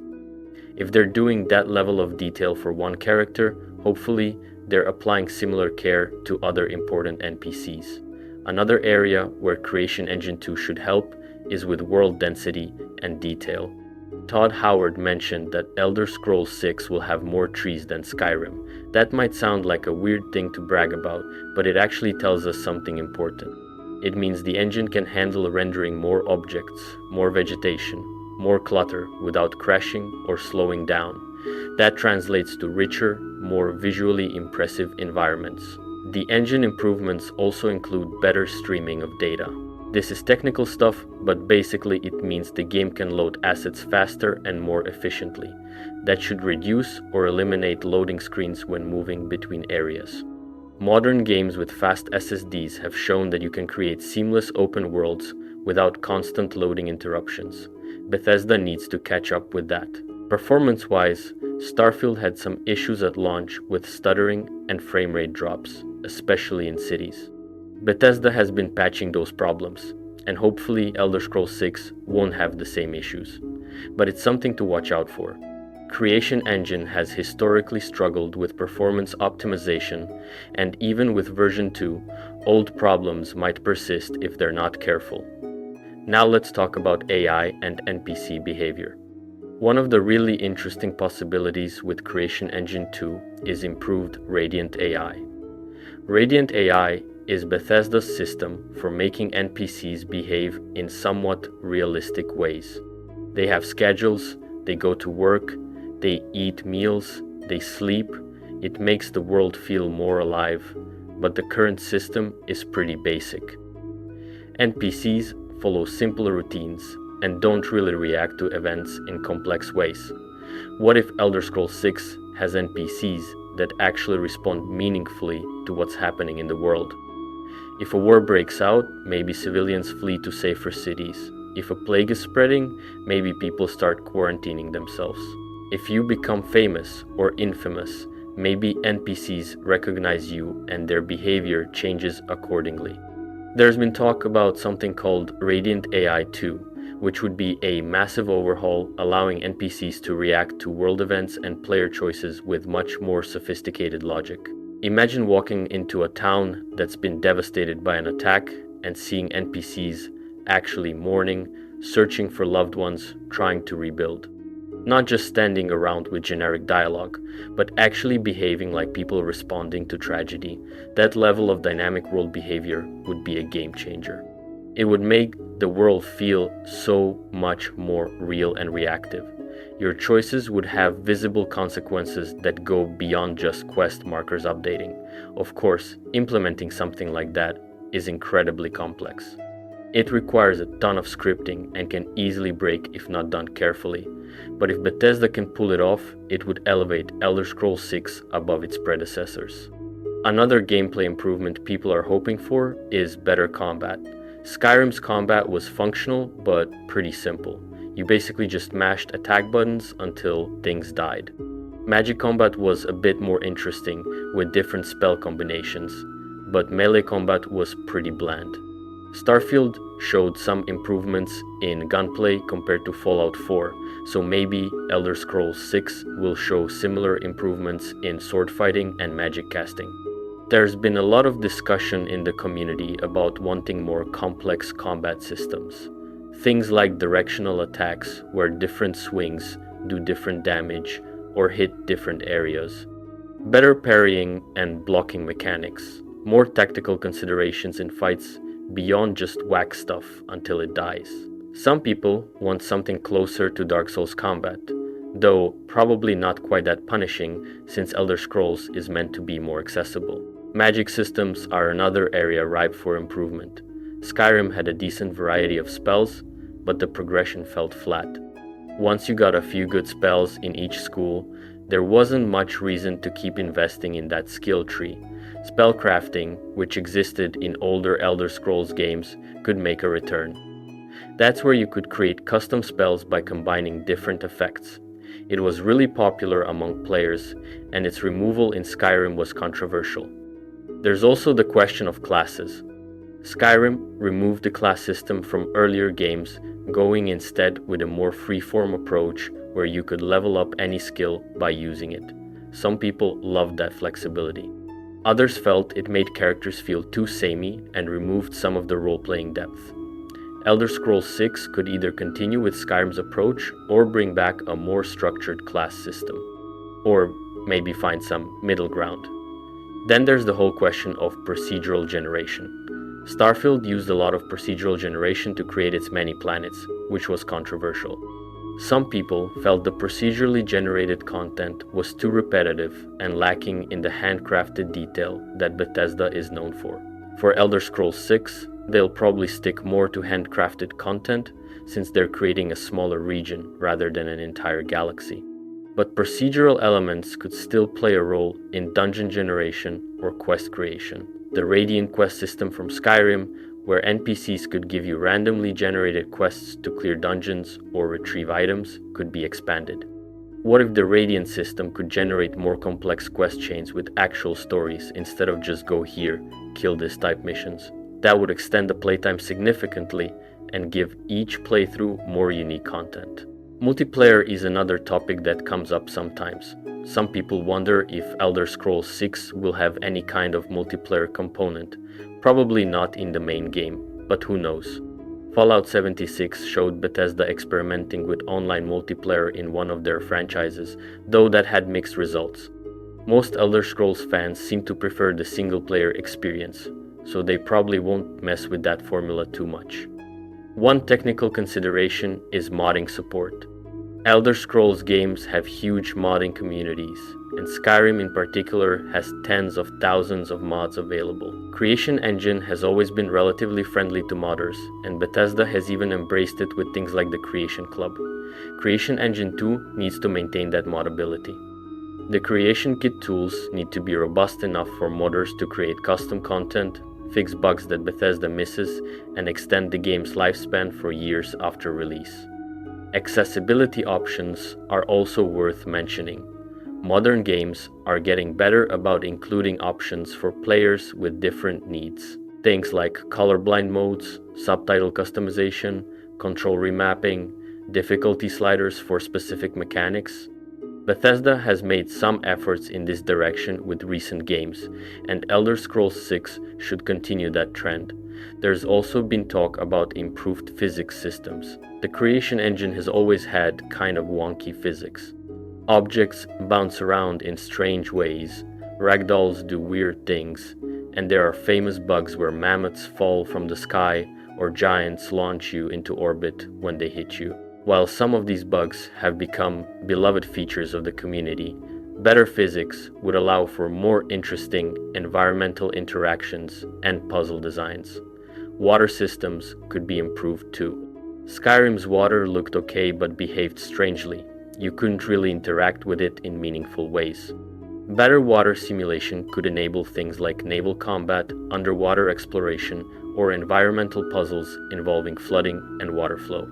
Weather systems are another area for improvement. Starfield showed that Bethesda is working on more dynamic weather that you can see approaching from a distance. Elder Scrolls 6 could have storms that actually move across the landscape, affecting visibility and NPC behavior. Sandstorms in Hammerfell's deserts could force you to seek shelter. Coastal storms could make sea travel dangerous. The game's economy could also be more complex. Skyrim's economy was pretty basic. Merchants had limited gold, prices were somewhat arbitrary, and your character could become absurdly wealthy pretty easily.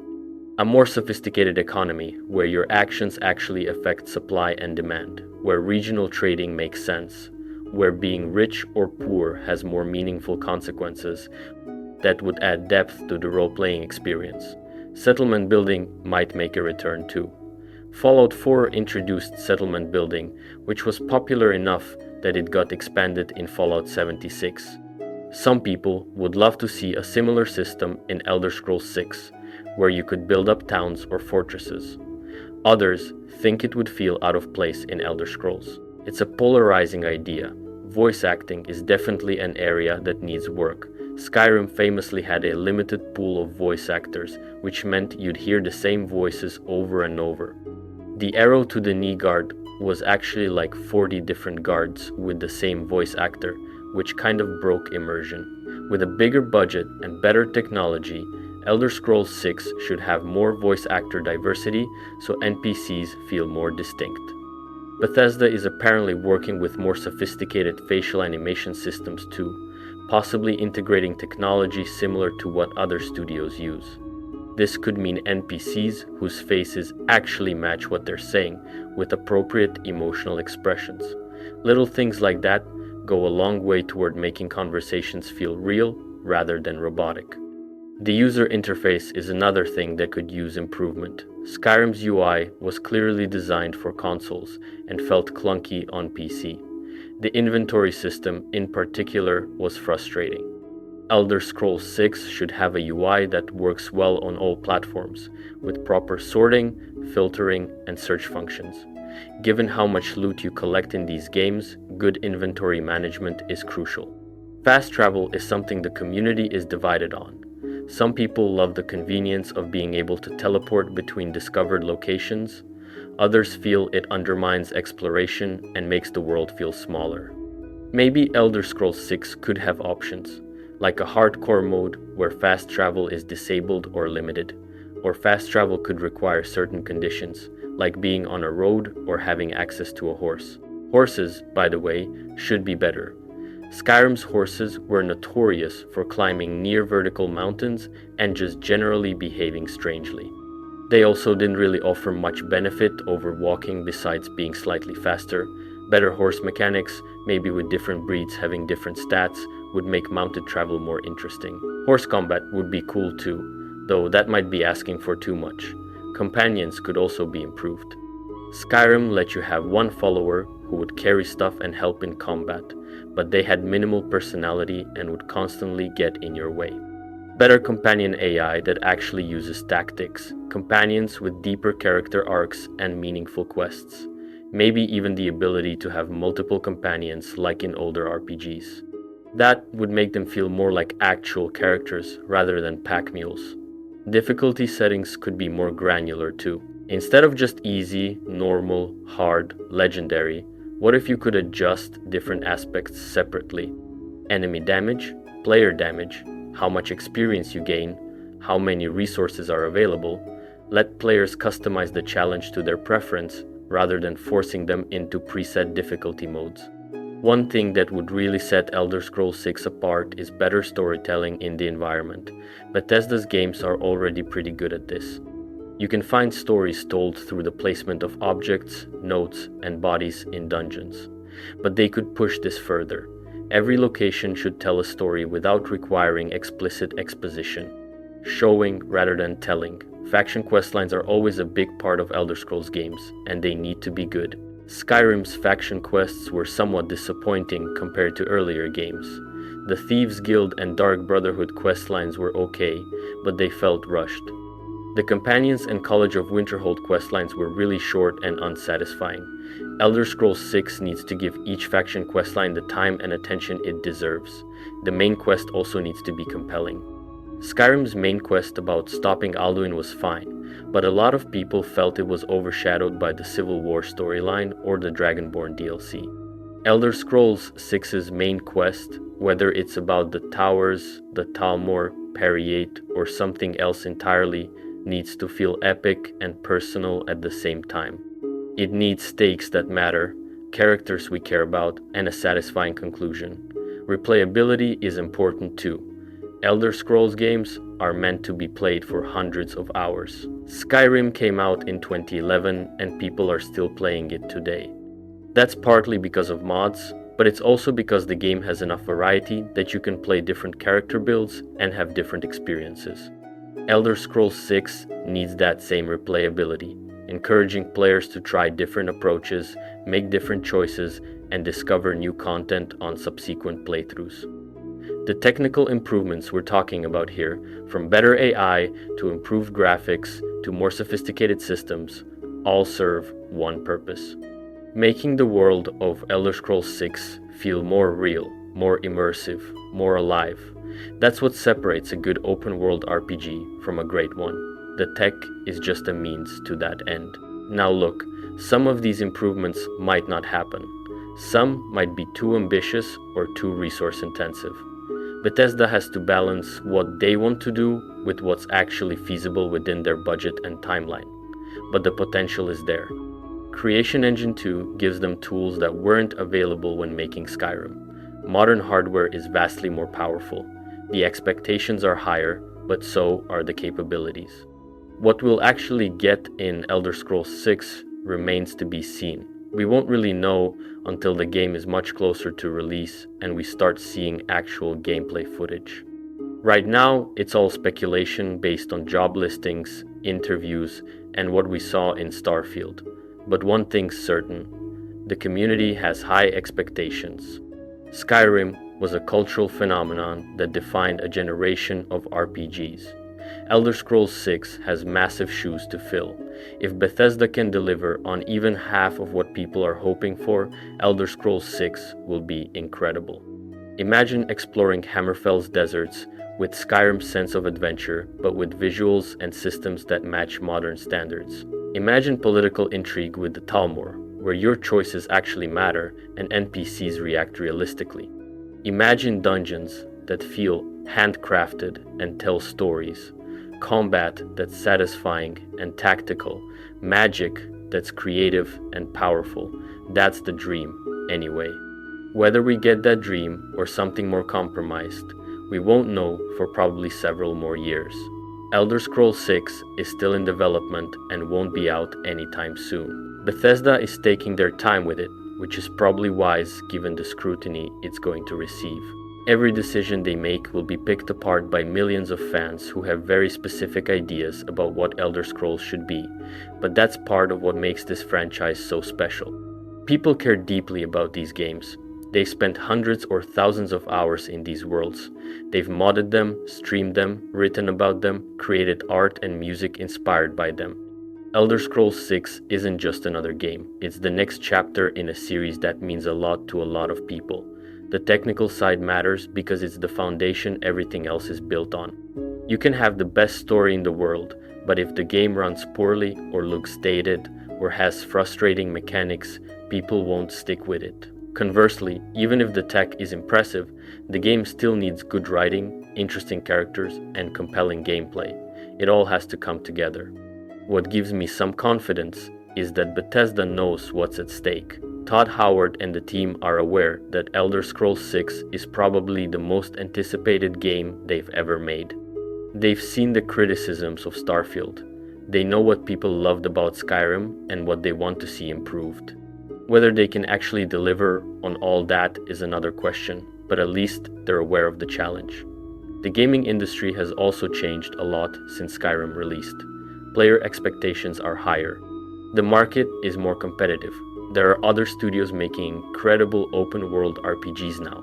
Bethesda doesn't have the monopoly on that genre anymore. CD Projekt Red showed what could be done with The Witcher 3. From Software has their own take on fantasy RPGs with Elden Ring. Even Ubisoft's RPGs, despite their formulaic nature, have massive production values. Elder Scrolls 6 needs to stand out in that crowded field. It can't just be Skyrim with better graphics.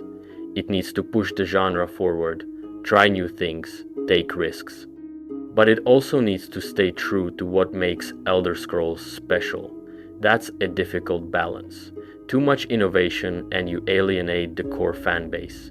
Too little and the game feels stale and derivative.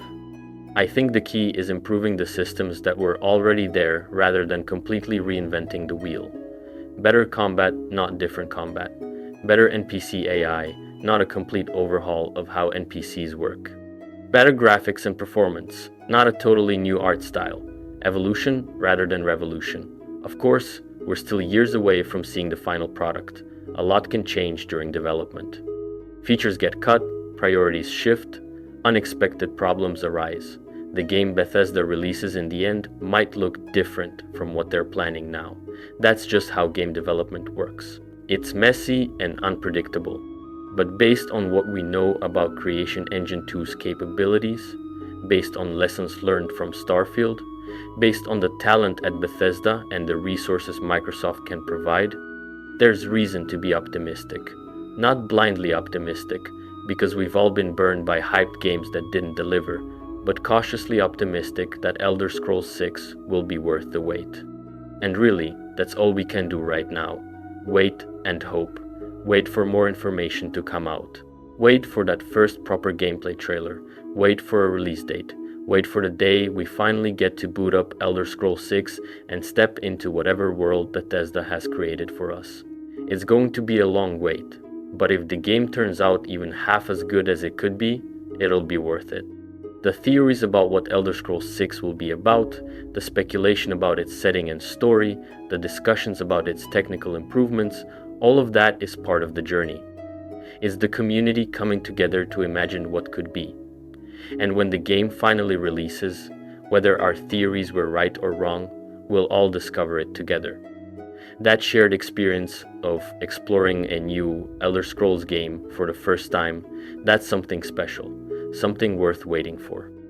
So whether Elder Scrolls 6 focuses on the Tower's theory and stopping the Thalmor from unmaking reality, or on a major war with the Aldmeri Dominion, or on dealing with a plague spread by Periate, or on something completely different we haven't predicted, or on all of those things combined into one massive, epic storyline, it's going to be an adventure. And maybe, just maybe, it'll be the adventure we've been waiting over a decade for. One that not only lives up to Skyrim's legacy, but exceeds it. Alright, so the next theory we're diving into is about the second Akaviri invasion. Now, if you've been keeping up with Elder Scrolls lore, you know that Akavir is this mysterious continent way out east from Tamriel, and honestly, we know so little about it that it's basically become this blank canvas for wild speculation. So, here's the thing with Akavir. Throughout history, they've tried to invade Tamriel multiple times, and each time it's been absolutely chaotic.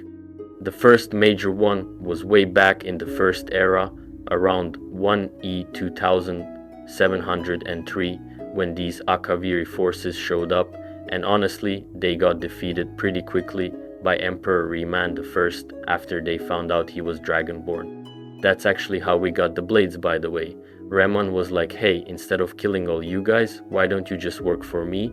And boom, the Akaviri became part of the Empire's military structure. Then you had the second invasion in 2E 572 with this Kamal king named Adasum Dir Kamal. The Kamal are these snow demon things that literally freeze solid during winter and then thaw out in summer to go attack people, which is absolutely terrifying when you think about it. They bypassed Morrowind entirely, landed near Windhelm in Skyrim, completely sacked the city, and then for some reason marched south into Morrowind, where they got absolutely destroyed by Almalexia and the Nords at this place that would later be called Vivek's Antlers. But here's where it gets interesting for Elder Scrolls 6.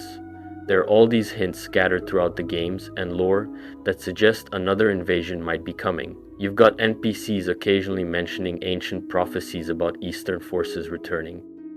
You've got the fact that Akavir has been suspiciously quiet for a long time, which historically means they're probably fighting amongst themselves, but who knows what's brewing over there.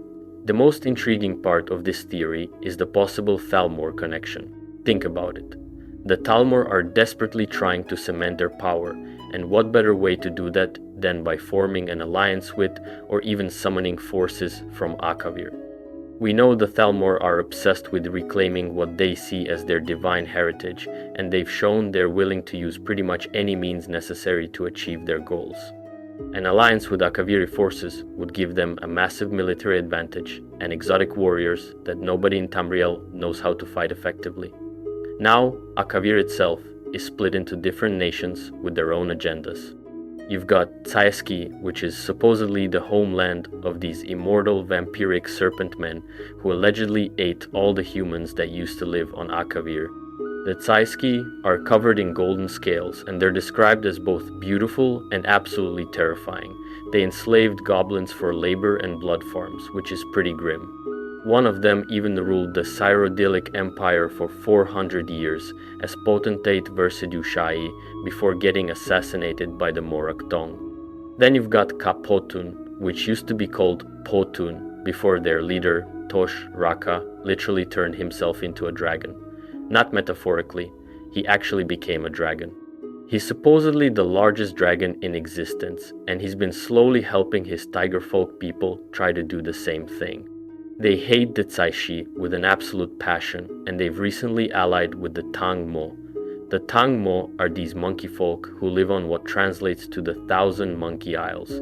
They're described as generous and kind, but also incredibly brave, and some of them are completely insane. Every other nation on Akavir has tried to enslave them at some point, and they've always managed to fight them off. They hold a special hatred for the Tsaeshi because of all those attempted enslavements. And then you've got the Kamal, who are those snow demons I mentioned. They thaw out every year and attack Tangmo, and always lose, but they keep trying. Here's where the political situation gets spicy. According to the lore, the Kapotun and Tangmo have formed an alliance specifically to take down the Tsaeski. Once they accomplish that, scholars think they might either turn on each other or start working on better foreign relations, or, worst case scenario, launch a whole new invasion of Tamriel. And if Tosh Raka is really as powerful as the legends say, and he's got an army of tiger folk trying to become dragons, well, that's a threat that makes the dragons in Skyrim look manageable. If the Thalmor are involved in bringing Akaviri forces to Tamriel, it would completely shake up the political landscape. You'd have these unfamiliar enemies with completely different fighting styles and magic systems. The Empire is already weakened from the Great War and the Civil War in Skyrim. The last thing they need is a fresh invasion force from a continent they barely understand showing up at their doorstep. Plus, think about what this would mean for expanding the lore. We've had hints about Akavir for decades across multiple games, but we've never really gotten to see it or understand it properly. The weapons that made it to Tamriel from the original Akaviri invasions are still considered exotic and rare. We're talking about katanas, wakizashi, tantos, all these refined blades that are way more sophisticated than typical imperial weaponry. If we got a full Akaviri invasion, we'd finally get to see their culture, their magic, their architecture, all of it. The Nerevarine supposedly went on an expedition to Akavir after the events of Morrowind and hasn't been heard from since. That's a pretty ominous detail. What happened there? Did they find something? Are they still alive? The Nerevarine is functionally immortal thanks to the whole corpus disease thing, so they could still be wandering around Akavir somewhere. And here's another angle. Emperor Uriel V tried to invade Akavir in 3E268, and it went absolutely terribly. The invasion started okay, with 2 cities falling without resistance, but then the Tsaishi started using powerful magic to control the weather and interfere with the imperial battle mages. They cut off magical communication and weakened the invasion force so badly that the Tsaeski were able to besiege and completely rout them. Uriel V died in the battle at Ionith, and that was that. The fact that the Tsaishi have that kind of magical capability should be setting off alarm bells. If this theory pans out and we do get a second major Akaviri invasion in Elder Scrolls 6, it would tie together so many loose threads. It would explain why the Thalmor have been so confident despite their losses in Skyrim. It would give us a reason to finally explore Akaviri culture and history in depth. It would introduce enemy types and combat scenarios that would feel completely fresh because nobody in the fanbase really knows what fighting Akaviri forces would actually be like, beyond some vague descriptions and the blade's armor sets. Plus, from a narrative standpoint, it makes sense. Bethesda loves to escalate threats with each game. Oblivion had the Daedric invasion. Skyrim had the return of the dragons and the Civil War. What's bigger than that? How about an invasion from a mysterious eastern continent that's been building up in the lore since the very first games? The timing could work too. If Elder Scrolls 6 is set several years after Skyrim, the political situation in Tamriel would be even more unstable. The Empire is barely holding together. The Talmor are pushing their agenda. Independent kingdoms like Hammerfell are doing their own thing. It's the perfect time for an outside force to strike when everyone's distracted and divided. And look at the resources the Akaviri would bring to the table.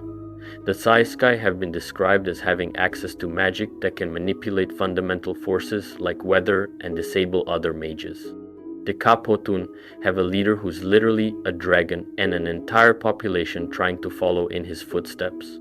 The Tangmo have been fighting off constant invasion attempts for who knows how long, so they're clearly incredible warriors despite being described as monkey folk.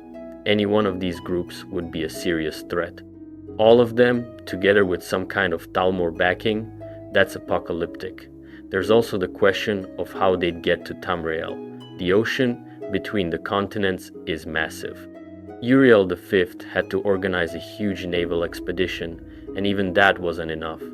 If the Akaviri are coming back, they'd need either a similarly massive fleet or some kind of magical means of transport. Maybe that's where the Talmor come in. Maybe they figured out some kind of portal magic or planar manipulation that could bring Akaviri forces directly to strategic locations in Tamriel.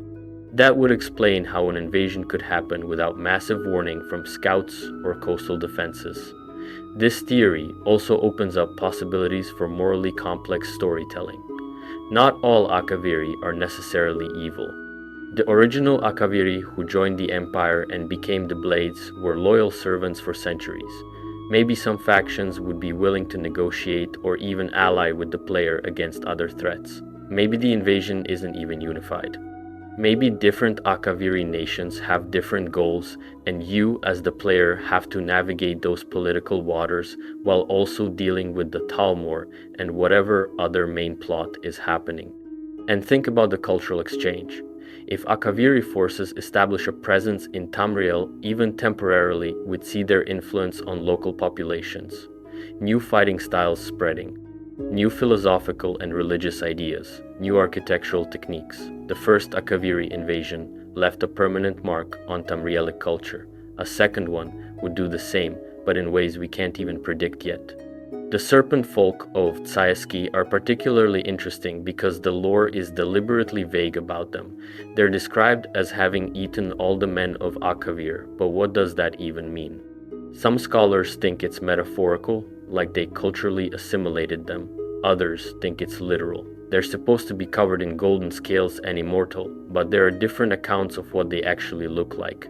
Some sources say they're serpent-like. Others describe them as looking somewhat human with serpentine features. This ambiguity means Bethesda has a lot of creative freedom in how they depict them. One of the most interesting historical tidbits is that after the Kamal invasion in the Second Era, some of them actually survived and later resurfaced in Cyrodiil. They seized the Ruby Throne around 2E 812 and were joined by Akaviri from Rimmon, who had fled to elsewhere. They tried to rebuild the empire but failed. This shows that Akaviri forces can establish a foothold in Tamriel and hold territory for extended periods even after a failed invasion. There's also the mystery of what the Kamal were searching for during their invasion. According to the lore, they were looking for something or someone called the Ordained Receptacle. What is that? Nobody knows. They bypassed Morrowind entirely and went straight for Skyrim, then headed south. That suggests they had specific intelligence about where this Ordained Receptacle was, or they thought it was. If that plot thread gets picked up in Elder Scrolls 6, it could tie into the main quest in interesting ways. The technology and magic the Akaviri possess is another factor. We know they had enough magical power to interfere with Imperial battle mages during Uriel V's invasion. We know they can control weather.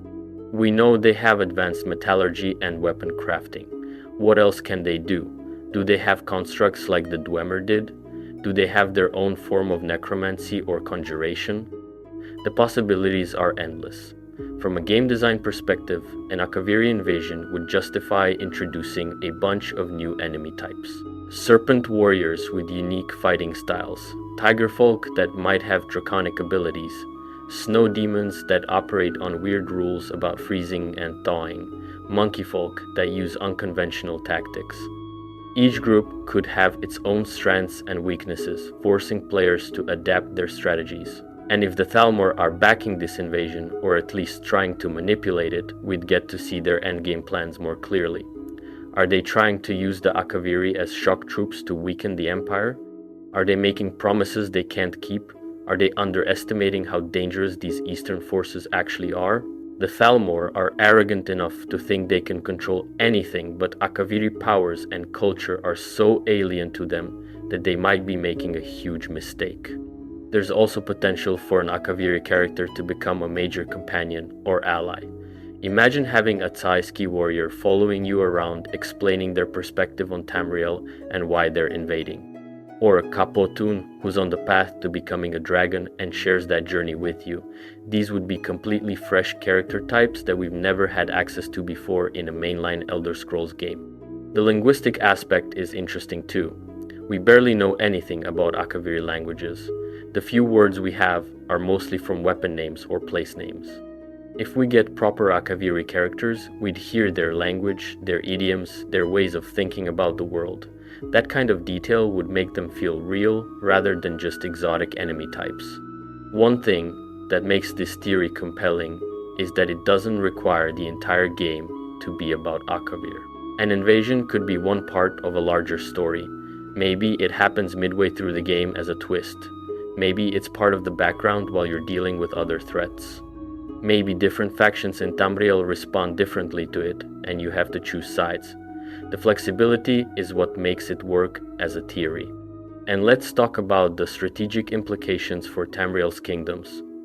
Hammerfell fought off the Aldmeri Dominion and won their independence. They have capable warriors and strong defenses. But how would they handle Akaviri forces? High Rock is fractured into squabbling kingdoms.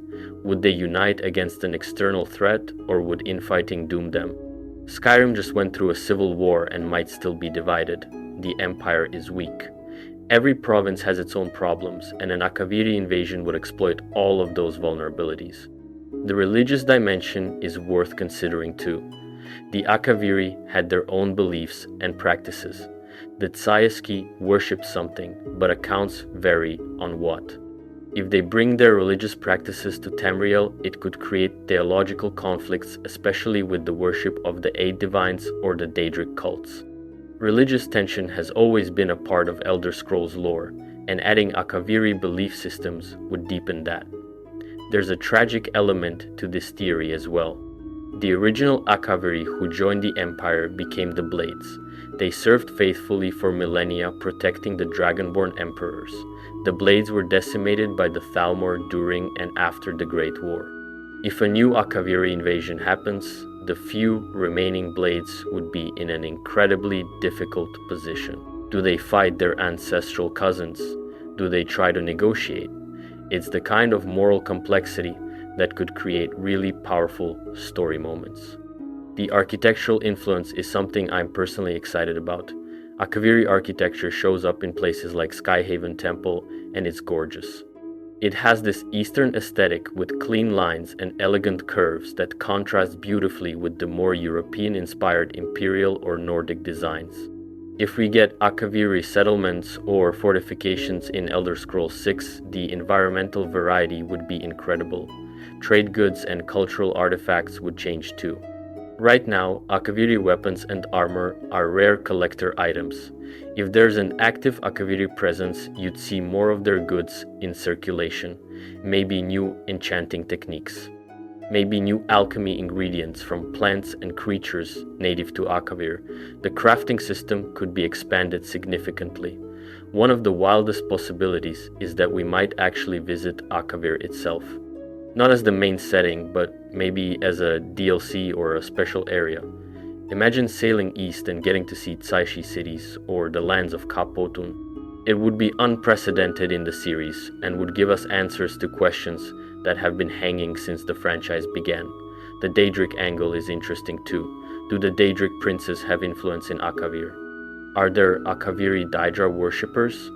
The Tsayeshi enslaved goblins, which suggests Daedric creatures exist there since goblins are associated with Malakoth. Maybe we'd learn about how the Daedra interact with Akaviri cultures and whether their influence is stronger or weaker there. Another thought is how the Akaviri would view dragons. The Saishi allegedly enslaved red dragons, and the black dragons fled to Potun, where they were eventually all killed. Toshraka became a dragon. Clearly, dragons are a huge part of Akaviri history and mythology. If Akaviri forces show up in Tamriel after the events of Skyrim, where dragons have returned, they'd have strong opinions about it. Some might worship them, some might want to hunt them, some might see Toshraka as the only true dragon. The player character's role in all this would be fascinating. If you're caught in the middle of an Akaviri invasion, what do? Maybe you're dragonborn again, and the Akaviri specifically seek you out because of their historical connection to dragonborn emperors. Maybe you're just a random person who gets swept up in events. Either way, you'd be navigating multiple factions with competing interests, and there wouldn't be a clear good guy or bad guy beyond maybe the Talmor. Economically, an invasion would devastate trade routes. The East Empire Company would be in chaos. Ports would be blockaded or captured. Supply lines would be cut. This would create opportunities for black market trading, smuggling operations, and economic warfare that players could participate in. Maybe you're helping refugees. Maybe you're profiteering. The choices could be morally gray and interesting. The impact on magic users would be significant. If the Akaviri bring new forms of magic that Imperial mages don't understand, the College of Winterhold or other magical institutions would scramble to study and counter them. Maybe you have to steal Akaviri grimoires or capture their mages for interrogation. Maybe you learn their techniques and can use them yourself. What about the Dwemer connection? The Akaviri and Nordic pirates plundered Dwemer ruins in Hammerfell after the Dwemer disappeared. Maybe they took knowledge or artifacts back to Akavir. Maybe they reverse engineered some Dwemer tech. If Akaviri forces show up with Dwemer-influenced weapons or constructs, that would be a massive revelation and tie together different aspects of the lore in unexpected ways. The undead are a factor too. The Tsaiski are described as immortal and vampiric. Are they actually undead? Are they living creatures with extremely long lifespans? The answer would change how you deal with them in combat. Regular weapons might not work. You might need silver or magical weapons. Or maybe they're vulnerable to specific types of magic that Imperial forces don't typically use. Think about the espionage opportunities. If there's an Akaviri presence in Tamriel, you'd have spies on all sides. The Penitus Oculatus, the Thalmor intelligence networks, Akaviri agents, maybe even reformed blades working in the shadows. A questline involving infiltrating an Akaviri diplomatic mission or uncovering a Thalmor Akaviri conspiracy would be incredibly engaging. The slavery issue is disturbing, but it's part of the lore. The Tsaiski enslave goblins. If they're setting up in Tamriel and trying to continue those practices, how do local populations react?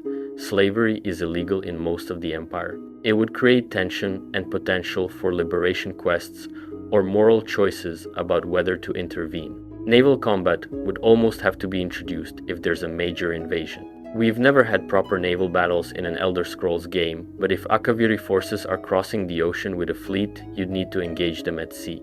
Ship-to-ship combat, boarding actions, maybe even underwater sections if you're fighting in coastal areas. The gameplay possibilities are huge.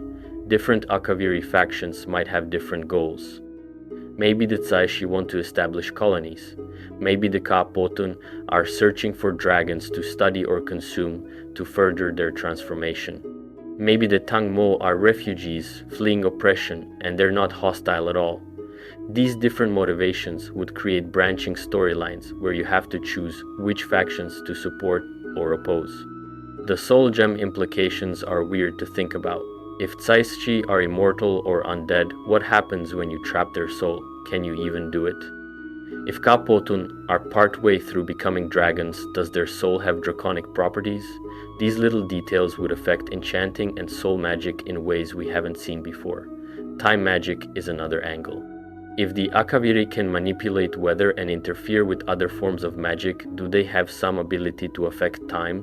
The Marukati selectives caused a dragon break trying to change Akatosh.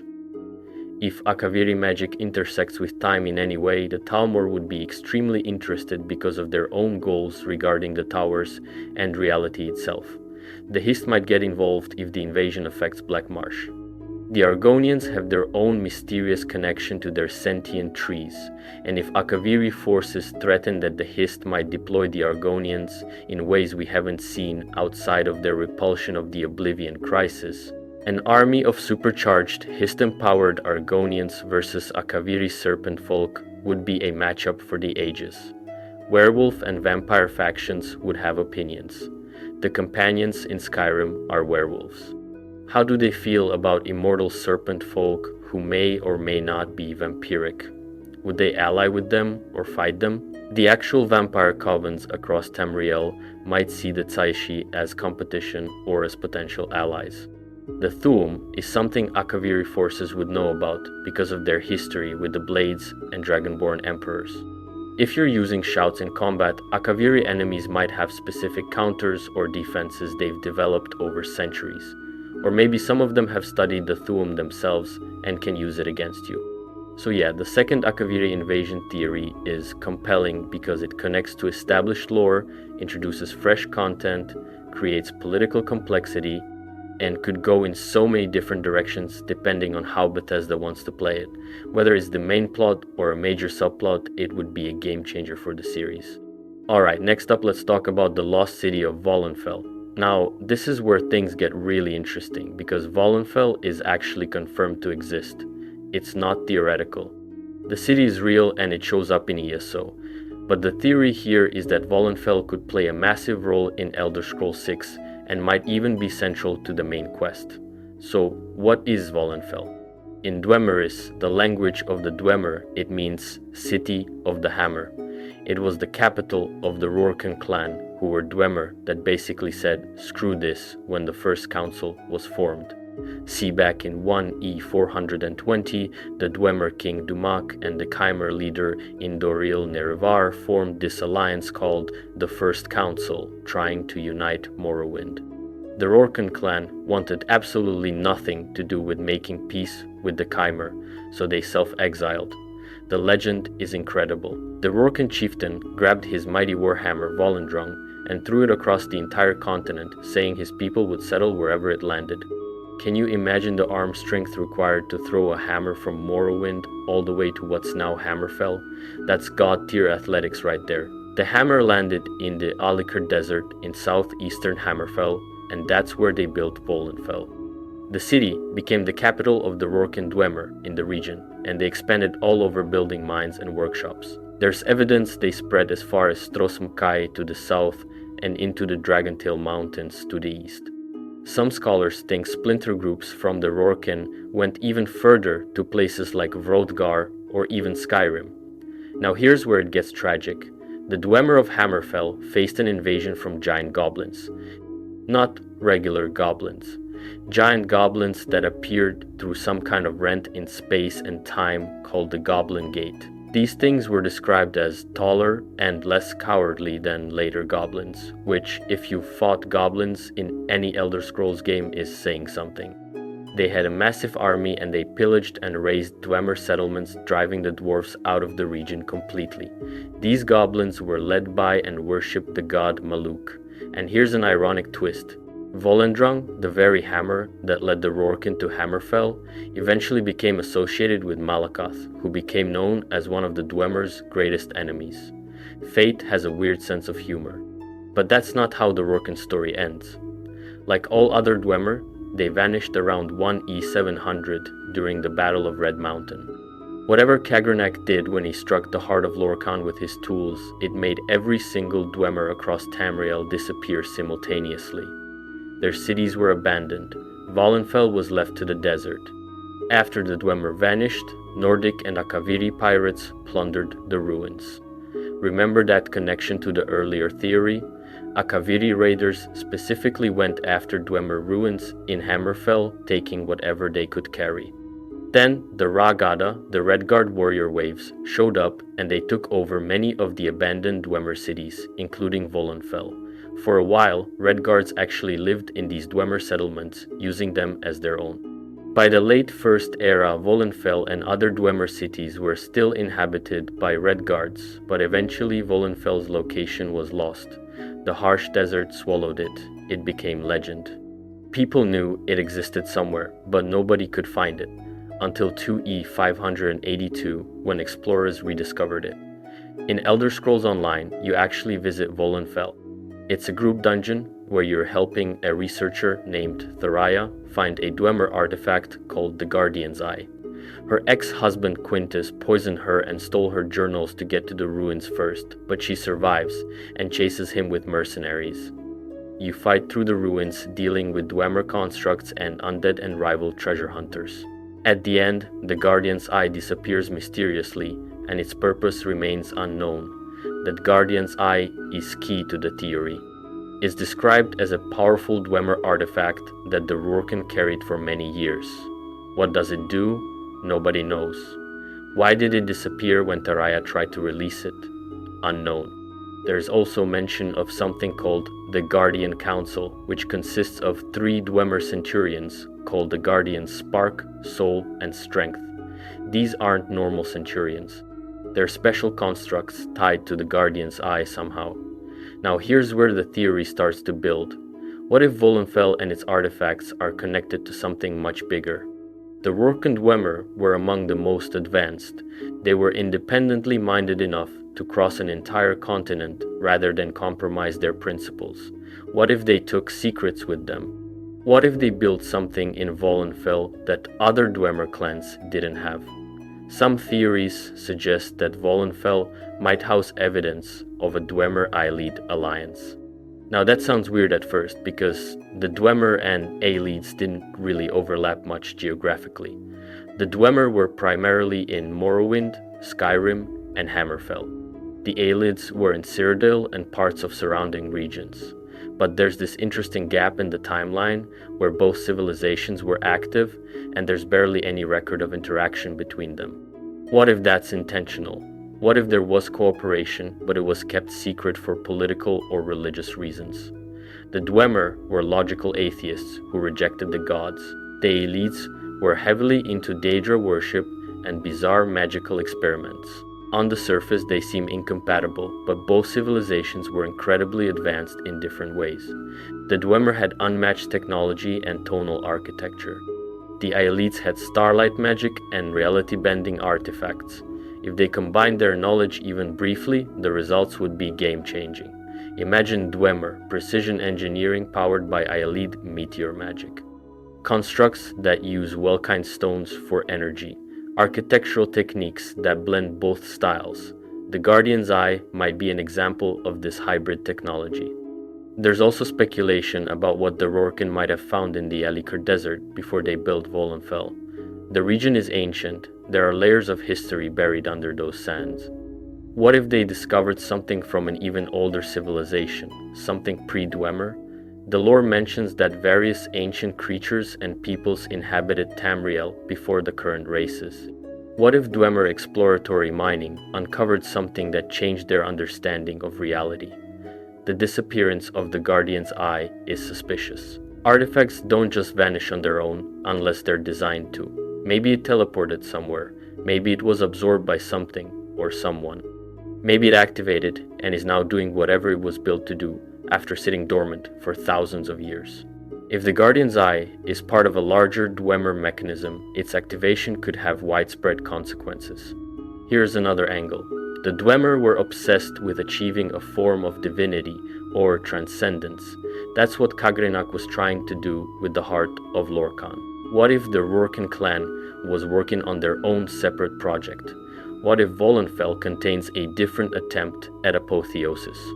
The Rorken left before the discovery of the heart of Lorkhan, so they wouldn't have known about Kagrenak's plan. Maybe they were developing alternative methods.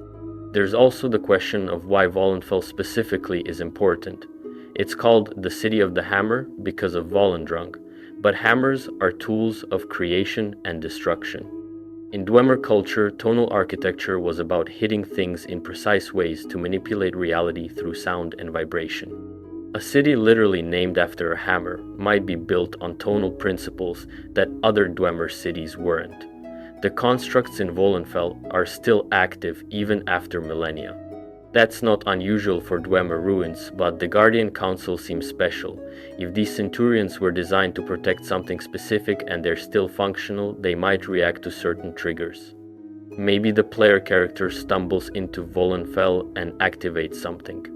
Maybe a faction like the Thalmor or the Empire is searching for Volenfell's secrets.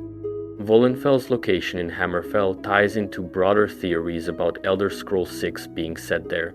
If the game takes place primarily in Hammerfell, you'd expect major Dwemer ruins to play a role.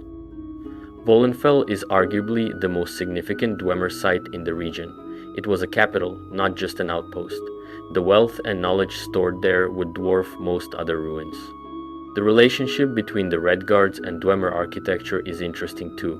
The Ragada took over Dwemer cities and adapted them. They lived in spaces designed by a completely different culture with different needs and aesthetics. That cultural layering would make Volenfell fascinating to explore. You'd have Dwemer foundations and mechanisms overlaid with Redguard modifications, and then centuries of decay and sand erosion. If there is a connection between the Dwemer and Aelids, it might explain some mysteries about both civilizations. The Aelids tried to create their own version of the Adamantine Tower. They built the White Gold Tower and filled it with reality-bending artifacts. The Dwemer tried to build a god with Numidium. Both were attempting to reshape the fundamental nature of existence. If they shared notes even once, the implications are staggering. There's also a potential Daedric connection. Malakath ended up with Volendrung the Rorken Hammer. How did that happen? Malakath is the Daedric prince of the spurned and ostracized, which fits the Rorken's exile story, but the Dwemer didn't worship Daedra. They barely acknowledged divine beings existed. If Volendrung became a Daedric artifact, there was a transformation process involved. Maybe that process is connected to whatever's in Volenfell. Another point is that the Dwemer studied the heart of Lorkhan extensively before it led to their disappearance.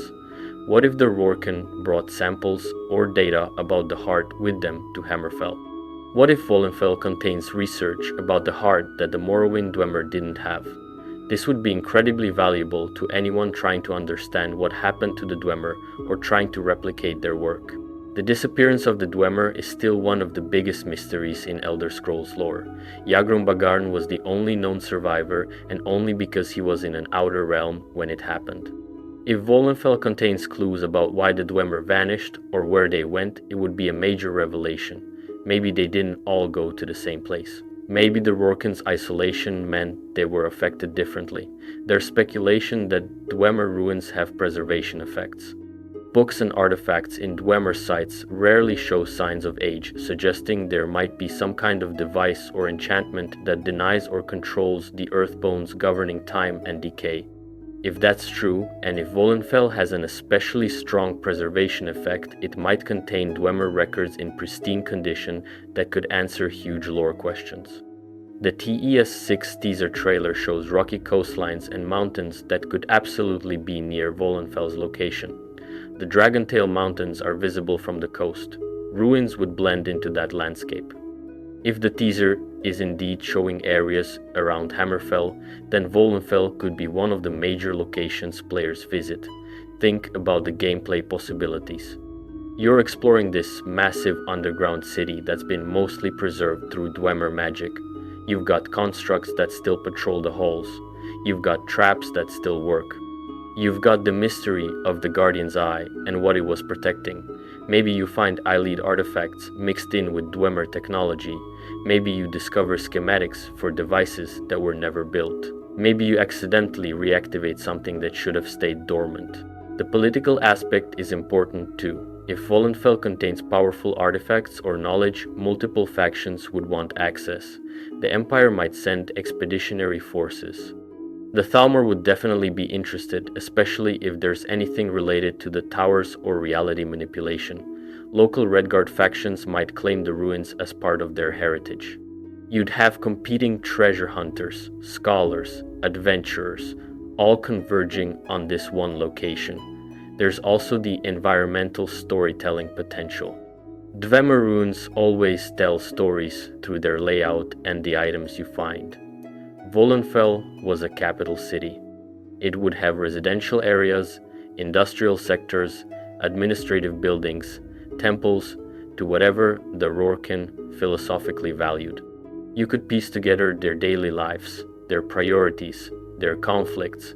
Maybe you find evidence of the giant goblin invasion. Maybe you see hastily abandoned sections where people fled. Maybe you find last testaments left behind. If the Eyelid connection is real, you might find linguistic clues. Dwemer wrote in their own language, but if they collaborated with Eyelids, there might be bilingual texts or shared terminology. The Eyelids had their own script and language. Finding documents that mix both would confirm the cooperation theory and would be a goldmine for lore enthusiasts. The Guardian's Eye disappearing in ESO doesn't necessarily mean it's gone forever. Maybe it traveled through time, maybe it teleported to another location, maybe it's waiting for specific conditions to reappear. If Elder Scrolls 6 follows up on this plot thread, the Eye could manifest during your adventure, and its return could trigger events that drive the main quest. One really wild theory is that Vollenfell might contain a complete Dwemer soul, not Yagrum Bagarn, who was spared because he was in another realm. But maybe the Rorken's isolation meant their soul gems or consciousness repositories were separate from the main Dwemer network. If there's a functioning Dwemer soul somewhere in Vollenfell and you can communicate with it, you could get direct answers to questions that have been mysteries for the entire series. The Rorken's relationship with the rest of the Dwemer is worth examining. They left because they refused to compromise. That suggests ideological purity or stubbornness, depending on perspective. What if they considered the other Dwemer clans to be corrupted or misguided? What if their exile was also a way to pursue research that the main Dwemer civilization forbade? There's also the timeline consideration. The Rorken left around 1E 420, but the Dwemer didn't disappear until 1E 700. That's 280 years of separate development. Nearly 3 centuries where the Rorken Dwemer were doing their own thing in Hammerfell without oversight from Morrowind. That's plenty of time to make breakthroughs or create artifacts that the main Dwemer civilization never knew about. The giant goblin invasion that drove the Rorken out is mysterious. Where did these goblins come from? The Goblin Gate implies dimensional travel or planar breaches. Did the Rorken accidentally open a portal to somewhere? Were they experimenting with Oblivion and something went wrong? If Vollenfell contains evidence of what caused the Goblin Gate, it could tie into larger themes about planar barriers and the stability of Mundus. Some scholars in the lore mention that there might be undisturbed Rorken sites in remote locations. Vollenfell was the capital, but there would have been satellite installations, mining operations, secret laboratories. If Vollenfell points you toward these other locations, you could have an entire questline following Rorken breadcrumbs across Hammerfell. The concept of a fate engine is where things get really theoretical, but stay with me. If the Eyelids and Dwemer combined their knowledge, what could they build? The Eyelids had the Staff of Towers, which could supposedly manipulate the towers and by extension, reality itself. The Dwemer had tonal architecture and attempts to achieve Kim or something like it. A fate engine would be a device that literally rewrites destiny. Now the lore on towers is already esoteric. The towers are these reality anchors that stabilize Mundus and prevent it from collapsing back into chaotic possibility. Each tower has a stone that acts as its power source. The adamantine tower has the exact nature of convention itself. Red Mountain had the heart of Lorcan, white gold had the amulet of kings. If someone built a machine that could interface with the towers or manipulate fate directly, the implications are universe-breaking. The Aelids definitely tried stuff like this. They built the Orrery of Elden Root, which was supposed to transform green sap into white gold, essentially turning one tower into another. It didn't work because Aelid magic was all about will and shall and must, but green sap operates on perchance, meaning possibility and choice. Still, the fact that they tried shows they understood tower mechanics well enough to attempt manipulation. If Völunnfell contains a fate engine or components of one, it would explain why the Guardian's Eye is so important. Maybe the eye is part of the targeting system. Maybe it's the control mechanism. Maybe it's the power source. A device that can rewrite fate would need safeguards, and the Guardian Council of Special Centurions might be those safeguards. The Thalmor connection becomes really obvious here. If the Thalmor are trying to deactivate the towers to unmake Mundus, as some theories suggest, they'd be very interested in a fate engine. But they'd want it for the opposite reason. They'd want to use it to ensure the towers fall, and reality ends according to their plan. Alternatively, if they could control fate, they could write a timeline where they achieve divinity without having to destroy everything. There's also the possibility that a fate engine could restore the Dwemer. If you can rewrite destiny, you could theoretically undo their disappearance, bring them back. That would completely change the setting. The Dwemer were the most advanced civilization in Tamrielic history. If they returned, they'd tip the balance of power dramatically. Some might see this as a good thing, others would absolutely panic. The choice mechanic is interesting. If there's a fate engine and the player gains access to it, you might have to choose what to do with it.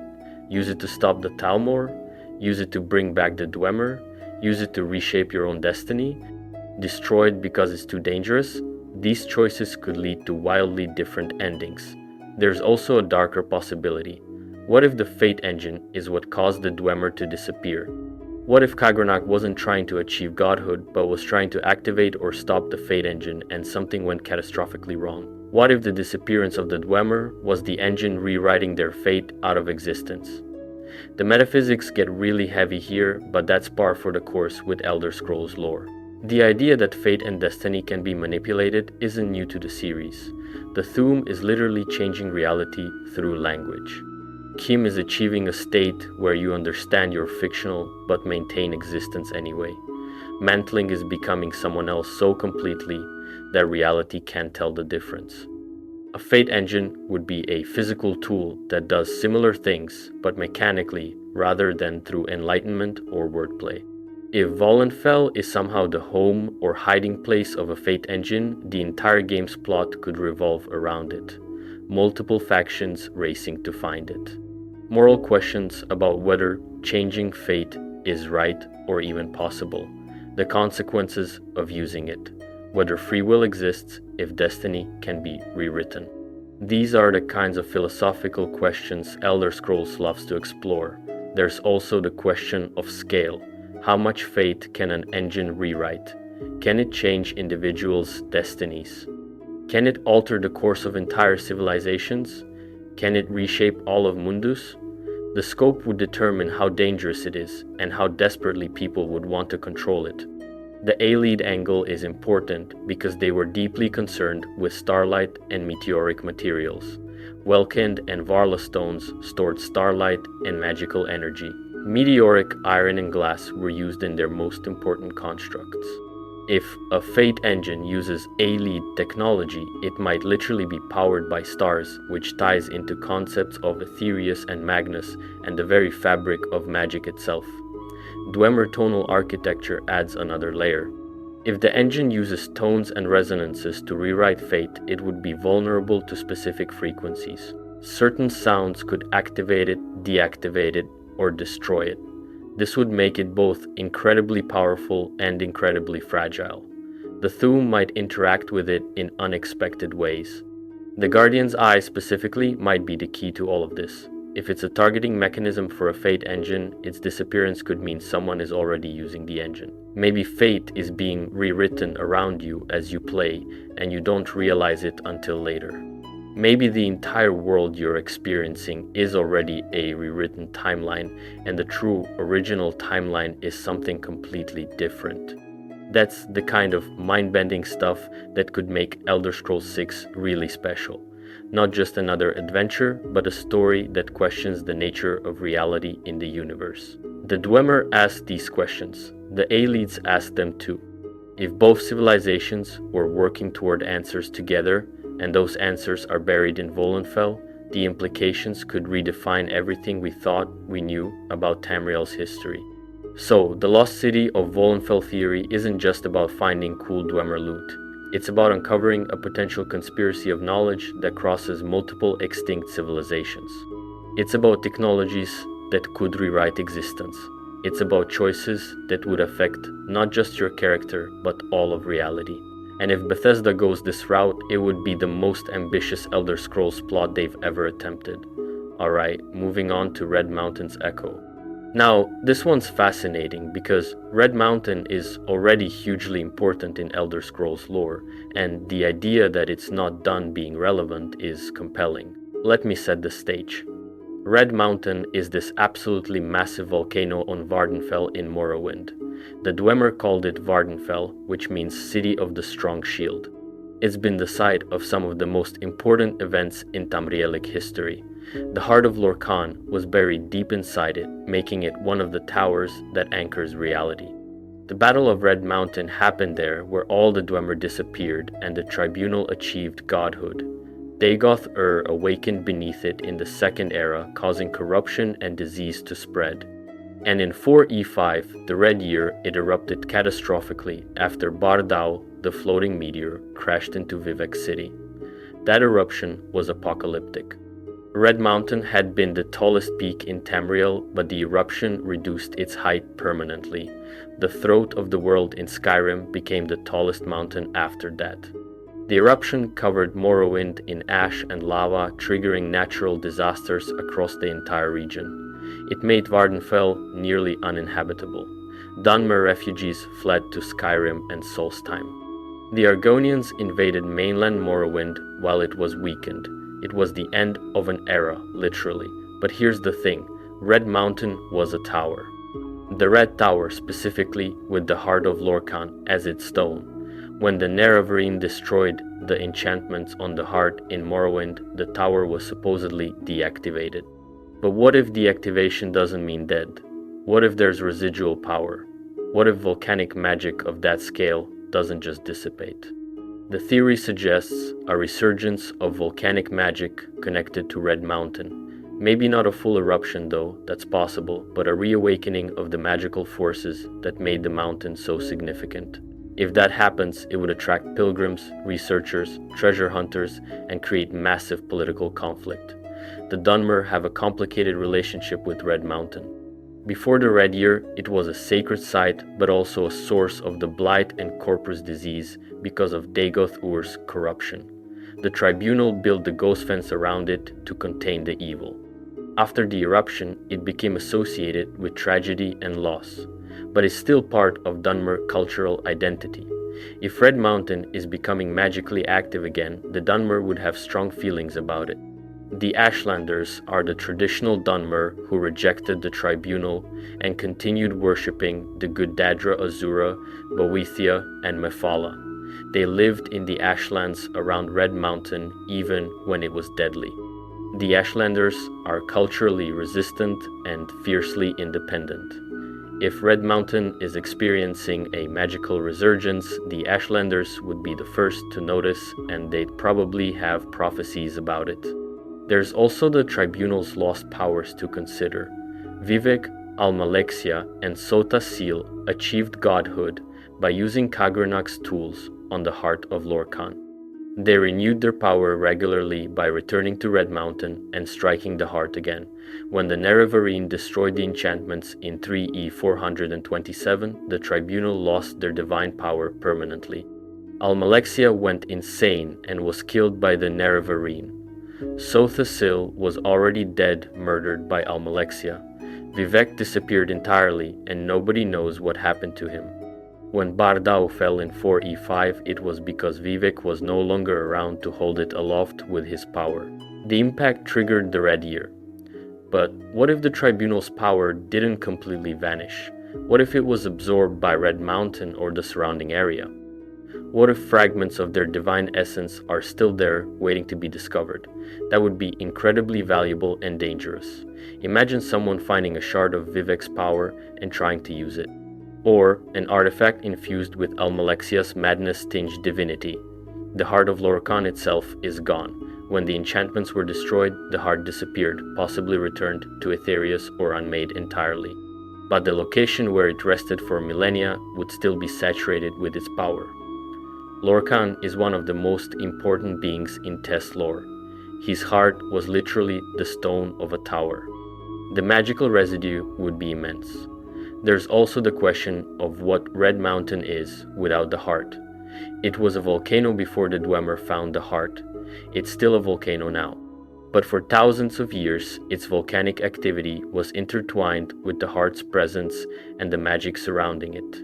Has the mountain returned to natural volcanic processes, or is something else influencing it? Dagoth-Ur's corruption is another factor.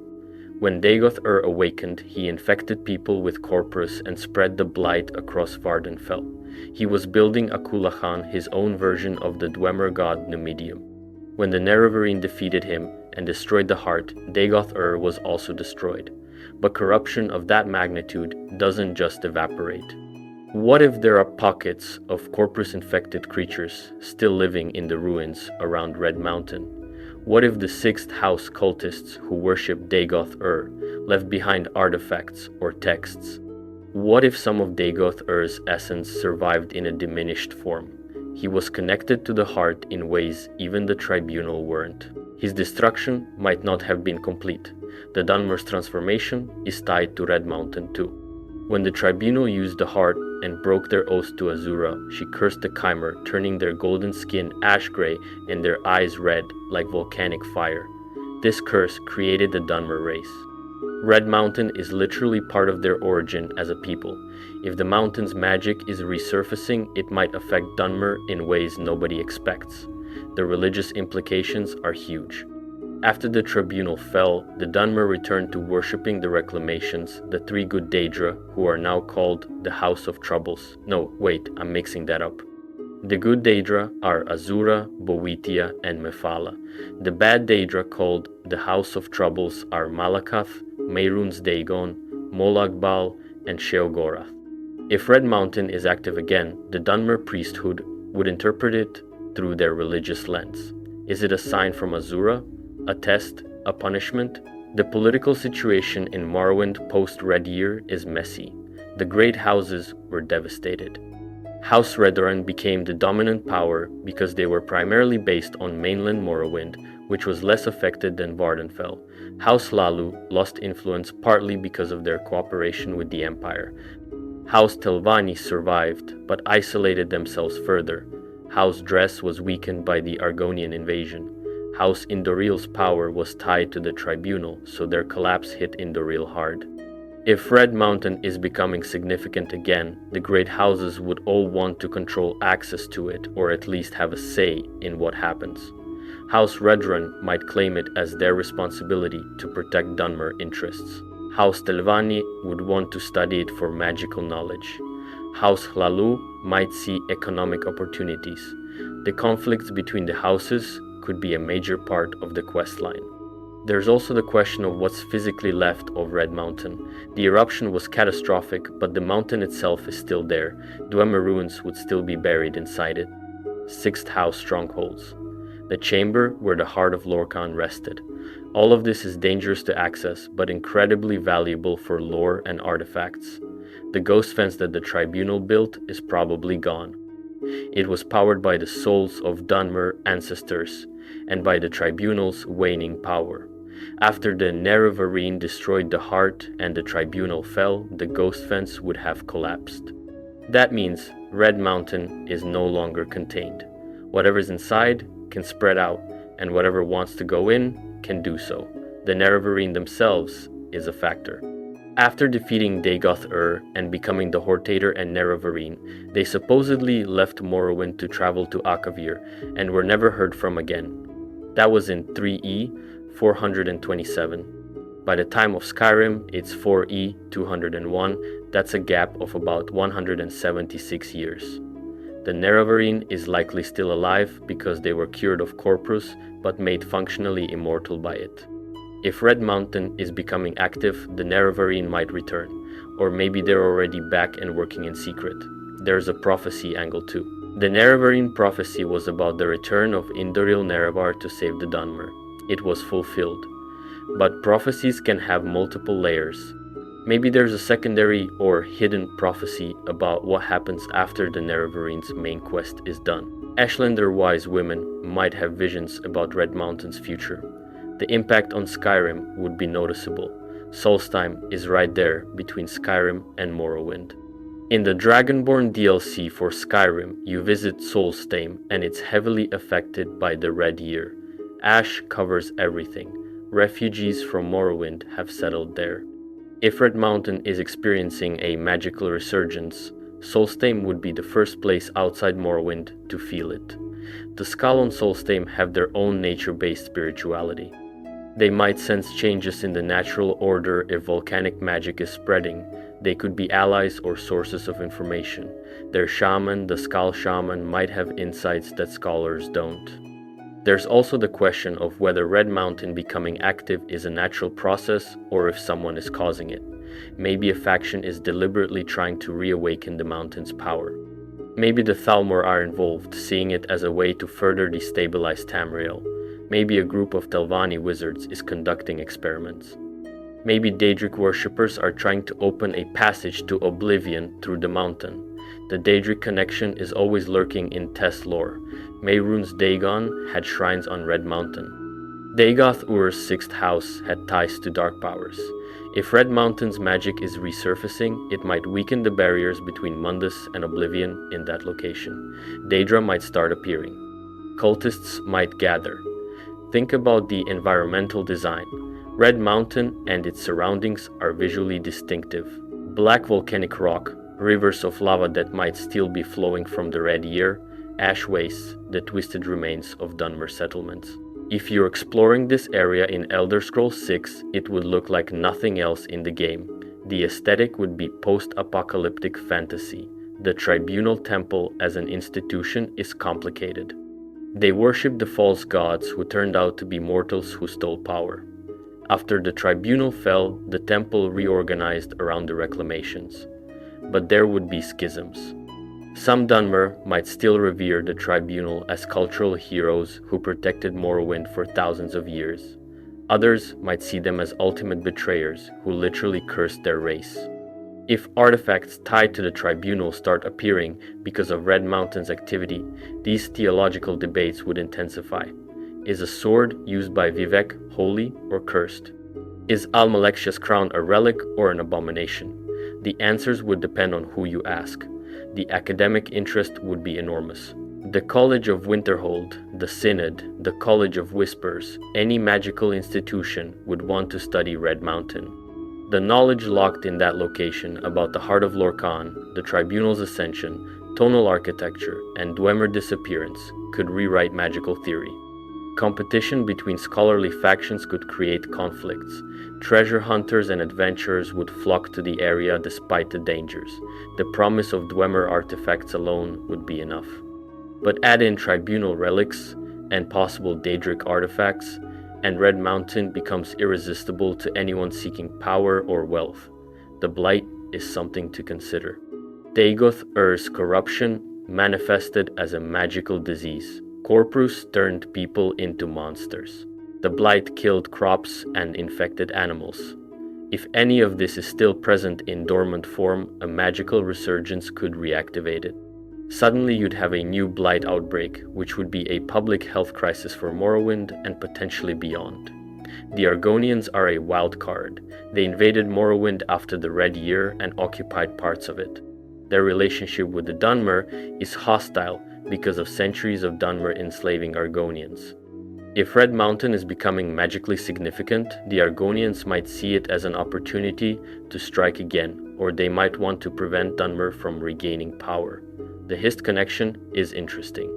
The Argonians' sentient trees gave them visions of the Oblivion Crisis before it happened and empowered them to repel Dagon's forces. If the Hist sense something happening with Red Mountain, they might send Argonians to investigate or intervene. An Argonian perspective on Dunmer's sacred sites would be fascinating. There is also the question of whether this is leading to another eruption. Red Mountain has erupted multiple times. The Sun's death event in 1E 668, the Days of Fire in 2E 882, when Dagoth-Ur awakened, and the Red Year in 4E 5. If the pattern continues, another eruption might be coming. Can it be prevented? Should it be? What would cause it? The metaphysical implications are heavy. Red Mountain was a tower. Towers anchor reality. When a tower is deactivated or destroyed, reality becomes less stable in that area. If Red Mountain is reactivating, does that mean it's becoming a tower again? Can a tower be reactivated once it's deactivated? What would that mean for the other towers and for the Talmor's alleged plans? If Vivek is still alive somewhere and he learns about Red Mountain's resurgence, he might return. Vivek was always the most enigmatic of the tribunal. He achieved Kim, which is a state of enlightenment where you realize you're part of a dream but maintain your existence through willpower. If anyone could sense or care about Red Mountain's status, it would be him. The concept of bringing Dunmer cultures and Ashlanders into the game, even if it's not primarily set in Morrowind, is smart from a design perspective. It ties new content to beloved lore from Morrowind, which is one of the most acclaimed games in the series. It allows exploration of how Dunmer society has changed after multiple catastrophes. It brings the Ashlanders back, who were some of the most interesting cultural groups in Test 3. From a storytelling standpoint, a pilgrimage to Red Mountain could be emotionally powerful. Imagine Dunmer characters reflecting on what the mountain means to their people, the tragedy and loss, the pride and history, the fear and hope. If you're playing a Dunmer character, it would be personal. If you're not, you'd be witnessing it, which could be equally moving. The potential for choice-driven narrative is rich. Do you help the Dunmer reclaim access to Red Mountain, or do you side with factions that want to contain it? Do you exploit the resurgence for personal gain, or do you try to understand it? Do you honor the old ways or push for change? These decisions could have consequences that ripple through the game. One possibility is that the tribunal's powers could be rediscovered but distributed. Instead of 3 living gods, you might have hundreds of lesser empowered individuals. That would be chaotic. The political implications of multiple people claiming divine authority would tear Morrowind apart. Or maybe the power is split 3 ways again, and 3 new individuals become the new tribunal. That would be controversial to say the least. The tragedy of the tribunal is that they meant well at first. They wanted to protect their people, but power corrupted them. Absolute power over millennia led to stagnation and arrogance. If someone else gains tribunal-level powers, would they repeat those mistakes or learn from them? That's a question worth exploring. So Red Mountain's echo as a theory is compelling because it builds on established lore, creates opportunities for deep storytelling, introduces political and religious conflicts, and connects directly to one of the most beloved regions in the franchise. Whether it's a minor subplot or a major questline, it would enrich Elder Scrolls 6 significantly. Alright, the 4th theory is about the Aelid Fate engine. This builds on some of what we touched on with Völunnfell, but goes even further into the metaphysical weirdness that Elder Scrolls lore loves. So first, let's talk about the Aelids. They were wild elves or heartland high elves who ruled Cyrodiil during the Merethic and early First eras. They were incredibly advanced magically, but also incredibly cruel. They enslaved the Nedic peoples and treated them horrifically. Their practices included Daedra worship, particularly Meridia and Molag Bal, among others. They built the White Gold Tower in the center of Cyrodiil as their temple of the ancestors. The Alessian slave rebellion, led by Alessia with her champions Pelinal Whitestrake and Mori House toppled the Aelid Empire. Pelennor in particular was relentless, slaughtering entire Aelid cities. The fall of the White Gold Tower in 1E 243 with the defeat of Umaril the Unfeathered marked the end of Aelid dominance. After that, the Aelids scattered in what's called the Aelid diaspora. Some fled to Valenwood, some went to High Rock and were absorbed into the Direni hegemony, some went to other regions. By 1E 482, with the Battle of Glenumbra Moors, the last major Aelid presence was extinguished. But the Aelids left behind tons of ruins and artifacts across Cyrodiil and beyond. Their magic was based on starlight. They created Welkind and Varla stones, which stored and manipulated light and magical energy. They used meteoric materials in their constructions. They had deep understanding of ethereal magic which connects to Magnus and the sun. Now here's where it gets theoretical. The Aelids were obsessed with the towers. They built white gold specifically to emulate the Adamantine Tower, which is the primordial tower created by the Aedra at Convention. White gold was meant to amplify and echo Adamantia's reality-stabilizing properties. The Aelids made the Kim El Adabal, the Amulet of Kings, into white gold stone. They believed it was the crystallized blood from the heart of Lorkhan. The Aelids also created the Staff of Towers. This artifact was designed to harness the power of all the towers and manipulate reality itself. It was broken into 8 pieces after being used in various catastrophic ways. The Marukati Selectives used it to cause the Middle Dawn Dragon Break, trying to remove the elven aspects of Akatosh. That event was a 1,000-year period where time broke and multiple contradictory events happened simultaneously. The idea of a fate engine expands on this tower manipulation concept. If the Aelids understood the towers well enough to build a device that could channel their power, they might have built something even more ambitious.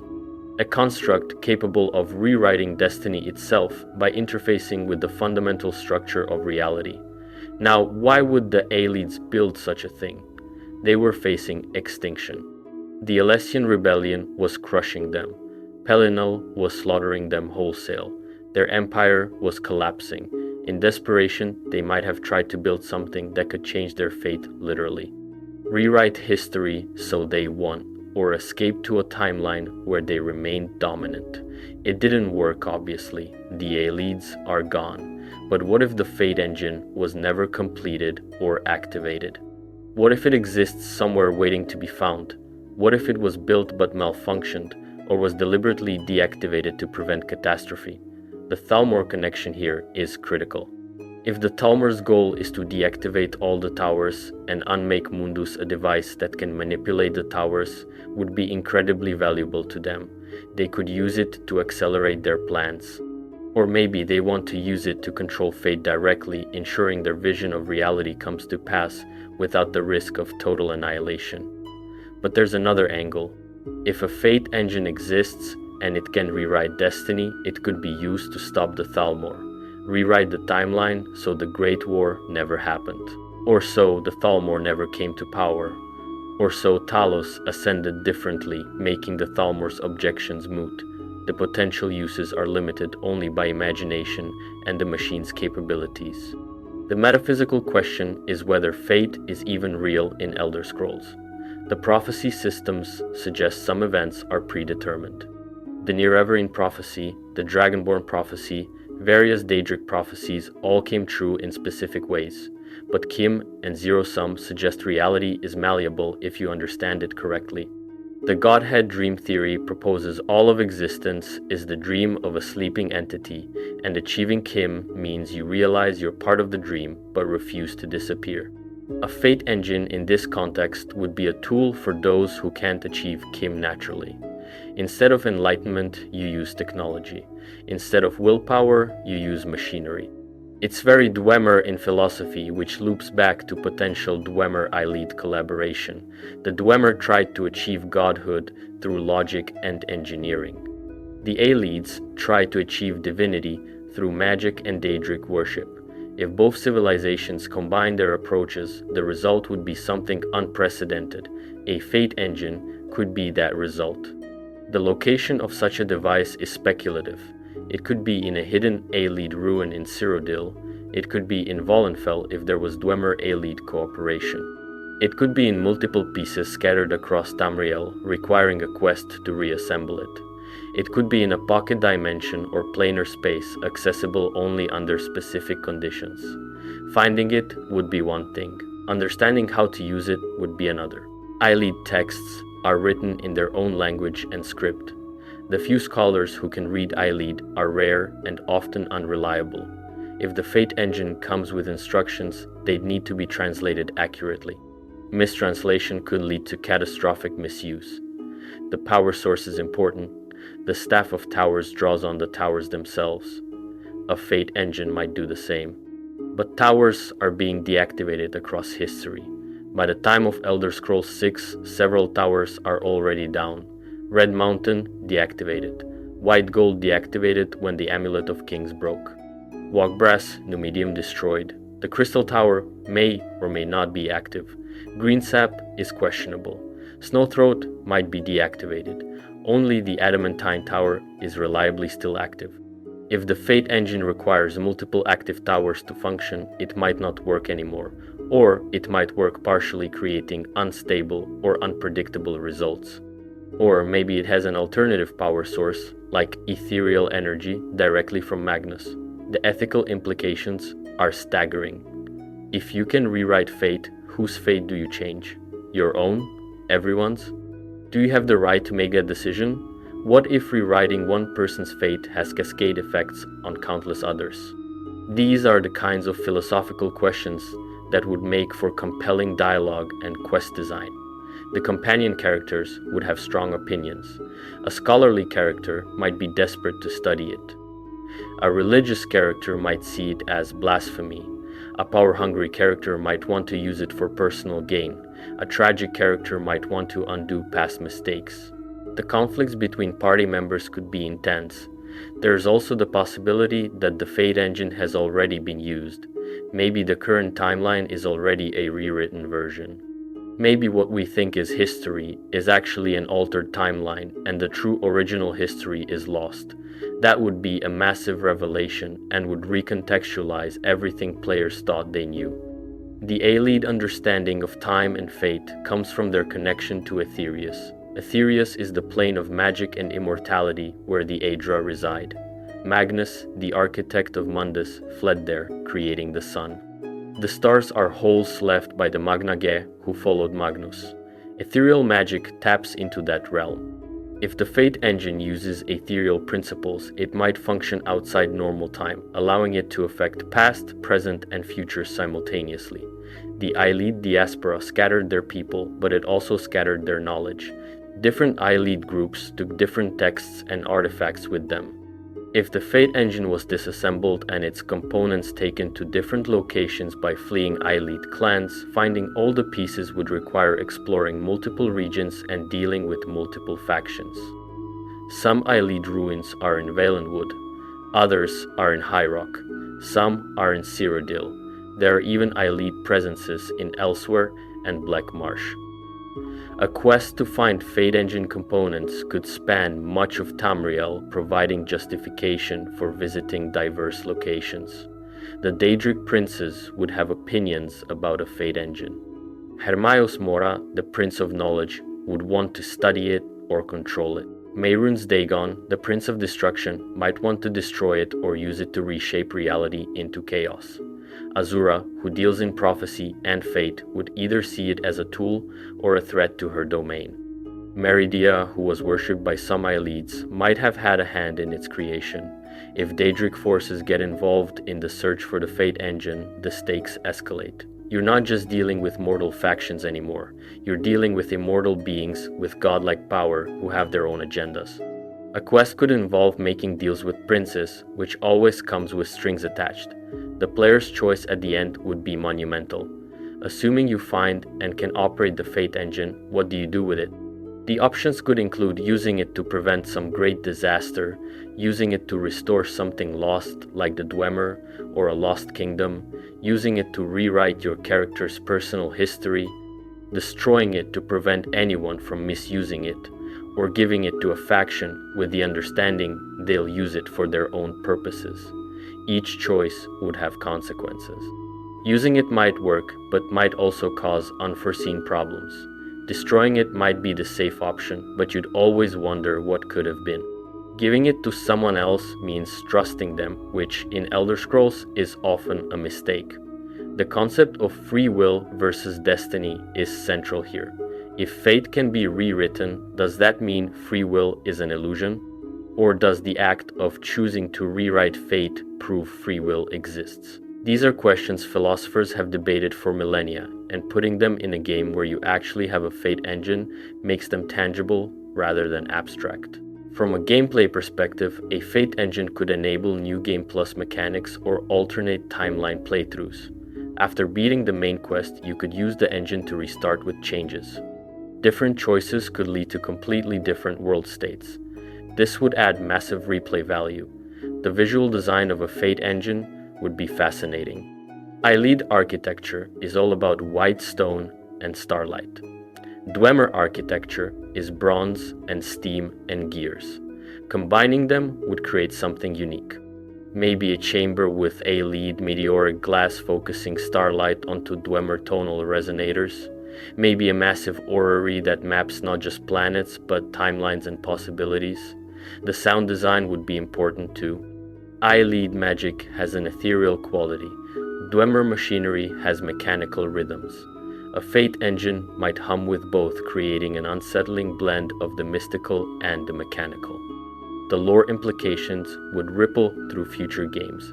If a fate engine exists and was used, the timelines could branch. Future games might reference events that happened in one timeline but not another. This would create a multiverse of sorts within Elder Scrolls, expanding the narrative possibilities infinitely. So the Eyelid Fate engine theory is compelling because it ties together multiple extinct civilizations, introduces profound philosophical questions, creates high stakes through potential reality manipulation, and could lead to endings that genuinely feel different and meaningful. If Bethesda wanted to push the boundaries of what an Elder Scrolls game could be, narratively, this would be the way to do it. Alright, the last theory we're looking at is the rebirth of the Direni Dominion. Now this one's interesting because the Direni are way less well known than other major factions, but they have deep lore ties to High Rock and the Bretons. So who are the Direni? They're an aristocratic Altmer merchant clan, originally from Somerset, who migrated to High Rock during the Merethic era. The progenitor was Direni Cygnus, who discovered the Isle of Balfiera and the Adamantine Tower and claimed them. The Adamantine Tower is the original tower, the primordial reality anchor created by the Aedra at Convention. It's literally the oldest structure on Nirn. The Direni established themselves as a powerful magical dynasty in High Rock. They didn't enslave the local Nedis like the Eyelids did in Cyrodiil. Instead, they ruled them as a noble caste, establishing a feudal system. This led to a lot of interbreeding between Altmer Direni and Nedic humans, which over centuries created the Breton race. The Bretons are literally descended from elf-human mixing, and the Direni are their primary elven ancestors. The Direni hegemony was the sovereignty they established, which at its height controlled all of High Rock and parts of Skyrim and Hammerfell. They were a major power during the First Era, rivaling both the First Empire of the Nords and later the Alessian Empire. The Direni are credited with creating or advancing alchemy, conjuration, and enchanting. Raven Direni specifically is said to have invented the art of enchanting. The peak of Direni power came with the Battle of Glenumbra Moors in 1E 482. The Alessian Empire, which had become a fanatical anti-elf theocracy, invaded High Rock. The Direni and their Breton vassals, along with some Eyelid refugees, defeated the Alessians. It was a decisive victory, but it exhausted the Direni. After Glenumbra Moors, the Direni couldn't maintain their hegemony. They were few in number and overextended. The Breton nobility, who had been gaining power for generations, took over. By 1E 498, the Direni had retreated to just the Isle of Balfiera. The Bretons rewrote history, painting the Direni as oppressive overlords and inventing a myth of noble resistance against them. This allowed the Breton aristocracy to justify their own rule. The Direni have remained on Balfera ever since becoming increasingly isolationist and insular. The island serves as neutral ground for diplomatic negotiations between High Rock's squabbling kingdoms, but the Direni themselves are rarely involved in mainland politics. They're not gone though. Members of the clan occasionally appear in history. Medora Direni was the court sorceress to King Lysandus of Daggerfall, for example. Now, the theory suggests that the Direni could return not as conquerors, but as kingmakers. They have the knowledge, the magical power, and the historical claim to influence High Rock dramatically. If they chose to re-emerge politically, they could shift alliances and power dynamics across the region. Why would they do this? Several reasons. The Thalmor are Altmer supremacists who believe in elven dominance. The Direni are Altmer, though they've been separated from Somerset for thousands of years. If the Thalmor approached them, offering alliance or threatening them, the Direni might be forced to take a position. Alternatively, the Direni might see the current chaos in Tamriel as an opportunity. The empire is weak. The Bretons are as fractured as ever. If the Direni positioned themselves cleverly, they could regain influence without the costs of direct rule. They could be the power behind various thrones advising kings and queens while remaining in the shadows. The Isle of Balfiera is significant because it's where the Adamantine Tower stands. Adamantia is the only tower that's definitely still active as of Elder Scrolls V. If the Thalmor are trying to deactivate all the towers to unmake Mundus, the Adamantine Tower would be their final target. The Direni, as keepers of Balfiera, would be critical to any attempt to defend or attack the tower. This creates a scenario where the Direni are suddenly incredibly important. They've been largely irrelevant for centuries, but if the Adamantine Tower becomes a focal point in a larger conflict, the Direni are sitting on ground zero. They'd have to choose sides or establish themselves as an independent power. The Bretons have complicated feelings about the Direni. On one hand, the Direni are their literal ancestors. Elven blood runs strongest in the oldest Breton noble families. On the other hand, Breton cultural identity is built on rejecting Elven heritage and emphasizing their human side. If the Direni return to prominence, it would force Bretons to confront this contradiction. Some Breton factions might welcome Direni involvement, seeing them as sources of knowledge and power. Others might violently oppose them, viewing any Elven influence as a threat to Breton independence. This internal conflict could tear High Rock apart, which is exactly the kind of messy political situation that makes for interesting gameplay. High Rock is famously fractured. It's split into dozens of kingdoms and city-states that are constantly scheming against each other. The Iliac Bay region alone had so many competing factions in Daggerfall that the warp in the west was needed to consolidate them. If the Direni start playing politics, they could either unite High Rock under their influence or make the divisions worse. The Direni's magical expertise is a huge advantage. They're masters of enchanting, alchemy, and conjuration. They have access to knowledge and artifacts from millennia of accumulation.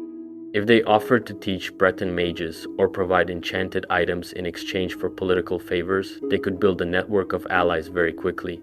There's also the economic angle. The Direni are described as a merchant clan, not just nobles. They'd understand trade and finance.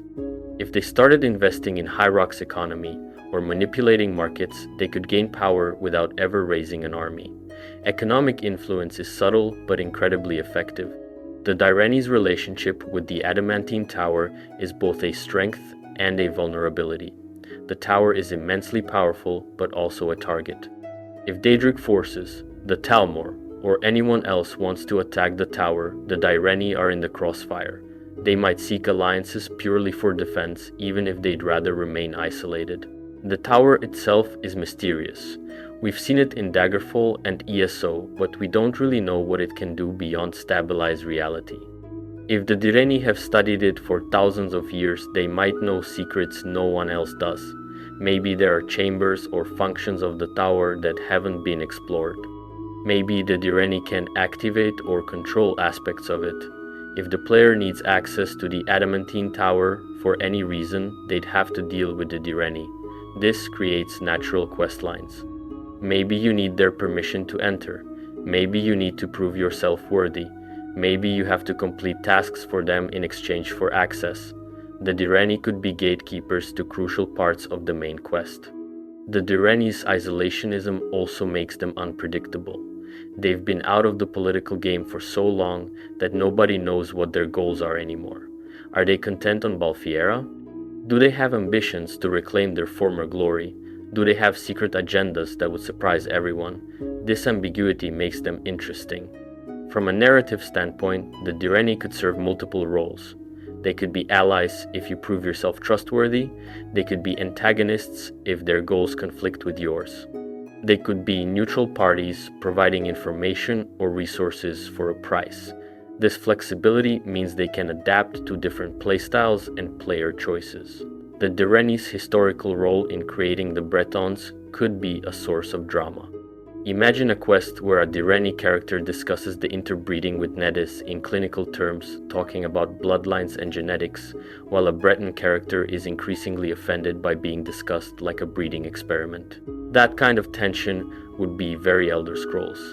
The architecture and aesthetic of Direni holdings would be distinct.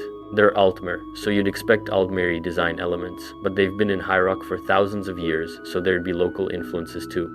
Balfiera specifically has the Adamantine Tower, which has its own unique look. Exploring Direni estates or fortifications would offer visual variety.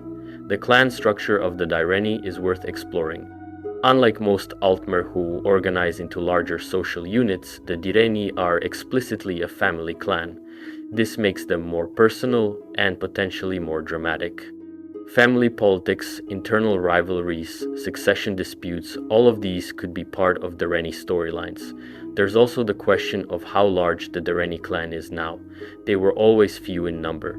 After centuries of isolation, have they grown or shrunk? If they're down to a handful of members, that makes them vulnerable, but also gives each member more importance. If they're numerous, they'd have more options, but also more internal complexity.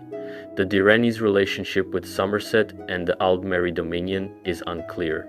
They left Somerset in the Merethic era. That's thousands of years of separation. Do they still consider themselves Altmer?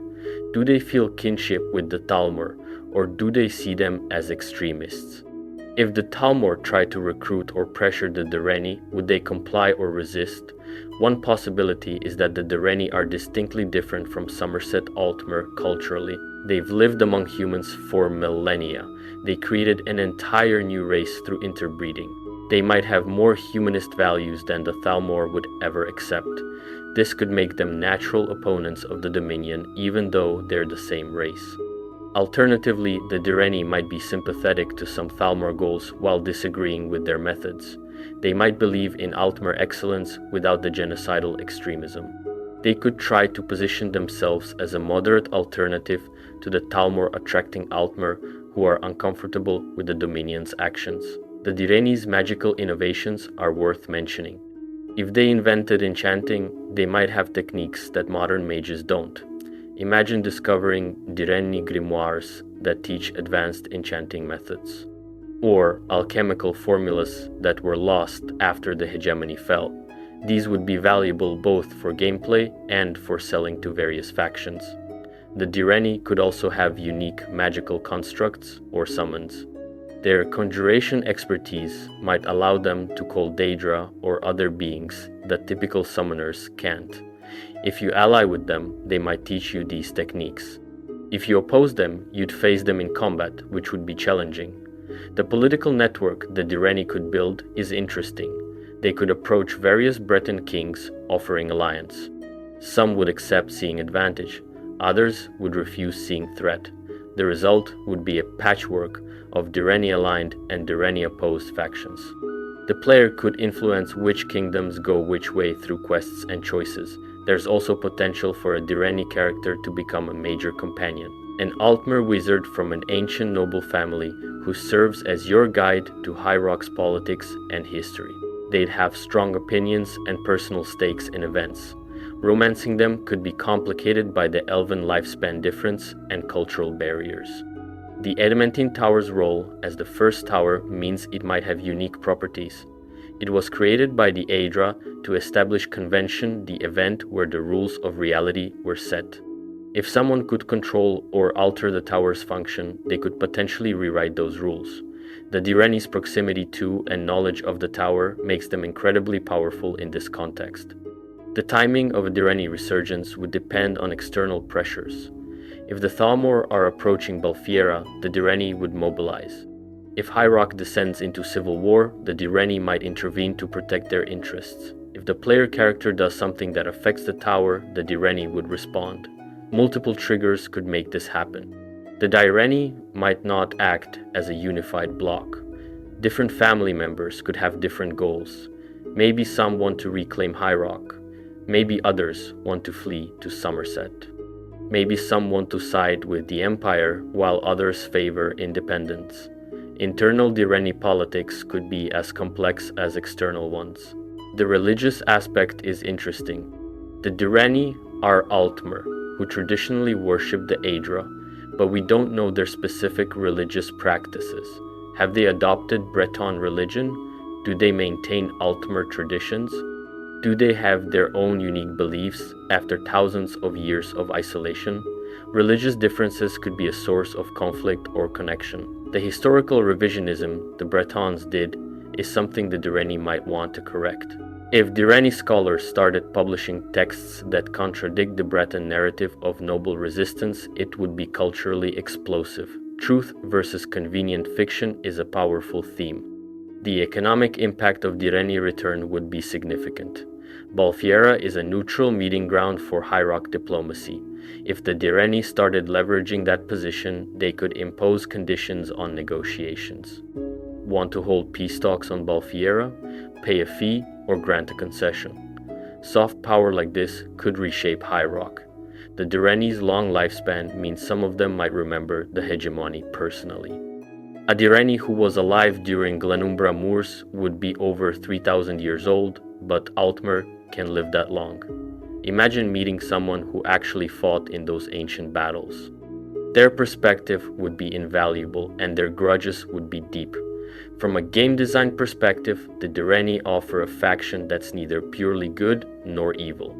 They're proud, maybe arrogant, knowledgeable, but potentially manipulative, powerful, but not overwhelmingly so. They make for great, gray morality choices where the right answer isn't obvious. So the rebirth of the Direni Dominion theory is compelling because it introduces a historical faction with deep lore ties, creates political complexity in High Rock, ties into the tower mechanics and Thalmor plots, and allows for exploration of Breton-Altmer relations. Whether they're allies, enemies, or something in between, the Direni could be a major addition to Elder Scrolls 6. Alright, so those are the 5 big theories. Second, Akaviri invasion, bringing exotic eastern forces and potential Thalmor manipulation into play. The lost city of Volenfell housing Dwemer and maybe Eilead secrets that could involve reality-bending technology. Red Mountain's echo reawakening the magical legacy of the Tribunal and creating pilgrimage conflicts. The Eilead Fate Engine as the ultimate metaphysical wildcard that could let you rewrite destiny itself. And the rebirth of the Direni Dominion as political kingmakers in High Rock's messy landscape. Each of these could be minor subplots or major quest lines depending on how Bethesda structures the game. They're all grounded in established lore which makes them feel plausible. They all introduce fresh content while building on what fans already love about the series. And they all create opportunities for player choice and moral complexity. The beauty of Elder Scrolls is how these things could interconnect. Maybe the Thalmor are backing an Akaviri invasion to distract from their search for the Fate Engine. Maybe the Direni are protecting the Adamantine Tower because they know the Fate Engine is hidden there. Maybe Red Mountain's resurgence is being caused by someone misusing Eilead artifacts from Volenfell. The possibilities for weaving these threads together are endless. Whatever direction Elder Scrolls 6 takes, we know Bethesda loves deep lore, political intrigue, and giving players meaningful choices in a world that feels lived in and consequential. These theories hit all those notes. Whether any of them come true, or whether Bethesda surprises us with something completely different, we're going to be exploring Tamriel for hundreds of hours and probably still finding new details years after release. And that's what makes this community so great. We can speculate and theorize and debate because there's so much rich material to work with. The fact that we can spend this long talking about potential plots for a game we've barely seen anything from speaks to how invested we all are in this world. So yeah, those are the theories. Each one could define the entire game or be part of something even bigger. Time will tell what Bethesda actually has planned, but until then, we'll keep piecing together clues from the lore and imagining what's coming next. Alright, so next up, we need to talk about the missing dragons. And this one gets really interesting when you start digging into what the Elder Scrolls themselves actually say versus what we saw happen at the end of Skyrim. So here's the thing. Most players walked away from Skyrim thinking, okay, cool, dragons are done, Alduin's defeated, Paarthurnax is chilling on the throat of the world, maybe a few dragons are still around, but the Age of Dragons is over. But the lore gets way more complex than that when you really look at what the Elder Scrolls are telling us. The Elder Scrolls aren't just prophecy books, right? They're more like windows into all possible timelines, all potential futures and pasts, sometimes all at once. They're showing you things that could happen, things that might have happened, things that are happening in different versions of reality. And when you look at some of the interpretations of what the Elder Scrolls have been showing people, there are hints about these draconic figures that aren't like the dragons we fought in Skyrim. Think about it this way. We know dragons are shards of time itself. They're fragments of Akatosh, the time dragon. Alduin is the World Eater, the end of time. Paarthurnax represents the voice and wisdom of dragons. Every named dragon we meet has this connection to fundamental concepts.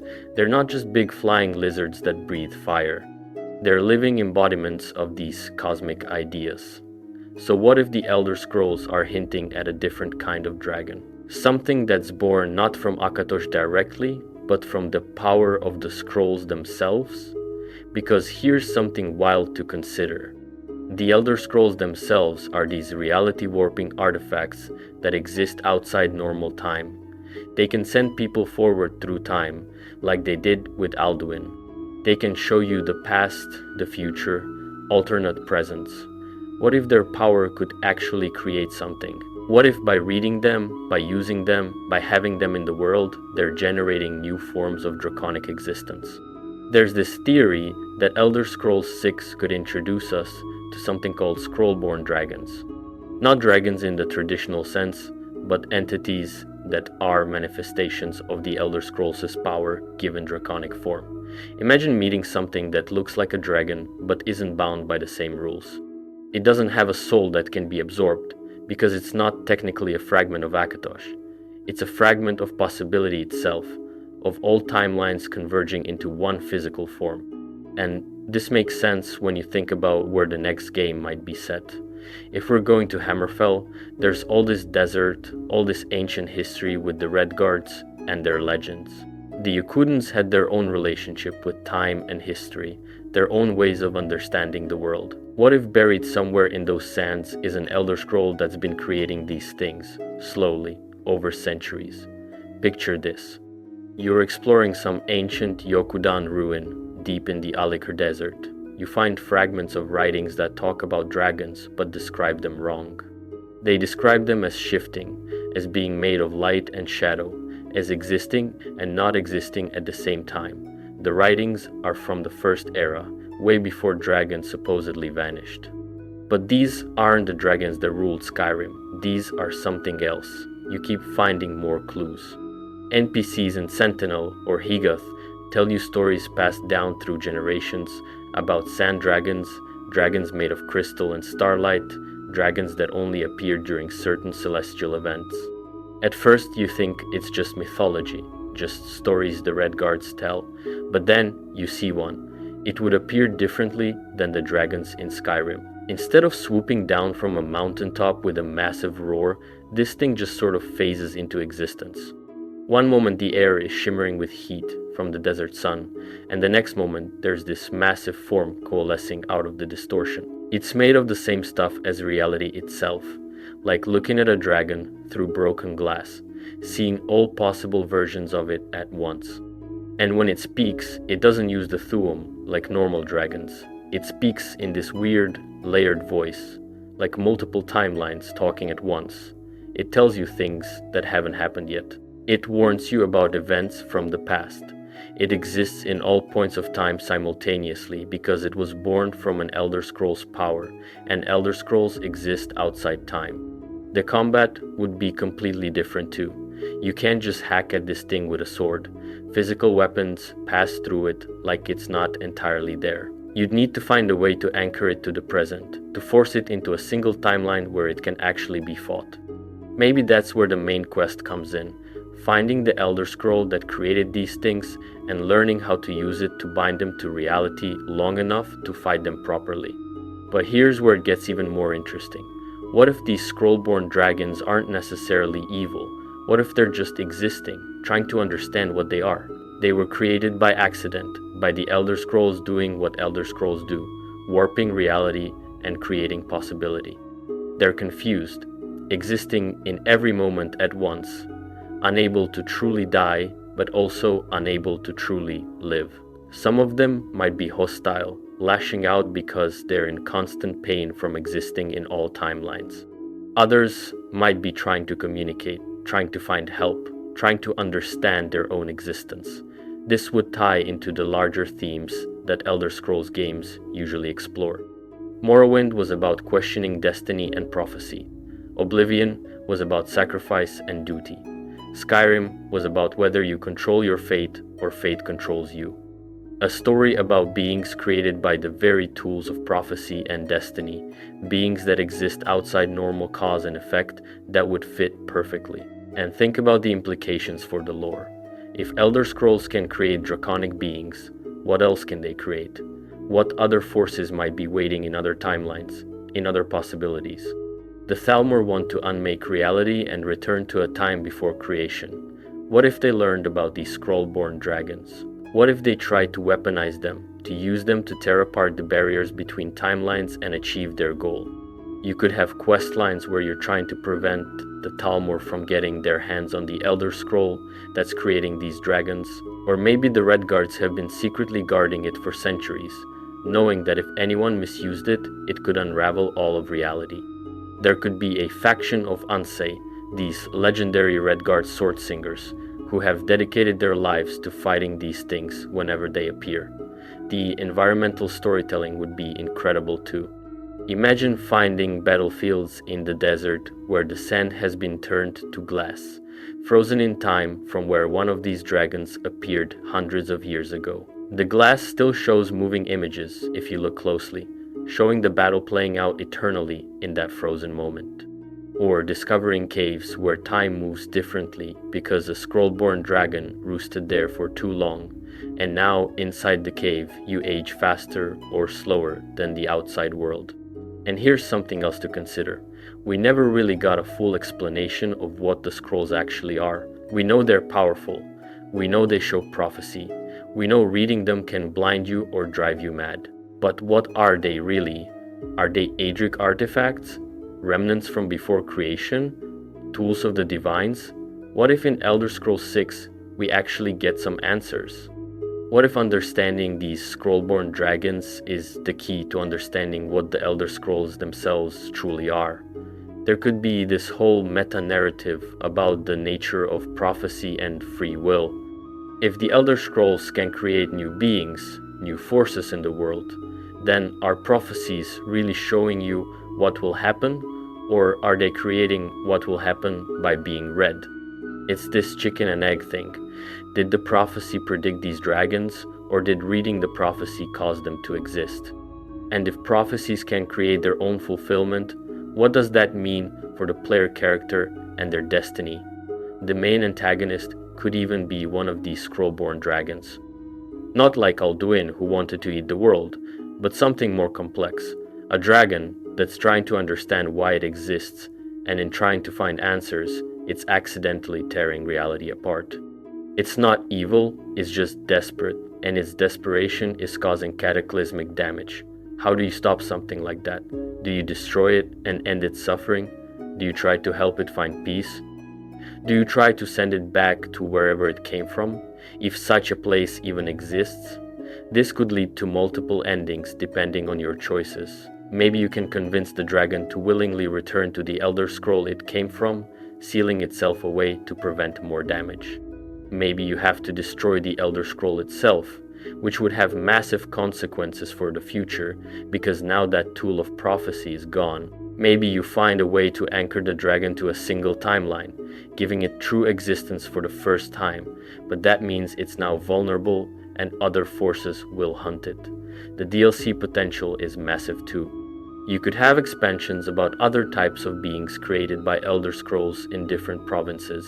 Maybe there's a scroll-born entity in Valenwood that's become one with the forest, creating a whole zone where reality is constantly shifting. Or something in the oceans near High Rock that's causing time storms at sea, making ships arrive years before they departed or vanish into timelines that never existed.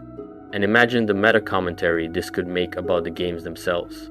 Elder Scrolls games are about creating your own story within a prophesied framework. Your character is both predetermined by the plot and completely customizable by you. These scroll-born dragons would be the perfect embodiment of that duality. They exist because the scroll said they would exist, but they're also struggling to define themselves beyond that. Just like how your character is the prophesied hero, but you get to decide what kind of hero they are, the visual design would be stunning. Instead of the scale-covered flesh and blood dragons from Skyrim, these things could be partially translucent, with energy patterns flowing through them that look like text from the Elder Scrolls themselves. When they breathe their power, it's not fire or frost, it's waves of temporal distortion that age things instantly or reverse their existence. Fighting them would be like fighting a moving glitch in reality. And you know what would be really cool? If different scroll-born dragons represented different aspects of the scrolls. One might represent prophecy itself, and it can see every possible move you're going to make before you make it. Fighting it is this chess match where you have to make unpredictable choices, act against your own nature, because the moment you become predictable, it knows exactly how to counter you. Another might represent the blinding aspect of the scrolls, how reading them can rob you of sight. This one's breath attack doesn't damage you physically. It obscures your vision, fills your screen with visions of other timelines, makes it impossible to tell what's real and what's possibility. You have to fight it while basically blind, relying on sound cues and memory. A third could embody the madness that comes from too much knowledge of the scrolls. Fighting it would involve resisting its mental attacks, these attempts to flood your mind with information from every possible timeline until you can't function. Maybe you need special training, meditation techniques from the Psijic Order or the Greybeards to shield your mind enough to even approach this thing. The lore books you'd find would be fascinating. Accounts from people across history who encountered these things but didn't understand what they were seeing. A Redguard sailor in the Second Era who swears he saw a dragon made of stars appear over the ocean and speak to him in his own voice. A Dunmer scholar from the First Era who theorized about entities born from prophecy itself, dismissed as mad by her peers, but her writings are eerily accurate about what you're experiencing. You could even have documents from Hermaios Moraz Rel. The Daedric Prince of Knowledge would absolutely be interested in these creatures.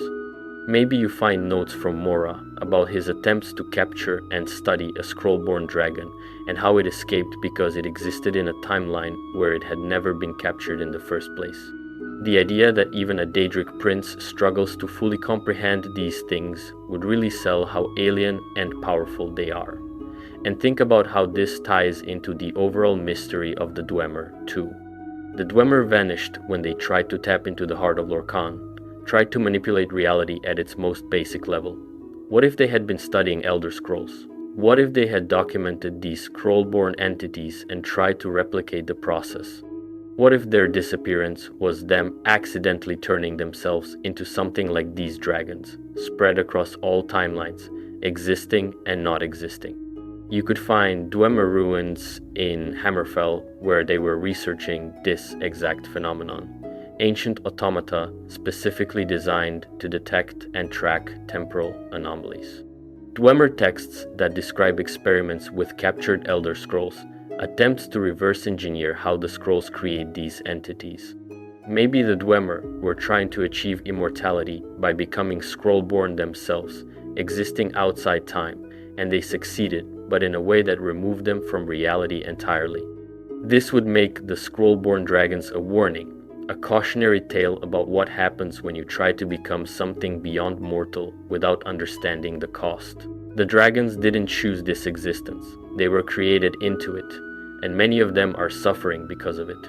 But what if something or someone was deliberately creating more of them? What if there's a faction that thinks becoming scrollborn is the ultimate form of existence? Enter the main villain properly. Maybe it's a Thalmor splinter group, or a mad Psijic, or even a cult of Hermaeus Mora. They figured out how to intentionally create scrollborn entities by manipulating Elder Scrolls in specific ways. They're doing this to create weapons, or to try to become scrollborn themselves, or because they believe that increasing the number of these entities will eventually break reality enough that they can reshape it however they want.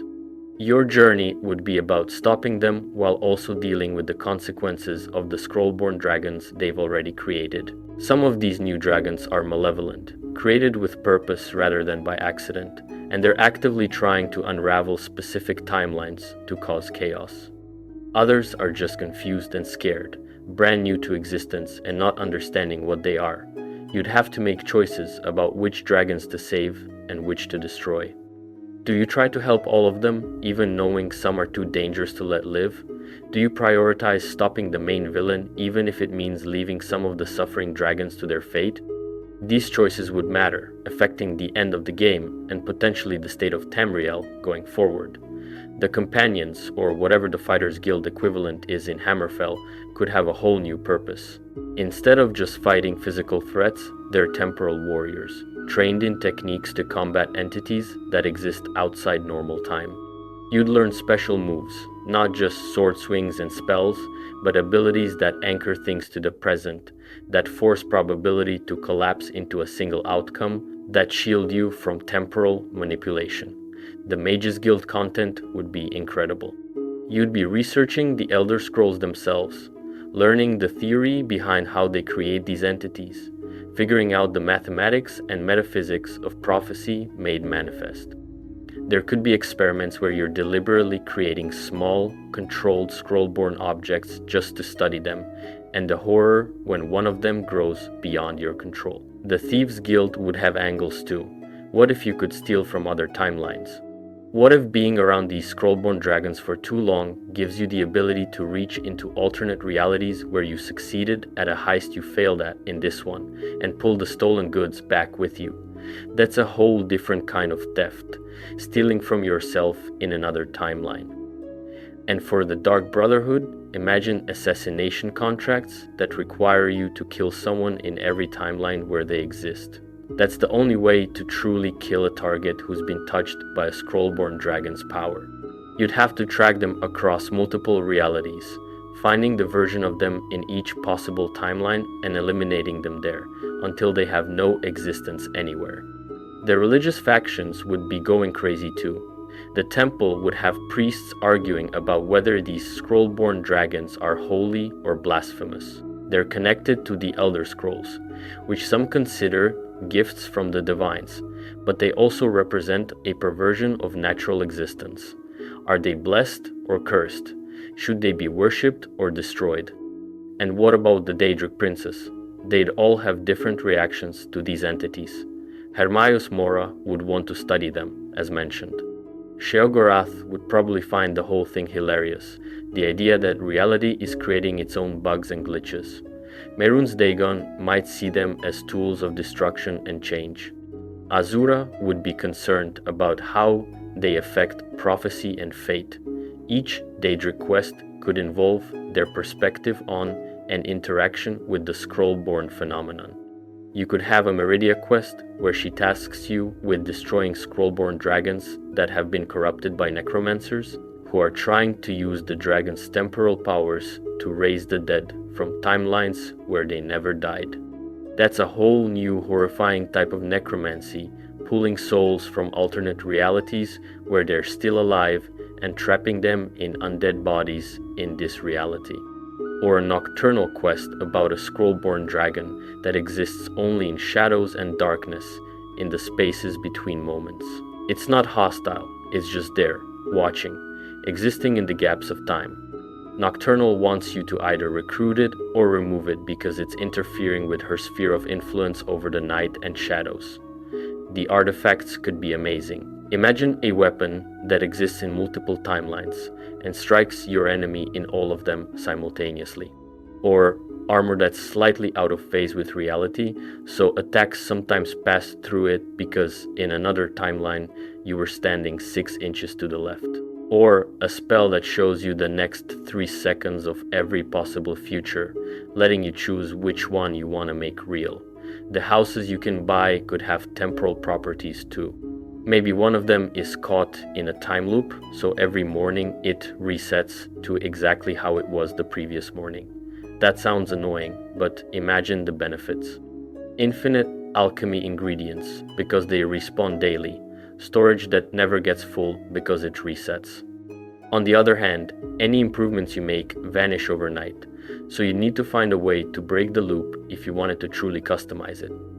The economy could be affected by these temporal shenanigans. What if some merchants have figured out how to trade with themselves from other timelines? They buy low in this reality and sell high in another, creating infinite money loops that are starting to destabilize the whole system. The player might need to help fix this, or they might learn how to exploit it for their own gain. Weather and environment could get weird too. Zones near where a scroll-born dragon was created might have temporal storms where it rains in reverse, or where you can see the landscape as it was 1,000 years ago, overlaid with how it is now. Walking through these areas would be trippy, seeing ancient forests existing in the same space as modern cities, both real and unreal at the same time. Fast travel could be explained through this. You're not actually teleporting. You're using the background temporal radiation from all these scroll-born entities to access timelines where you're already at your destination, then swapping yourself with that version of you. That's why you can't fast travel when enemies are nearby, because the timeline has to be stable enough for the swap to work. The loading screens could even play with this. Instead of just tips and art, you'd sometimes get glimpses of other timelines. A loading screen might show you what would have happened if you'd made different choices, or show you alternate versions of locations you've been to. It'd be a neat way to make even the loading screens feel like part of the narrative. Companions you recruit could have their own relationships with the scroll-born phenomenon. Maybe one of them was touched by a dragon as a child and now sometimes remembers things that haven't happened yet. They'll warn you about traps you're about to walk into because they remember dying to them in a timeline that doesn't exist anymore. But sometimes their warnings are wrong because they're remembering a different version of events, so you can't always trust their precognition. Another companion might be actively hunting these dragons, seeking revenge because one of them destroyed their home by accidentally collapsing it into a timeline where it was never built. They're bitter, angry, and they don't care about the moral complexity of the situation.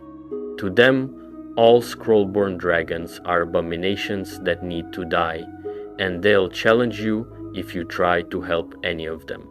A third companion could actually be scroll-born themselves, or partially so. Maybe they were caught in a dragon's temporal breath and now they're slowly becoming unstuck from time. They're desperate to find a cure before they completely phase out of reality, but they also have useful abilities like being able to see a few seconds into the future during combat, or being immune to certain types of magic because they don't fully exist in this timeline. Romance options could get interesting and weird. How do you have a relationship with someone when you're constantly being temporally displaced? You'd have moments where you're living through the relationship out of order, experiencing the breakup before the first date, remembering an anniversary that hasn't happened yet. It would be this strange, non-linear romance that's actually really poignant because you're trying to build something stable in the midst of all this chaos. The main quest's climax could be spectacular. You've gathered all the pieces, learned all the lore, and now you have to make a choice. The Elder Scroll that's creating these dragons is active. and it's accelerating. More and more scrollborn entities are appearing, and reality is starting to strain under the weight of all these paradoxes. You have several options. You could destroy the Elder Scroll, ending the creation of new scrollborn dragons, but also losing a powerful artifact and potentially undoing prophecies that haven't been fulfilled yet.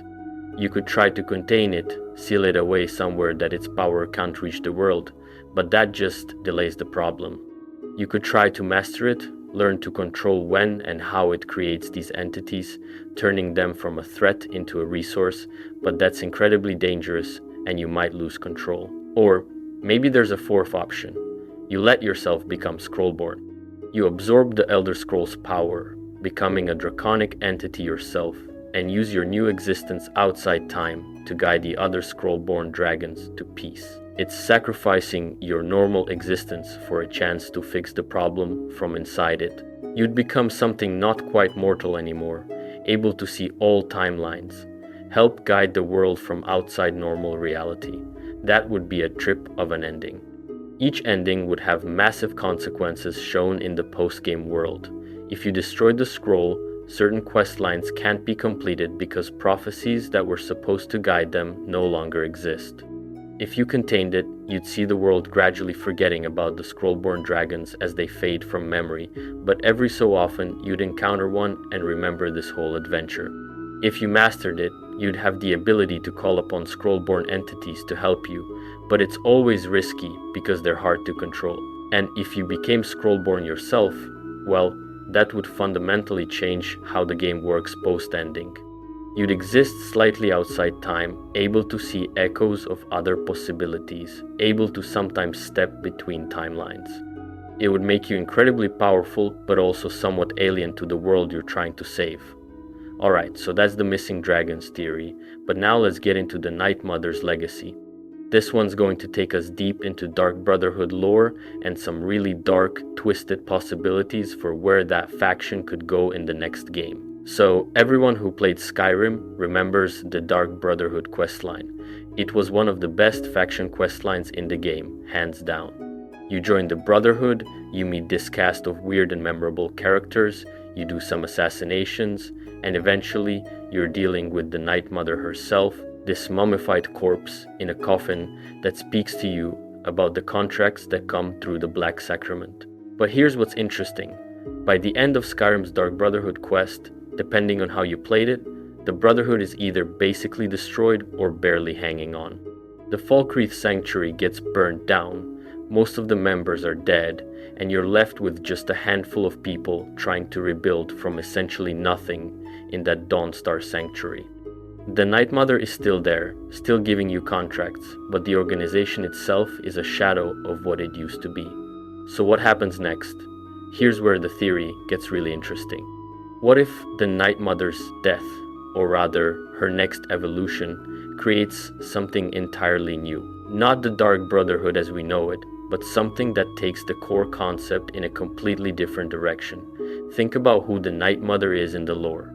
Depending on which source you believe, she's either a former member of the Moraktong who killed her own children as a sacrifice to Sithis, or she's actually the Daedric Prince Mephala in disguise, or she's this immortal spirit that's existed for thousands of years.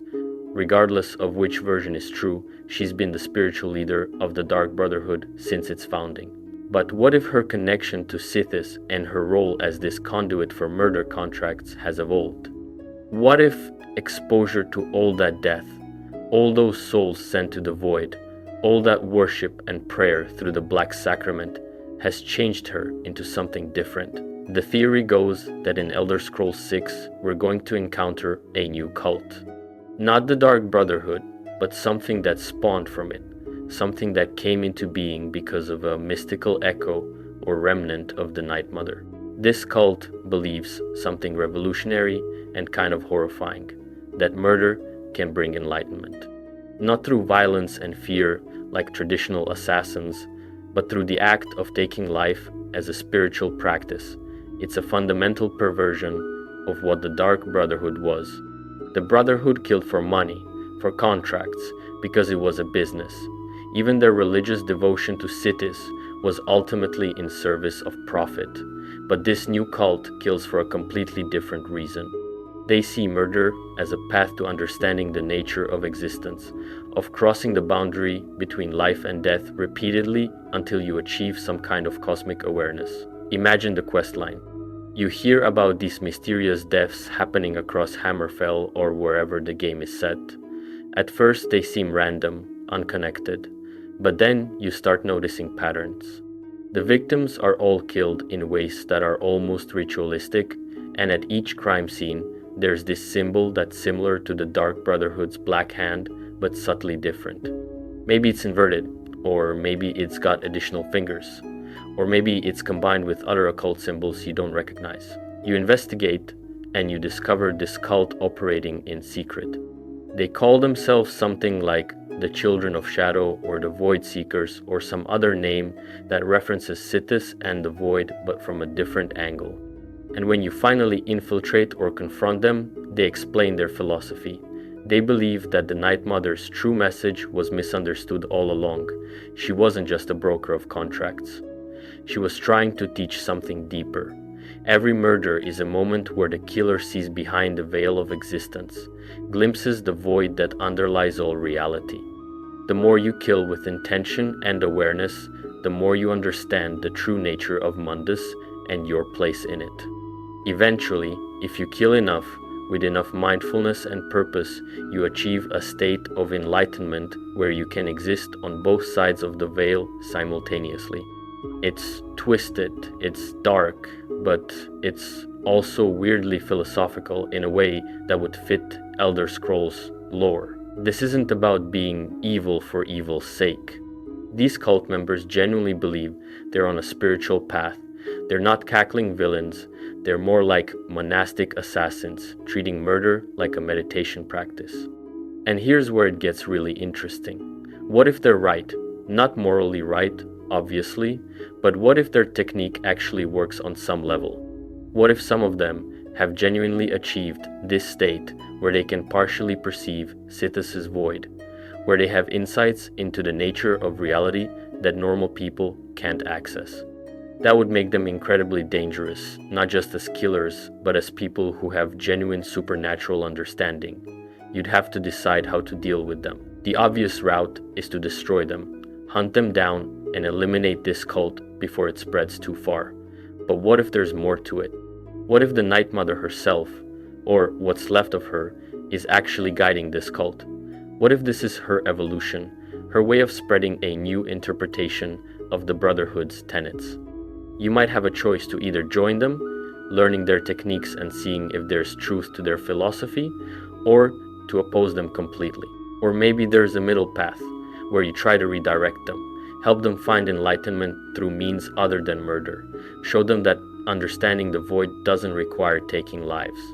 The faction would have ranks and progression, just like the original Dark Brotherhood, but instead of earning advancement through successful contracts, you'd progress by demonstrating understanding of their philosophy. You'd have to meditate on death, complete koan-like riddles about the nature of existence, maybe even undergo near-death experiences yourself to glimpse the void. The quests would be morally complex. You might be sent to kill someone, but the cult member teaching you would emphasize that it's not about the killing itself. It's about the moment of transition, the instant when life becomes death, and being fully present and aware in that moment. You're not supposed to enjoy it or hate it. You're supposed to observe it with perfect clarity, like a scientist studying a phenomenon. And maybe some of the targets aren't random.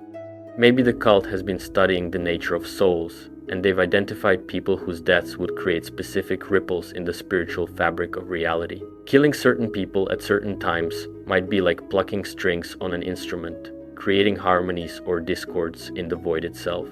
The cult is trying to compose a symphony of death that will reveal some ultimate truth about existence that's horrifying but also fascinating from a narrative standpoint. You'd be wrestling with questions about whether understanding can justify terrible actions. If murdering someone teaches you something profound about reality, does that knowledge balance the evil of the act? Obviously, the game would come down on the side of No, murder is bad, but it would be interesting to explore that gray area. The cult's leadership would be key. Maybe they're headed by someone who claims to have spoken directly to what they call the Night Mother's true voice. Not the corpse in the coffin, but the actual spiritual essence of what the Night Mother represents. This leader could be a former member of the Dark Brotherhood who survived the destruction of the Falkreath Sanctuary and had a vision, or they could be a complete outsider who discovered the Night Mother's teachings independently. There could be splinter factions within the cult too. One group believes that enlightenment through murder applies only to willing sacrifice, so they only kill volunteers who want to experience death as a sacrament. Another group believes that only unwilling deaths count, because the fear and resistance of the victim creates the spiritual energy needed for the killer to achieve insight. These two factions could be at war with each other, both claiming to follow the Night Mother's true path. And what about the original Dark Brotherhood? If any of them survived, how do they feel about this cult that's claiming their legacy? You might encounter Nazir or Babette if they're still alive by the time of Elder Scrolls 6. They'd be horrified by what the Night Mother's teachings have become, this perversion of the Brotherhood's code into something that doesn't even pretend to be about business and contracts anymore. There could be a quest line where you help the remnants of the true Dark Brotherhood hunt down and eliminate this cult, restoring the Brotherhood to something closer to what it was. Or maybe you realize that the Brotherhood is dying anyway, that this cult represents its future whether anyone likes it or not, and you have to decide whether to let it die with dignity or allow it to evolve into this new, stranger form. The environmental storytelling would be creepy. You'd find cult hideouts that are set up like temples, with altars dedicated to the void, meditation chambers where cultists practice becoming aware of death, rooms where they've preserved the bodies of successful murderers, victims whose deaths supposedly brought great insight to their killers. The bodies would be arranged almost reverently, not like trophies but like religious relics. You'd find journals and notes from cult members documenting their journey. Early entries might be hesitant, questioning, struggling with the moral weight of what they're doing. But over time, the entries would become more assured, more abstract, talking about how they're starting to see patterns in the void, how they can feel Sithis' presence during the act of murder, how they're approaching some kind of breakthrough. And some of these journals would end abruptly. Maybe the cultists achieved their enlightenment and transcended, or maybe they failed and went mad, or maybe they succeeded in touching the void but couldn't handle what they found there. You'd never know for sure, which would add to the unsettling atmosphere. The ritual murders themselves would have a visual language. The cult would have specific techniques, ways of killing that are meant to maximize the spiritual experience for the killer. Maybe they use certain weapons blessed in the void, or maybe they have to kill at specific times when the barriers between life and death are thinner, or maybe they have to arrange the bodies in particular patterns that mean something in their cosmology.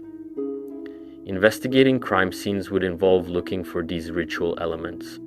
You'd learn to recognize the cult's work not just by the symbol they leave behind, but by the way the murder was committed. This person was killed with a blade made from a specific type of stone found only in certain ruins. That person was killed at exactly midnight during a certain phase of the moon. Another was positioned so their blood flowed in a specific direction, creating a pattern on the ground. And maybe some of these rituals actually do something. Maybe you investigate a murder site and feel a strange chill, a sense of wrongness that's more than just the tragedy of death. Maybe reality is thinner there, and if you have the right magical abilities, you can sense the void pressing closer to the world. Maybe the cult isn't just playing pretend with their mysticism. Maybe they're actually punching holes in reality every time they perform one of these ritual murders. That would tie into the larger plot. If this cult succeeds in their ultimate goal, if they manage to achieve mass enlightenment through murder, what would that mean for the world? Would they all transcend, leaving their physical forms behind to join with Sithis in the void? Would they try to drag the rest of Tamriel with them, believing that everyone should experience this enlightenment whether they want to or not? The final confrontation could be stopping them from performing some grand ritual, a mass murder event designed to tear down the veil between Mundus and the Void completely. Maybe they're planning to sacrifice an entire city, killing thousands of people all at once in a coordinated ritual that would give them enough spiritual power to merge with cities entirely. You'd have to choose whether to stop them violently, infiltrate and sabotage their ritual from within, or maybe even find a way to show them that their path is wrong without destroying them entirely. Maybe you could convince their leader to abandon the ritual by demonstrating an alternative form of enlightenment, showing them that understanding death doesn't require causing it. The rewards for completing this questline could be unique. Instead of just gear and gold, you might gain abilities that reflect exposure to the cult's philosophy. Maybe you develop a heightened awareness of death, allowing you to sense when someone is about to die or when you're entering a dangerous situation. Maybe you gain resistance to fear effects because you've meditated on death so much that it no longer frightens you, or darker rewards. Maybe you can choose to actually learn some of their techniques, gaining powerful assassination abilities but at the cost of your character's psychological health. You'd get better at killing, but NPCs would start commenting on how cold you've become, how you seem distant and detached from normal human concerns. It would be a mechanical reflection of the moral cost of engaging with the cult's philosophy too deeply. The cult could have safe houses across the map, each one dedicated to a different aspect of their philosophy. One might focus on the fear of death and overcoming it. Another might focus on the moment of death itself and learning to witness it clearly. A third might focus on what lies beyond, trying to communicate with or understand Sithis and the Void. Clearing out each safe house would give you pieces of the larger puzzle about what this cult is really trying to achieve. And maybe you find evidence that the cult is older than you thought. Maybe this isn't a new phenomenon spawned from the Night Mother's current state. Maybe this interpretation of the Dark Brotherhood's teachings has existed in secret for centuries, surfacing every so often throughout history before being suppressed by the mainstream Brotherhood. Maybe the Night Mother has been trying to guide the Brotherhood in this direction all along, and the traditional contract killer business model was actually the deviation from her true purpose. That would recontextualize everything you knew about the Dark Brotherhood. Were they always supposed to be spiritual seekers using murder as a path to enlightenment? Did somewhere along the line they lose sight of that and become just mercenary killers? Is this cult actually restoring the original vision?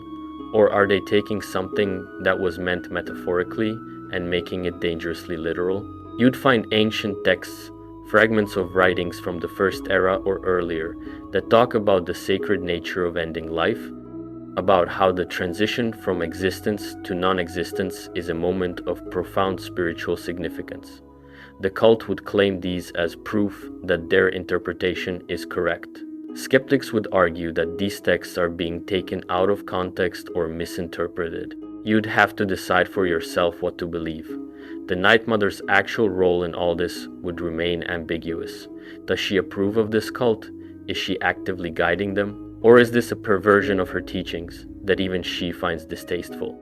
Maybe you could attempt to commune with her yourself, trying to get a straight answer, but her responses would be cryptic and open to interpretation, as always. There could be a moment where you're in her presence, or what's left of it, and you ask her directly, is murder meant to bring enlightenment? And she might respond with something like, all deaths carry meaning. Those who see meaning in death see truth. But truth without wisdom is just madness wearing understanding's face, which doesn't really answer the question but gives you something to think about. The cult's aesthetic would be distinct from the Dark Brotherhood. Instead of red and black with skulls and obvious death imagery, maybe they'd favor dark blues and purples, colors associated with the void and the space between stars. Their symbols might incorporate eyes, representing the perception and awareness they're trying to achieve. Their sanctuaries might be quiet, serene places rather than creepy dungeons, almost like monasteries dedicated to contemplating death. Members of the cult might not even seem like killers when you meet them casually. They could be calm, philosophical, well-spoken, They talk about their work not with pride or shame, but with a kind of detached interest, like scholars discussing their research. It would make them more unsettling than if they were just obvious psychopaths. These are people who have rationalized horror into something that seems almost reasonable in their own minds. And that moral ambiguity would be the heart of the questline. You're not fighting obviously evil villains. You're confronting people who believe they're on a righteous path, who have created an entire philosophical framework to justify their actions, who might even have found genuine insight through their terrible methods. How do you argue with someone who says, yes, I've killed people, but through those deaths I've understood the nature of existence in a way you never could? Maybe you can't change their minds. Maybe the only resolution is violence, stopping them because even if they've found truth, the cost is too high. Or maybe you can find a way to show them that their insights can be achieved through other means, that understanding death doesn't require causing it, that there are other paths to enlightenment that don't involve murder. The impact on the world would depend on how you resolve the situation. If you wipe out the cult completely, the Dark Brotherhood might slowly begin to recover, returning to its traditional role. If you allow the cult to continue in some form, perhaps stripped of their more extreme practices, they might become a new faction in Tamriel, a weird philosophical society that studies death without necessarily causing it. Or, if you really go dark with your choices, maybe you become their leader, guiding them in a new direction, using their resources and techniques for your own purposes. That would fundamentally change how NPCs interact with you, how certain quests play out. You'd be the head of a cult that practices ritual murder as spiritual discipline. That's a heavy thing to carry in your playthrough. Alright, so that's the Night Mother's legacy. Now we need to talk about the slowed necromantic secrets theory, and this one's gonna take us to some really disturbing places in Elder Scrolls lore. So first, if you're not familiar with the slowed, let me catch you up on who these things are. The slowed are this race of slug-like creatures that come from Thras, this archipelago west of Tamriel in the ocean. They're massive, disgusting, amphibious beings that are basically universally hated by everyone in Tamriel because they're masters of necromancy, and they once unleashed a plague that killed more than half the population of the continent. Back in the First Era, the Thracian plague swept through Tamriel and devastated it. The survivors eventually formed the All Flags Navy, a combined force of pretty much every race and nation working together, and they sailed to Thras and sank the entire archipelago into the ocean. But the Slowed survived somehow, and Thras eventually rose back up from the depths, and the Slowed are still out there, still practicing their necromancy, still being generally horrible. Now, here's where Elder Scrolls 6 could take this. The Thalmor, the High Elf supremacist faction that's been the background antagonist since Skyrim, they're desperate. The Empire is weakened but not destroyed. Hammerfell successfully resisted them and remained independent. Their goal of elven supremacy and possibly unmaking reality is stalling out. They need an edge, some kind of power that can tip the scales in their favor. What if a rogue faction of the Thalmor, the real hardliners who are willing to do anything to achieve their goals, decides to make a deal with the Slowed? It makes perfect sense in a horrible way. The Slowed have magical knowledge that nobody else possesses, specifically in necromancy and plaguecraft. The Thalmor need an advantage that the Empire can't counter. Both groups have reasons to hate the other races of Tamriel. It's a natural, if incredibly dangerous, alliance. The theory goes that in Elder Scrolls 6, we're going to discover that this alliance has already been formed. Maybe not officially sanctioned by the main Thalmor leadership in Somerset, but a secret group within the organization that's working with the Slowed to develop forbidden magic that could threaten all of Tamriel. Picture this. You're adventuring in Hammerfell or High Rock or wherever, and you start encountering these strange undead that are unlike anything you've fought before. They're not just reanimated corpses like you'd expect from normal necromancy. They're something worse. Maybe they're zombies that don't stay dead when you kill them, constantly regenerating because of some technique the Slowed taught the Thalmor. Or maybe they're corpses that have been infected with a magical disease that spreads to anyone who fights them, slowly turning the living into undead. You investigate and you find evidence of Thalmor agents meeting with Slode emissaries, secret shipments coming from Thras to hidden Thalmor bases, correspondence talking about the work and the new methods, and acceptable losses in the test populations. It becomes clear that something bad is being developed, and you need to stop it before it's unleashed. The questline would have you infiltrating both Thalmor facilities and Slode locations. The Thalmor bases would be what you'd expect, clean, organized, filled with high elf mages doing research. But with this horrible twist, because they're working with Slode magic, you'd find elves conducting experiments that would make a normal person sick, using Slode techniques to create new forms of undead or new types of diseases. And then you'd have to go to the Slode locations, and these would be genuinely horrifying.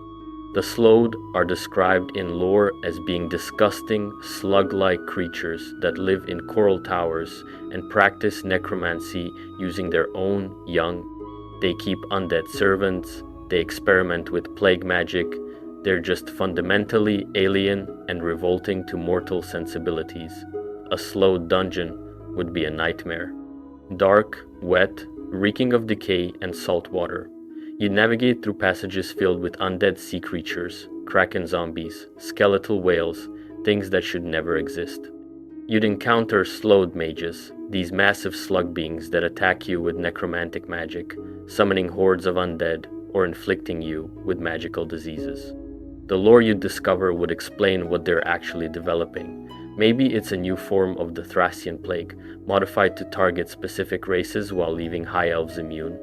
That would be the ultimate weapon for the Thalmor, right? A plague that would wipe out humans, beast races, and lesser Mer while leaving Altmer untouched. They could win their war without having to fight it, just release the plague and wait for their enemies to die. Or maybe it's something even more insidious. Maybe they're working on a form of mass necromancy, a ritual that could raise all the dead across an entire region at once.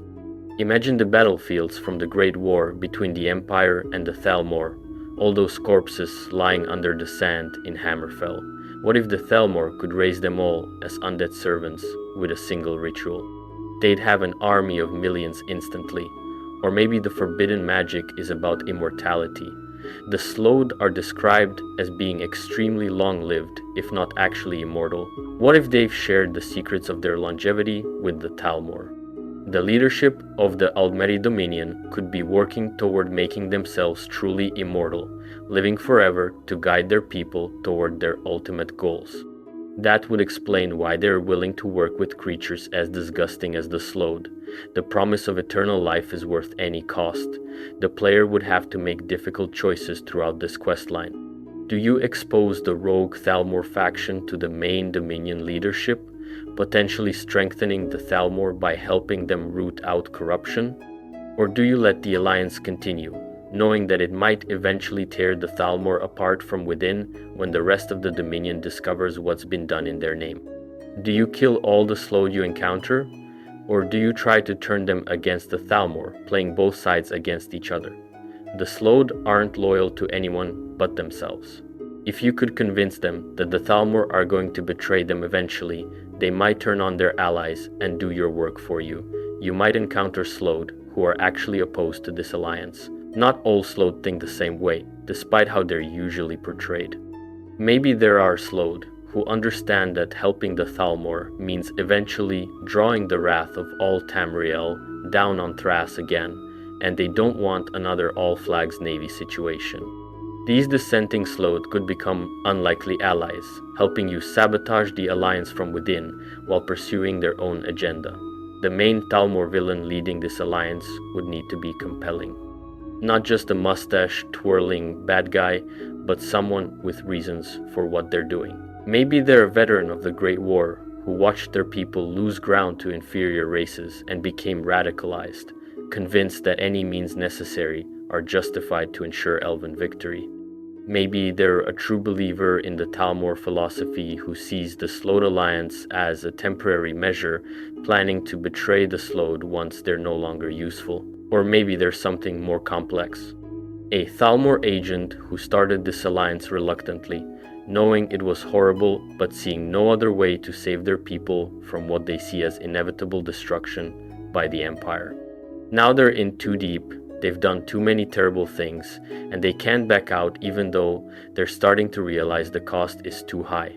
That kind of tragic villain, someone who meant well but chose the wrong path and can't admit it, would be really effective. The climax could involve stopping a major ritual or plague release. You'd have to assault a combined Thalmor slowed facility, fighting through both high elf mages and slowed necromancers, racing against time to prevent them from unleashing whatever horror they've created. The final boss could be the lead Thalmor agent and a powerful slowed working in tandem, forcing you to fight on multiple fronts at once, and the resolution would have far-reaching consequences. If you succeed, you've prevented a catastrophe, but you've also exposed the depths of Thalmor desperation, which might make them even more dangerous going forward. If you partially fail, maybe some of the plague gets released, or some of the undead army gets raised, and now there's this ongoing crisis in part of the map that you have to deal with. The rewards could include unique necromancy knowledge, techniques you learned from stolen slowed texts or captured Thalmor research. Maybe you could gain the ability to summon different types of undead, more powerful than normal because they use these forbidden methods. Or maybe you could learn how to create special wards against necromancy, protection that specifically counters slow techniques. There could be moral weight to using any of this knowledge. NPCs might react negatively if they see you using slowed magic, recognizing the distinctive style of the undead you summon or the diseases you inflict. You'd be using the enemy's own weapons against them, but at what cost to your own humanity? The environmental storytelling in this questline would be crucial for selling the horror. You'd find test sites where the Thalmor experimented on prisoners, trying out slowed plagues and necromancy on captured soldiers or civilians. The corpses would be in various stages of undeath, some still partially alive and begging for death, others fully transformed into something that was never meant to exist. You discover documents detailing the experiments. Clinical, detached notes about how long it took for the plague to kill, how effectively the necromantic rituals worked, how many corpses could be raised from a single application of the technique. The horror would come from the casual tone, these Thalmor mages treating mass murder and desecration as just another research project. And you'd see the effects on the Thalmor agents themselves. Maybe some of them have been exposed to slowed magic for too long and are starting to change, taking on slug-like features or becoming resistant to normal healing because their bodies are partially undead now. Maybe some of them have gone mad from working with the slowed, their minds broken by exposure to necromantic energies and alien philosophies. The slowed themselves would need to be properly horrifying when you finally encounter them, not just big slugs, but truly alien beings with motivations you can barely understand. When they speak, it should be unsettling, their voices wet and gurgling, their logic incomprehensible to mortal minds. They should feel like something that fundamentally doesn't belong in the world, an intrusion from a different kind of existence, and they should be genuinely dangerous opponents. High-level slowed necromancers could be some of the toughest fights in the game, able to raise massive numbers of undead mid-combat, inflict devastating magical diseases, maybe even summon kraken or other sea monsters if you're fighting near water. They shouldn't just be another enemy type, they should be memorable boss encounters that require strategy and preparation. The broader implications for the game world would be significant. If a Thalmor slowed alliance exists, it means the political situation is even more complex than it appeared. The Empire might be willing to work with the player against this threat even if they're otherwise enemies with the Thalmor. Hammerfell definitely has an interest in preventing any Thalmor superweapon from being deployed. It could lead to temporary alliances and shifts in the ongoing conflict, and it raises questions about the Thalmor's future. If this rogue faction is willing to ally with the slowed, what else might they be willing to do? Are there other secret projects, other forbidden alliances? Maybe this is just the beginning, and there are Thalmor agents working with other dangerous groups like Daedric cults or rogue mage factions. The aftermath of the questline could introduce new elements to the game. Maybe Slowed become a recurring enemy type on coasts and near water, remnants of the Alliance trying to continue their work. Maybe some of the Thalmor involved survive and go even deeper underground, becoming a shadowy conspiracy within the larger Dominion. Maybe the plagues or undead you were fighting get partially released and now there are quarantine zones on the map that you have to clear. Alright, that's the Slowed theory covered. Now, let's talk about the Alik'r Sandstorm ritual, and this is where we get into some really fascinating Redguard lore that doesn't get nearly enough attention in the games. So the Redguards are this warrior culture from Hammerfell, originally from the lost continent of Yokuda. They're known for being the best fighters in Tamriel, masters of the sword, with these legendary warriors called the Ansei, who could manifest spirit swords through willpower alone. But there's this whole other side to Redguard culture that's more mystical and less explored in the games. The theory is that in Elder Scrolls 6, we're going to see Redguard mystics attempting to awaken something called the Sands of Time. And this isn't just some fantasy trope name. This is supposedly a forgotten Yokuda magic that exists outside the traditional metaphysics of Aedra and Daedra that dominates most of Tamriel's magical traditions. Here's what we know from the lore. The Redguards have always had a weird relationship with conventional magic. They don't trust it, they see mages as weak or cowardly. But that's about Tamrielic magic, right? Magic based on the Aedra and Daedra, on alteration and destruction and conjuration. Yokuda magic was apparently something different, based on different principles entirely. There are hints in the lore about how the Alik'r Desert itself is magical. The sands are said to contain remnants of Magnus's gift to the mortal realm. Magnus is the god of magic who fled from creation, leaving behind the sun and the stars. The idea is that the desert sands, constantly shifting and combining in infinite patterns, have absorbed some of that primal magical energy. The winds in the Alik'r are also considered significant. There's this whole tradition about how the wind guides the sand, carries the magic in it, creates novel expressions of power. It's almost like the desert itself is a living magical system, not bound to any particular god or Daedra, just existing as a natural force. So the Sands of Time concept would be taking that to the next level. What if there is a Redguard mystical tradition, kept secret for centuries or even millennia, that knows how to tap into this desert magic and manipulate time itself? Not through the normal means like Elder Scrolls or Dragon Breaks, but through this unique Yokudan approach that works with sand and wind. The ritual would involve specific locations in the desert, places where the sand and wind interact in particular ways, creating natural fonts of power. Maybe ancient Yokudan ruins that were built to channel this energy, or natural formations that the Redguards have recognized as significant. You'd have these mystics performing elaborate rituals, using the patterns of blown sand as components of their spellwork, reading the future in the shapes the wind creates. And the goal of awakening the sands of time could be something really significant. Maybe they're trying to reconnect with Yokuda, not the physical continent which sank, but Yokuda as it exists in the past, pulling knowledge or power forward from a time when it still existed. Or maybe they're trying to restore the Ansei arts to their full ancient power, capabilities that have been lost or diminished over the ages. Or maybe it's something defensive. If the Thalmor are coming, if there's a threat to Hammerfell that conventional military might can't stop, maybe these mystics are trying to awaken the Sands of Time as a weapon or shield. Imagine being able to manipulate time in localized areas, creating zones where enemies age rapidly or where your warriors can move at super speed. That would be a huge tactical advantage. The questline would start with you hearing rumors about strange occurrences in the deep desert. Travelers seeing mirages that seem too real, showing events from the past or future. Sandstorms that appear and disappear in moments, but within those storms, people see visions or are transported to different locations instantly. The wind carrying voices speaking in ancient Yokudan dialects that nobody speaks anymore. You'd investigate and discover this sect of Redguard mystics, probably based out of some ancient sanctuary deep in the desert.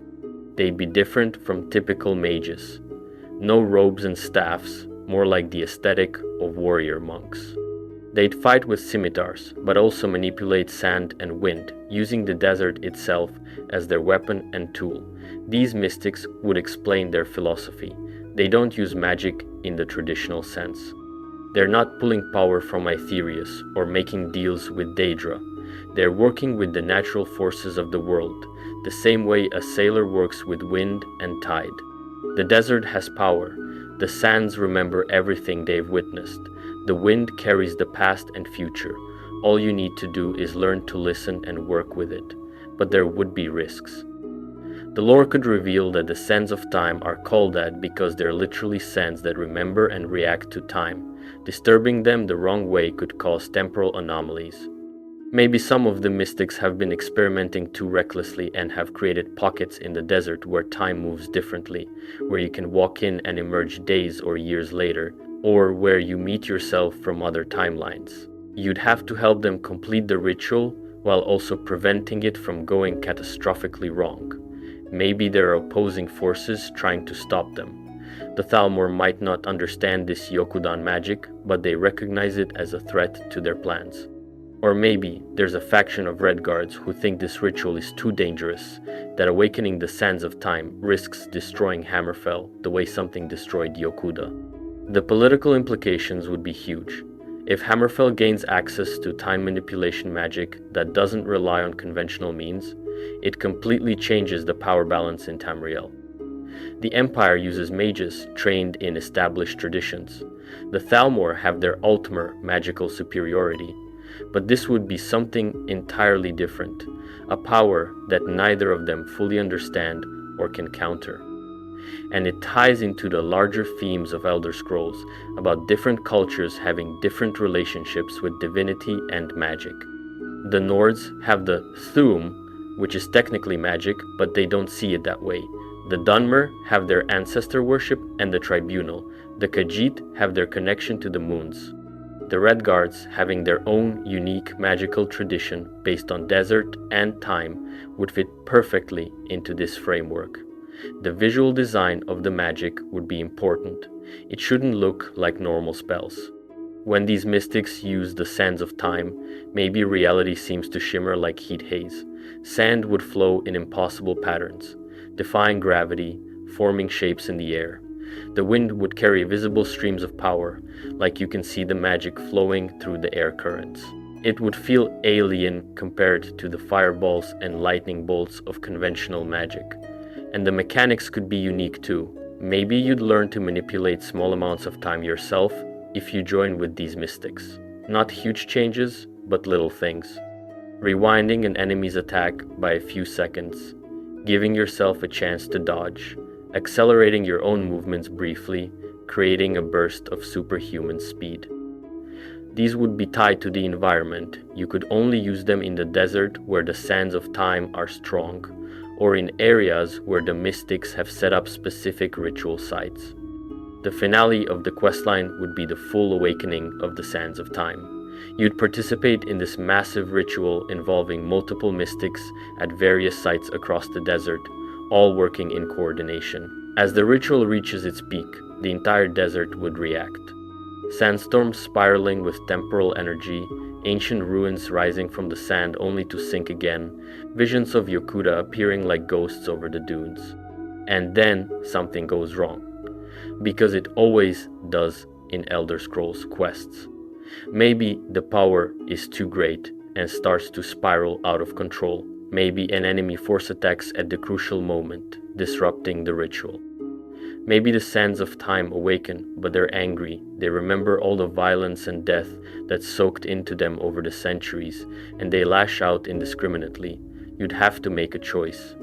Do you try to complete the ritual as planned, trusting that the mystics can control what they've unleashed?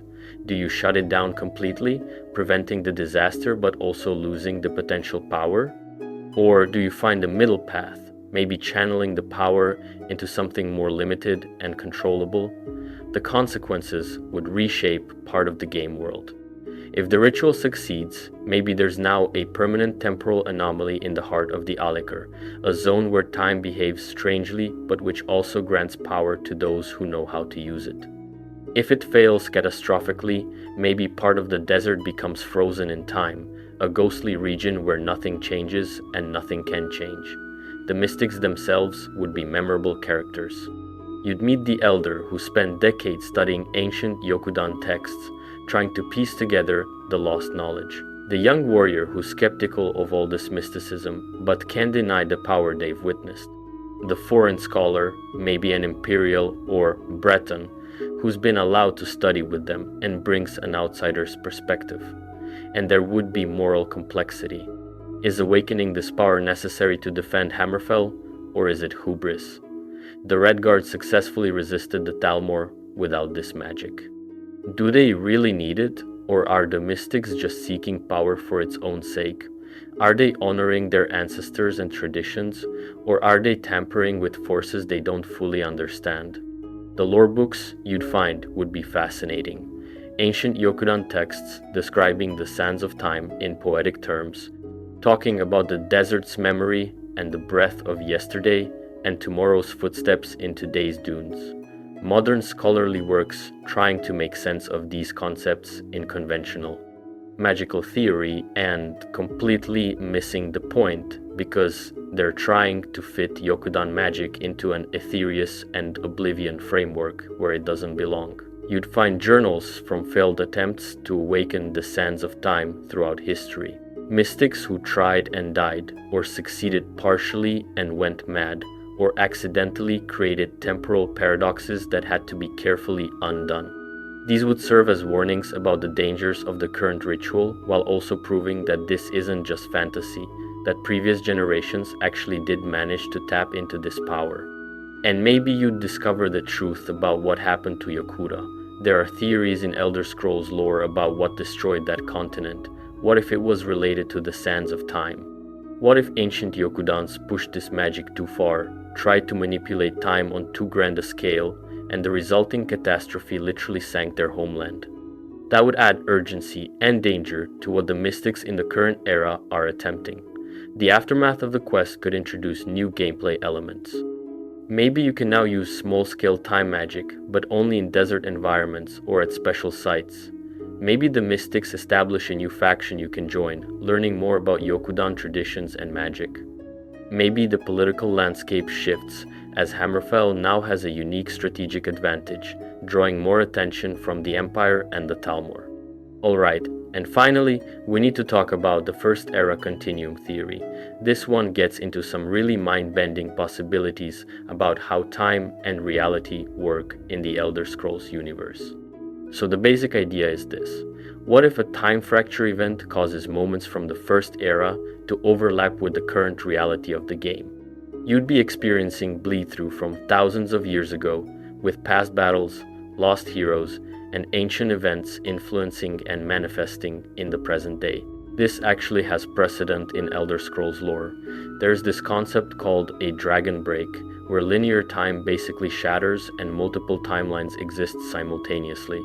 It's happened before in the setting. The Middle Dawn was a 1,000-year dragon break, where reality didn't follow normal rules and contradictory events were all equally true. The warp in the west at the end of Daggerfall was another one, where multiple mutually exclusive endings all happened at once. So, the First Era Continuum would be a new type of temporal event, maybe not a full dragon break, but something related. Maybe it's localized to certain areas or triggered by specific circumstances. The idea is that the barrier between now and the First Era has weakened or been deliberately broken, and history is bleeding through into the present. Imagine you're exploring some ruins in High Rock or Hammerfell. You're fighting normal bandits or monsters, typical dungeon crawl stuff, and then suddenly the air shimmers and you see ghostly figures fighting alongside you. They're dressed in ancient armor, using weapons from thousands of years ago, and they're fighting the same enemies you are, but from their own time period. For a moment, two battles from two different eras are happening in the same space. Or you're in a city and suddenly the architecture changes.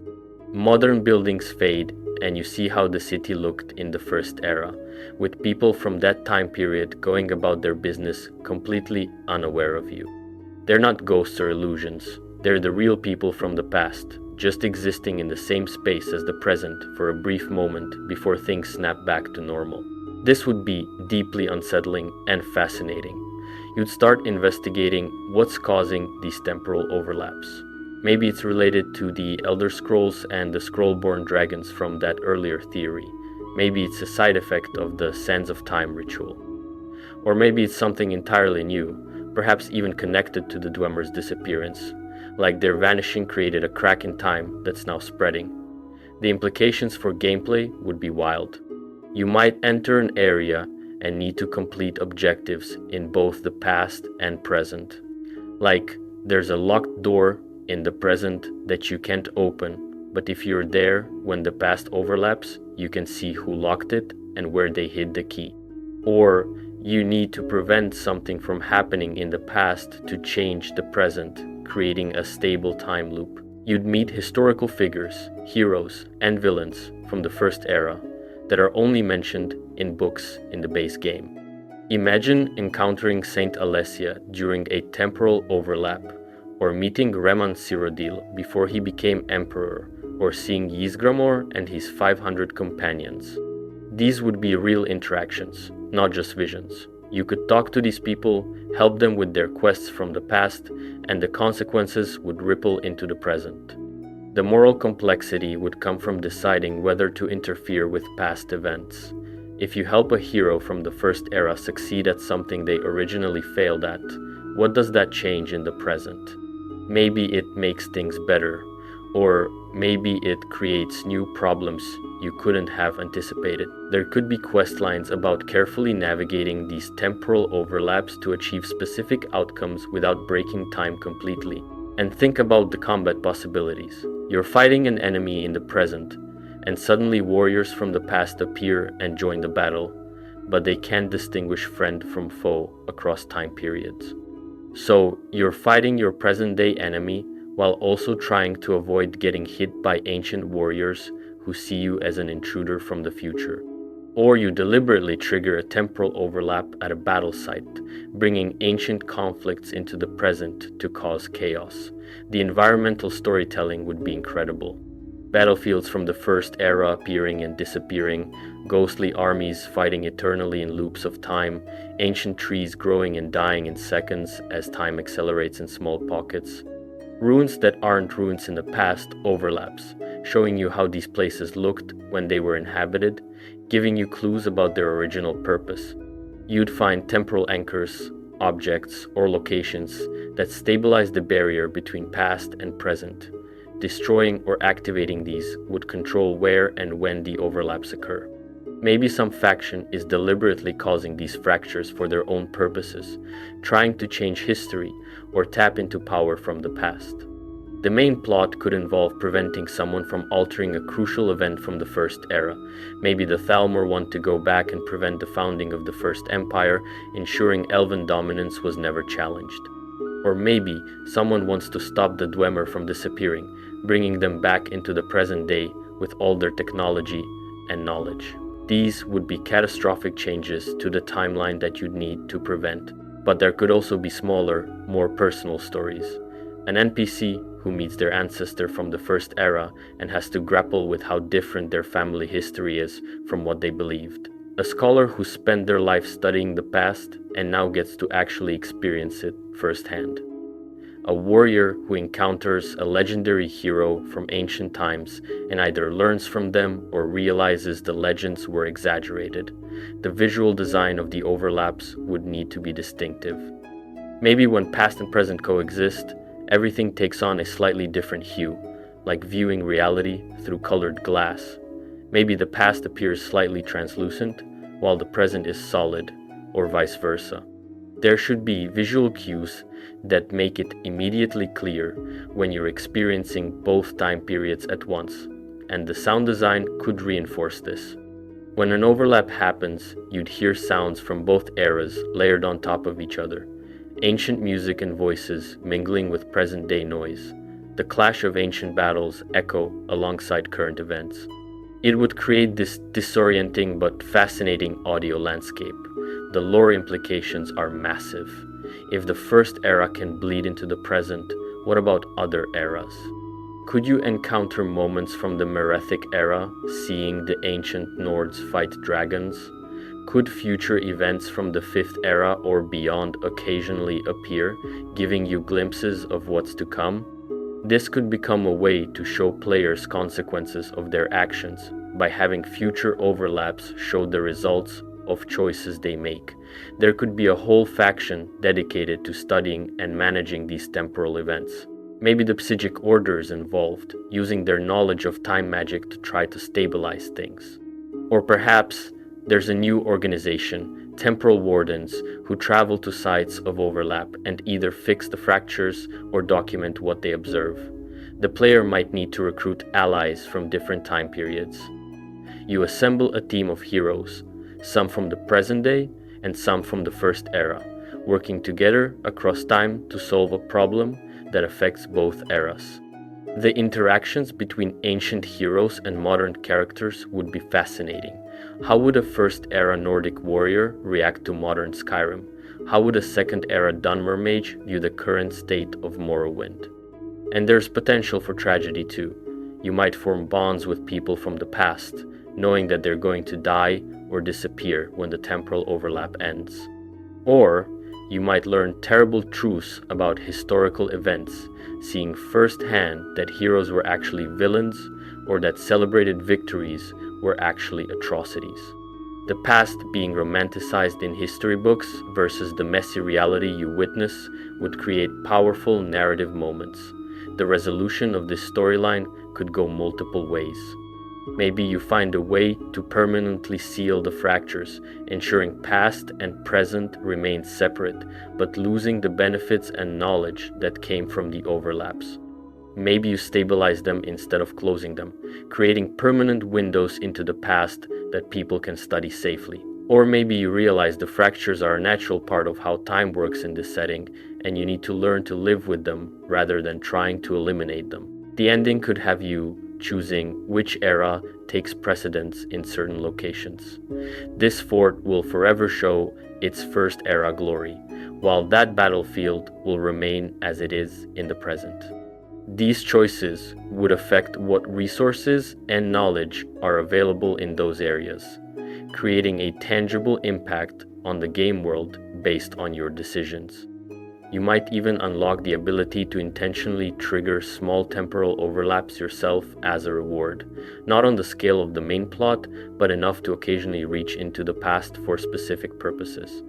Maybe you can summon echoes of ancient heroes to fight alongside you, or access long-lost knowledge by witnessing past events.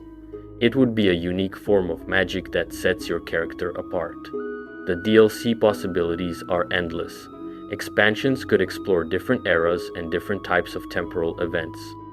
Maybe one DLC is about the Merethic era bleeding through, dealing with ancient dragons and the Dragon War. Another could be about the Second Era, intersecting with events from Elder Scrolls Online's timeline. A third could even show glimpses of a potential future, giving players a look at what the Fifth Era might bring. And imagine the Easter eggs and references this could enable. Longtime fans could encounter events or characters from previous games, seeing how those stories looked from a different temporal perspective. You might witness the events of Arena or Daggerfall playing out in an overlap, connecting the entire series through these fractures in time. The challenge for the developers would be making these temporal events feel significant without becoming overwhelming or confusing. There would need to be clear rules about when and where they happen, visual and audio cues to keep the player oriented, and narrative reasons for them that make sense. But if done well, the First Era Continuum could be one of the most ambitious and memorable storylines in Elder Scrolls history. You'd be playing a game that's not just set in a fantasy world, but in a fantasy world where time itself is breaking down, where history is alive and present, where your choices ripple across centuries. That's the kind of epic, reality-bending storytelling that Elder Scrolls is known for, taken to a whole new level. And that's what makes this theory so compelling. It's not just about adding a time travel gimmick. It's about exploring what it means when time isn't linear in a world where dragon breaks are canon, where Elder Scrolls can show all possible futures, where gods exist outside normal causality. The first era continuum would be taking all those established lore elements and asking, what if they all happened at once? What if past, present, and future weren't as separate as we think? What if you could touch history and be touched by it in return? The interconnectedness of these theories is what makes them even more interesting when you start thinking about them together. Because here's the thing, right? Elder Scrolls games have always had this way of weaving seemingly separate plot lines together into a cohesive whole. And if you look at these 5 theories, they all touch on similar themes from different angles. They're all about power that comes from outside the normal understanding of Tamriel's metaphysics. The Scrollborn dragons aren't born from Akatosh like normal dragons. The Night Mother's cult is pursuing enlightenment through means that horrify even other death cults. The Thalmor-Slode alliance is combining different magical traditions in ways that shouldn't work. The Sands of Time operate on principles that don't fit into the Aedra Daedra framework. And the First Era Continuum is literally breaking the rules of how time is supposed to function. What if they're all connected? What if there's an underlying cause that's making all of these things happen simultaneously?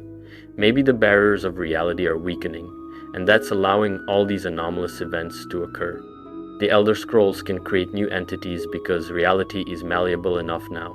The Night Mother can evolve into something new because the rules governing spirits and Daedric influence are changing. The Thalmor and Slode can work together on magic that combines their traditions because the boundaries between different types of magic are blurring. The Sands of Time can awaken because Yokuda magic that was dormant can now function again. And time itself can fracture because the structure holding past and present separate is crumbling. This would tie into the Thalmor's ultimate goal from the lore. They want to unmake reality, to return to the time before creation when they were spirits of pure consciousness. What if they're succeeding, not through a single dramatic action, but slowly and inadvertently? Every manipulation of reality they perform, every boundary they push, every rule they break, it's all contributing to a gradual unraveling of the fabric of existence. And the player would be caught in the middle of all this. You're not just dealing with individual threats, you're trying to hold reality together while these forces are pulling it apart in different directions. Every questline you complete would be about addressing one symptom of a larger problem, and eventually you'd need to figure out the root cause and find a way to stabilize things before it's too late. There could be this meta-narrative about the nature of change and stability. Is change always bad? The world has been through multiple eras, each fundamentally different from the last. Morrowind lost its tribunal gods and had to adapt. Cyrodiil rebuilt after the Oblivion Crisis. Skyrim is finding a new identity after the Dragon Crisis and the Civil War. Maybe reality needs to change, and trying to keep it static is actually the wrong approach. But then again, there's change and there's dissolution. The Thalmor want to undo creation entirely. That's not evolution, that's annihilation. So where's the line? How much change can reality handle before it's not change anymore, but just ending? And who gets to decide what's acceptable change and what's dangerous instability? These are the kinds of philosophical questions that Elder Scrolls games excel at exploring. Not giving you easy answers, but presenting complex situations where reasonable people can disagree about what the right course of action is. And having multiple quest lines, all touching on aspects of the same underlying issue, would give players a lot to think about. Plus, imagine the replay value. On your first playthrough, you might approach these quests as separate things and not realize they're connected until late in the game. On subsequent playthroughs, you'd see the connections from the start, and you could make different choices knowing how they all fit together. Maybe you prioritize different quest lines in different orders, creating different outcomes based on which problems you address first. and think about how satisfying it would be to see it all come together. You've been dealing with these seemingly unrelated weird events throughout the game. Temporal dragons, murder cults, plague experiments, desert rituals, time fractures. And then there's this moment, maybe 2/3 through the main quest, where someone explains or you figure out yourself that it's all connected. That moment of realization would be powerful, that instant where the whole picture becomes clear and you understand what you're really up against. The final act of the game could involve addressing the root cause while also dealing with all the individual threats that are now active. You can't just fix the underlying instability in reality. You also need to stop the Scrollborn dragons, dismantle the murder cult, prevent the Sloth plague, either help or stop the Sands of Time ritual, and seal or stabilize the temporal fractures. It would be this massive coordinated effort where all the allies you've made throughout the game come together. Imagine a final battle where you've got Redguard mystics using sand magic to hold temporal fractures closed while you fight Scrollborn dragons that are being summoned by a mad cultist who's trying to murder their way to enlightenment, all while preventing Thalmor Sloth forces from releasing a plague that would kill everyone except high elves. And meanwhile, time keeps jumping between the present and the first era, so you're fighting enemies from multiple time periods simultaneously. That sounds chaotic, and it would be, but in the best way. It would feel like reality itself is the battlefield, and you're fighting to keep it intact. Every ability you've learned, every ally you've recruited, every piece of knowledge you've gained would matter in that final confrontation, and the ending would need to address what happens next. Even if you stop the immediate crisis, the fact that it was possible means something has changed. Reality isn't as stable as it once was. The barriers between different types of magic, different eras, different states of existence, they're all thinner now. Life in Tamriel will be different going forward. Not catastrophically so if you succeeded, but noticeably so. Maybe magic becomes more unpredictable, but also more powerful. Maybe temporal anomalies remain a thing that people have to deal with, like earthquakes or storms, natural events that happen occasionally and you just have to be prepared for them. Maybe the boundaries between mortal and divine, between Mundus and Oblivion and Aetherius, they're all a bit more permeable now, and people will need to adapt to that new reality. This would set up future games perfectly. Elder Scrolls 7 could be set in a world that's still dealing with the consequences of 6, new types of magic that weren't possible before, new types of threats that can exist now that reality's rules have shifted. It would be a natural progression of the setting rather than just resetting everything back to normal. And it would make the player's choices feel weighty.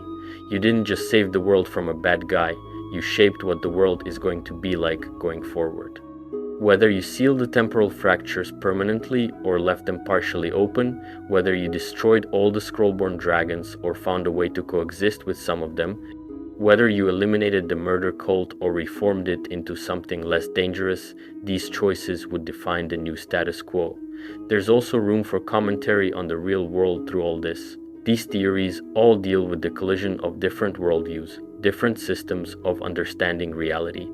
That's relevant to our actual world, where different cultures, different philosophies, different ways of knowing are constantly interacting and sometimes clashing. The game wouldn't need to be preachy about it, but thoughtful players would see the parallels. The Thalmor thinking their way is the only right way, and being willing to destroy everything to prove it, that's extremism. The murder cult taking a philosophy to such an extreme that it becomes grotesque, that's radicalization. The Sloth and Thalmor alliance being built on mutual contempt but shared interests, that's cynical realpolitik. The Redguards trying to preserve and revive their traditional magic, that's cultural preservation. The temporal fractures forcing people to confront their actual history versus the myths they've built, that's historical reckoning. None of this would be spelled out explicitly, but it would add depth for players who want to engage with the narrative on that level. And for players who just want to fight cool monsters and explore a beautiful world, all this stuff would still work as surface level adventure fantasy. That's the genius of Elder Scrolls storytelling when it's done well. it operates on multiple levels simultaneously. You can engage with the deep lore and philosophical questions, or you can just enjoy swinging a sword at dragons, or you can do both at different times. The game respects your intelligence without requiring you to do homework to understand what's happening. And bringing it all back to these 5 theories specifically, each one offers something different to different types of players. The Scrollborn Dragons are for players who love the cosmic horror aspect of Elder Scrolls, the idea that reality is stranger and more fragile than it appears. The Murder Cult is for players who enjoy moral complexity and making difficult choices about whether ends can justify means. The Slowed Alliance is for players who like political intrigue and the horror of biological weapons. The Sands of Time is for players interested in cultural world building and unique magic systems. The First Era Continuum is for lore enthusiasts who want to see history come alive. But altogether, they create something that should appeal to everyone because they're all facets of the same core story about reality under strain and people trying to either fix it, exploit it, or survive it. That universality, while maintaining specific appeal, is what would make these work as actual content in the game. Plus, from a pure game design perspective, this gives you incredible variety. You're not fighting the same types of enemies throughout the game. You've got temporal dragons, cultist assassins, undead plague victims, desert warriors, ancient historical figures, and whatever else comes through the temporal fractures. You're not solving problems the same way each time. Sometimes you're fighting, sometimes you're investigating, sometimes you're performing rituals, sometimes you're making diplomatic choices, sometimes you're literally time traveling. The environments would be wildly different too. Ethereal dragon lairs that exist partially outside reality, hidden cult sanctuaries that look like meditation temples, horrific slowed laboratories in coral structures, sacred desert sites where sand and wind create visible magic, ancient battlefields where past and present overlap. Every major questline would take you to places that feel completely unique. And the rewards would need to match that variety. Not just better swords and armor, but abilities and items that reflect the weird nature of what you're dealing with. A spell that summons a shadow of a Scrollborn dragon to fight for you briefly. A meditation technique from the Murder Cult that lets you enter a trance state, granting unique bonuses. A slowed plague bomb that you can use against enemies, but at moral cost. Sand manipulation powers from the Yokuda mystics, the ability to pull artifacts from overlapping time periods. These would all feel earned and special because they're tied to significant story moments. The difficulty scaling would be interesting too. None of these threats should feel easy. Fighting a Scrollborn dragon should be genuinely challenging because normal tactics don't work well against something that exists in multiple timelines. Infiltrating the Murder Cult should be tense and dangerous because these are master assassins with philosophical conviction. Stopping a Slowed Plague release should be urgent and desperate. Completing the Sands of Time ritual should require precision and focus. Stabilizing temporal fractures while fighting through them should be disorienting and difficult, but the difficulty should feel fair. Each challenge should have clear rules and strategies to discover. You're not being punished arbitrarily, you're being asked to learn new systems and approaches. That moment when you figure out how to fight a Scrollborn dragon effectively, or how to outmaneuver the cult's assassins, or how to counter slowed necromancy, those should feel like genuine accomplishments. And the pacing would matter. You wouldn't encounter all of these threats immediately. The game would need to introduce them gradually, building tension as you realize how they're all connected. Early on, maybe you just hear rumors or see minor evidence of weird things happening.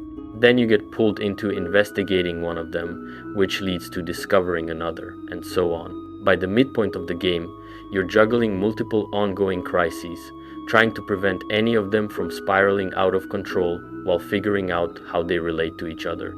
The supporting cast would be crucial for selling all this. You'd need memorable characters associated with each quest line. The scholar studying Scrollborn dragons who's both fascinated and terrified by what they represent. The former Dark Brotherhood member who's horrified by what the Murder Cult has become. the Imperial agent trying to stop the Thalmor-Slode alliance, who's pragmatic but not heartless, the elderly Redguard mystic who's devoted their life to understanding the sands of time, the historian who's documenting the temporal fractures while trying not to change anything. These characters would help ground the fantastic elements in human emotion and motivation. They'd give you someone to care about in each storyline beyond just the abstract threat, and they'd offer different perspectives on the events, helping you understand the complexity of what's happening. Romance options among these characters could add another layer. Imagine falling for the mystic's apprentice who's excited about awakening the sands of time, and you have to decide whether to support their dreams even though it might be dangerous. Or being attracted to the skeptical Brotherhood member who wants to eliminate the murder cult entirely, while you're wondering if there's a way to redeem some of them. These personal connections would make the big choices feel more impactful. And there should be characters who surprise you. The cultist who's actually having doubts about the murder for enlightenment philosophy and might be convinced to defect.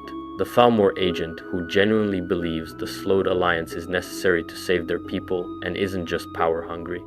The temporal fracture survivor who's seen both the beauty and horror of history up close and has a nuanced view on whether the past should stay sealed. These characters would prevent the factions from feeling monolithic and one-dimensional.